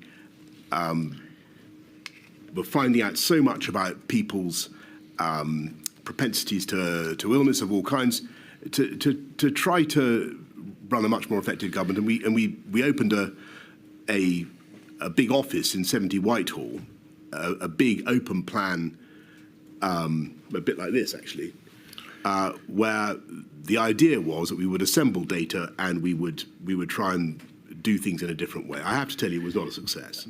Mr. Johnson, it is well known that a new data system was set up, the 10DS system. Yes. It's called 10 Data System or 10 Downing Street, whatever your preference. And there was a greater provision of data throughout the summer of 2020, particularly from April, May onwards. But this message, it doesn't refer to data, does it? It doesn't refer to setting up a new data stream. It talks about rebuilding the government from top to bottom and taking over the Cabinet Office, which wasn't, of course, itself responsible for data. It had multifarious functions, not one of which was the provision of data to central government. But sorry, what I meant, the office that we created was in the Cabinet Office, or it was in 70 Whitehall, and so that was what I was talking about. I agreed that things needed to change, and I wanted a data-driven reform of government. Two further points on this topic, please. Firstly, Mr. Case's WhatsApp messages with his predecessor, Mark Sedwell, 303245, page 1. I don't want to go through this line by line, Mr. Johnson, but if you just scroll your eyes down the page, you'll see multiple references to the behaviour in Downing Street, and in essence, Mark Sedwell saying, I've agreed to stay on for now subject to various conditions about behaviour and systems. The fact that he says, I've agreed to stay on may say something about his departure. But there are references on this page to not willing to agree to do any job in the version of the centre without guarantees on his conversations with the Prime Minister about behaviours. I will work for you and the Prime Minister. Where is this? You'll see that in the middle of the page. Oh, yes. There we go. 1805, 0829. So that passage, I'll not support any version of number 10 that undermines any Cabinet Secretary, let alone you. I'll do my utmost to support a Prime Minister, but I'm very, very cautious about walking back into this. There is then a reference to the conversation with you about behaviours at 1805, 20, 08, 59. 1547, I don't want to go near these people unless there are guarantees about behaviour. 1805, 20, 22, 50, 32. I'm here from everyone that you've made the Prime Minister see sense, and the only thing that is happening is creation of a COVID job. I'm almost more appalled that the Prime Minister has done all of this, and that's completely put me off my stride. That has done all of this damage when all he really wanted was a point person for COVID. 1805, 20, 22, 29, 46. I hammered the game playing COVID now, lead the work, fine if it sticks. I'm not sure that's you, saw sense. He just gave in when I made clear how angry I was at the behaviour, and so on and so forth. They made it absolutely plain to you that there were very real problems in the operation of Number 10, in part because of the behaviour of Mr. Cummings, in part because of your own approach to leadership and the decision-making, and in part because you had effectively sacked Mark Sedwill. Well, several things. I don't remember any conversations about behaviour with either of these people. I don't remember any particular complaints being raised by Simon Case about anybody's behaviour. I think that you should take these points up with the current cabinet secretary. I understand he can't. They've been taken up. Sadly. They've been taken up with Mark Sedwill, who has been a witness in this inquiry, Mr. Johnson. Well, all right. That's good. But finally, what I would say is that I don't think it was a bad thing to have people who were willing to challenge the consensus and get things done. And whatever you may say about the government, it did get an awful lot of things done, and I think that's what the country needed at the time. And a lot of things were not done as well as they might otherwise have been done.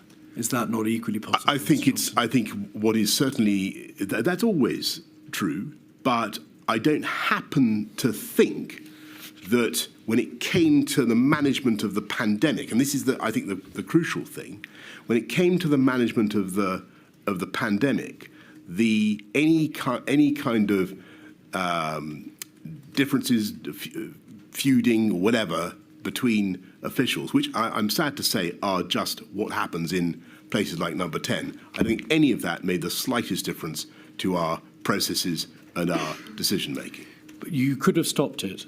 If we look at, I think we probably need to move on. Well, there's one final point, which is a matter which Milady intervened to ask a question about when the evidence was given. I'm stopping you asking a question I wanted. Right, okay. Yes. The inquiry was shown a WhatsApp from Mr. Cummings, which was particularly offensive about Helen McNamara. I saw him. It was sent to you and others in your WhatsApp group, but you maintained a silence and you never spoke up to say that is unacceptable and it cannot be allowed to go on my watch. I did see that, and I don't remember it now, but I don't remember seeing it at the time. But I must have seen it because I was on the group. You were. I've rung Helen McNamara to apologise to her for not having called it out, and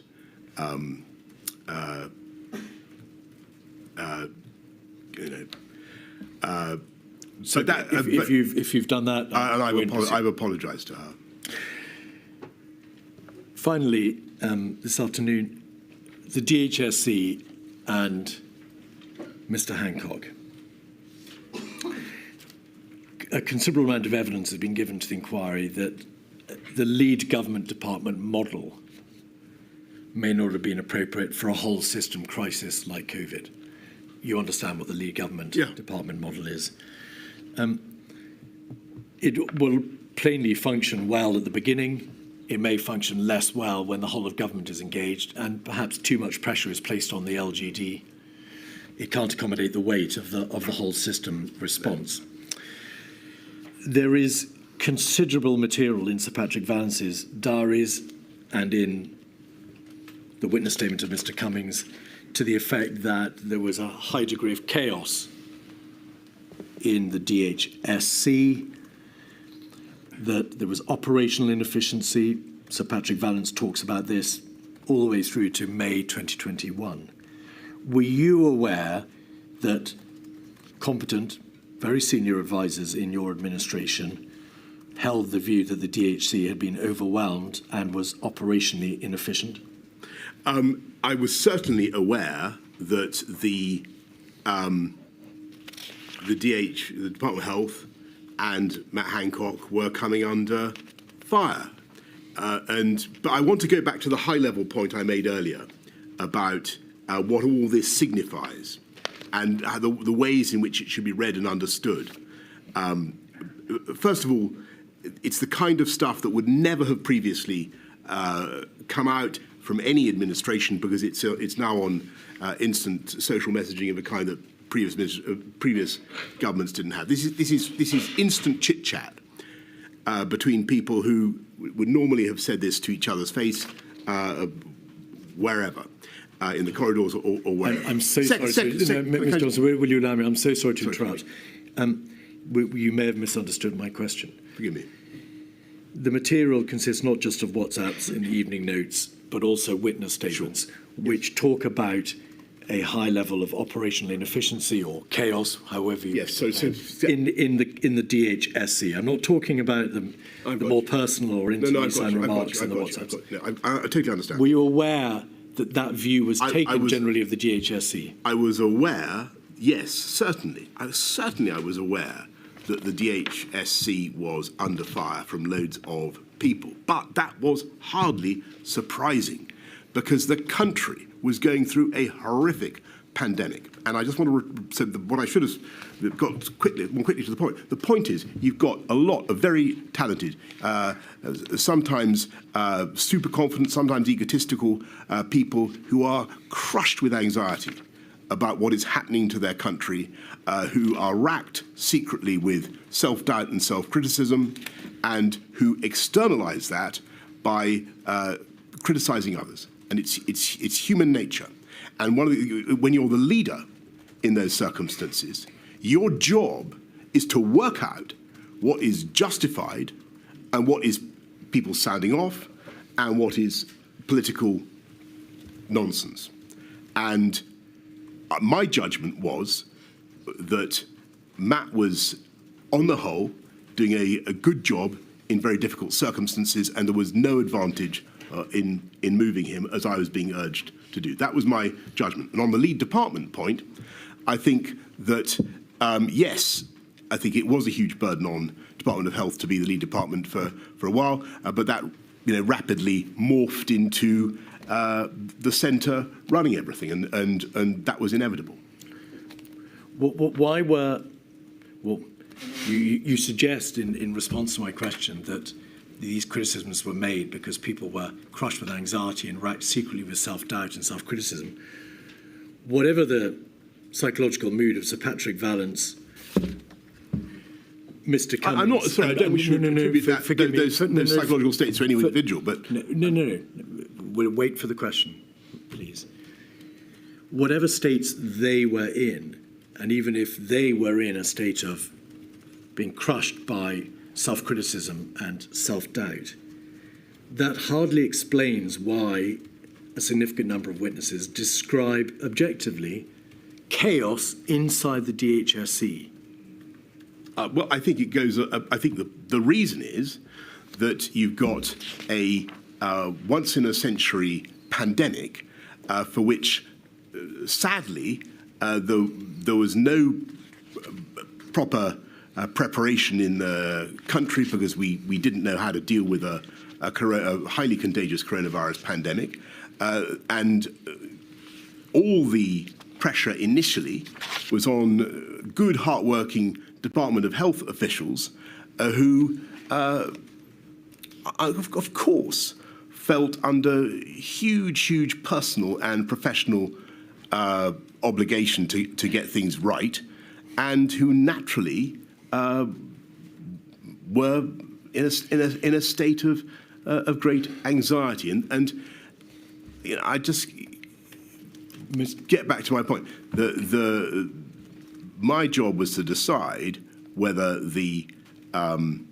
that problem, which I think was inevitable, could be solved by moving people, or whether we had to forge on. And I thought it was better to forge on.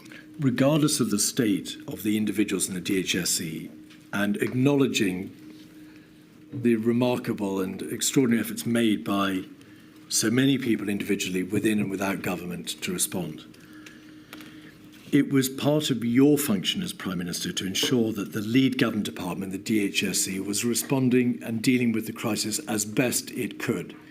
You were obliged to ensure that your government was operating properly, systemically.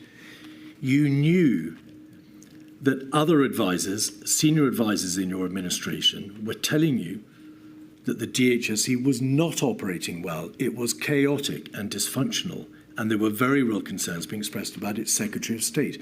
Why did you not take a grip on that issue? Because first of all, I thought that the permanent secretary at the Department of Health, Chris Wormold, was outstanding, secondly, for the reason I repeat what I have said, I thought in the circumstances that Matt Hancock was doing a good job. He's he's intellectually able. He was on top of the subject, and whatever his failings may or may not have been, I didn't see any advantage to the country at a critical time to the country in moving him in exchange for someone else when I couldn't be sure that we were necessarily going to be trading up. And I did think about it. Of course I thought about it. But I thought that was the best thing to do. But what we also did was we took control, and the management of the pandemic was basically centralised in Number 10. So is this a nub of it? Throughout April, May, June, July, you were aware that a number of senior advisors and civil servants were highly critical of Mr. Hancock. You were told by Mark Sedwell around the 2nd of July that you should sack him. You were aware that he had a tendency to overpromise because you debated long and hard with Mr. Cummings the merits of what you were being told about testing. And there was a general lack of confidence that what he told you was accurate, but that you stuck by him for good or ill. I didn't stick by him for any reason other than that I thought, on the whole, in incredibly difficult circumstances, he was doing a good job. That it was not obvious to me that the trade, that the moving him would be worth the disruption. And I also thought, which is true, that in any political environment, at some stage, somebody is always telling you to sack somebody. And that is just what I'm afraid what happens in politics. And so I had to aim off. And the last question, please, on this. In his witness statement, Mr. Cummings says, in the summer of 2020, Mr. Johnson refused to replace Mr. Hancock, despite repeated requests from me, both cabinet secretaries and many others, and being told repeatedly that leaving him there guaranteed further disasters and deaths in the autumn. His political secretary told me the Prime Minister wanted to keep Mr. Hancock as the sacrifice for the inquiry. Now, that is, of course, you may say, a piece of double hearsay, but Mr. Cummings has it in his witness statement, and therefore you need to answer it. Well, sure. Well, I don't remember that at all, and it's nonsense. My thinking was very straightforward. I had a health secretary who was able, who was a good public communicator, in my view. I felt that whatever his defects, I wasn't clear that we were going to trade up by by doing a swap. I thought it was a very, very difficult time to do that, and I wasn't persuaded by the arguments. And I don't, by the way, remember, he says both cabinet secretaries. I don't remember either of them specifically saying this, but you know, maybe I certainly remember.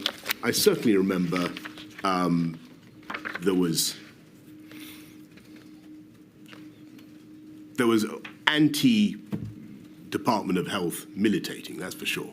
On the 2nd of July, Mark Sedwell WhatsApps Simon Case and says, "I told the Prime Minister to sack Hancock to save lives and protect the NHS." Right. But you don't think he did? Did you ask him about that? Indeed. Right. I mean, I don't remember him saying that in so many words. There we are. Milady, is that a convenient moment? It is. Thank you very much. A very long day for you, Mr. Johnson, I'm afraid. Thank you. Another long day tomorrow, but that will be it. We'll finish tomorrow. Thank you. So 10 o'clock tomorrow, please. Thank you, Milady.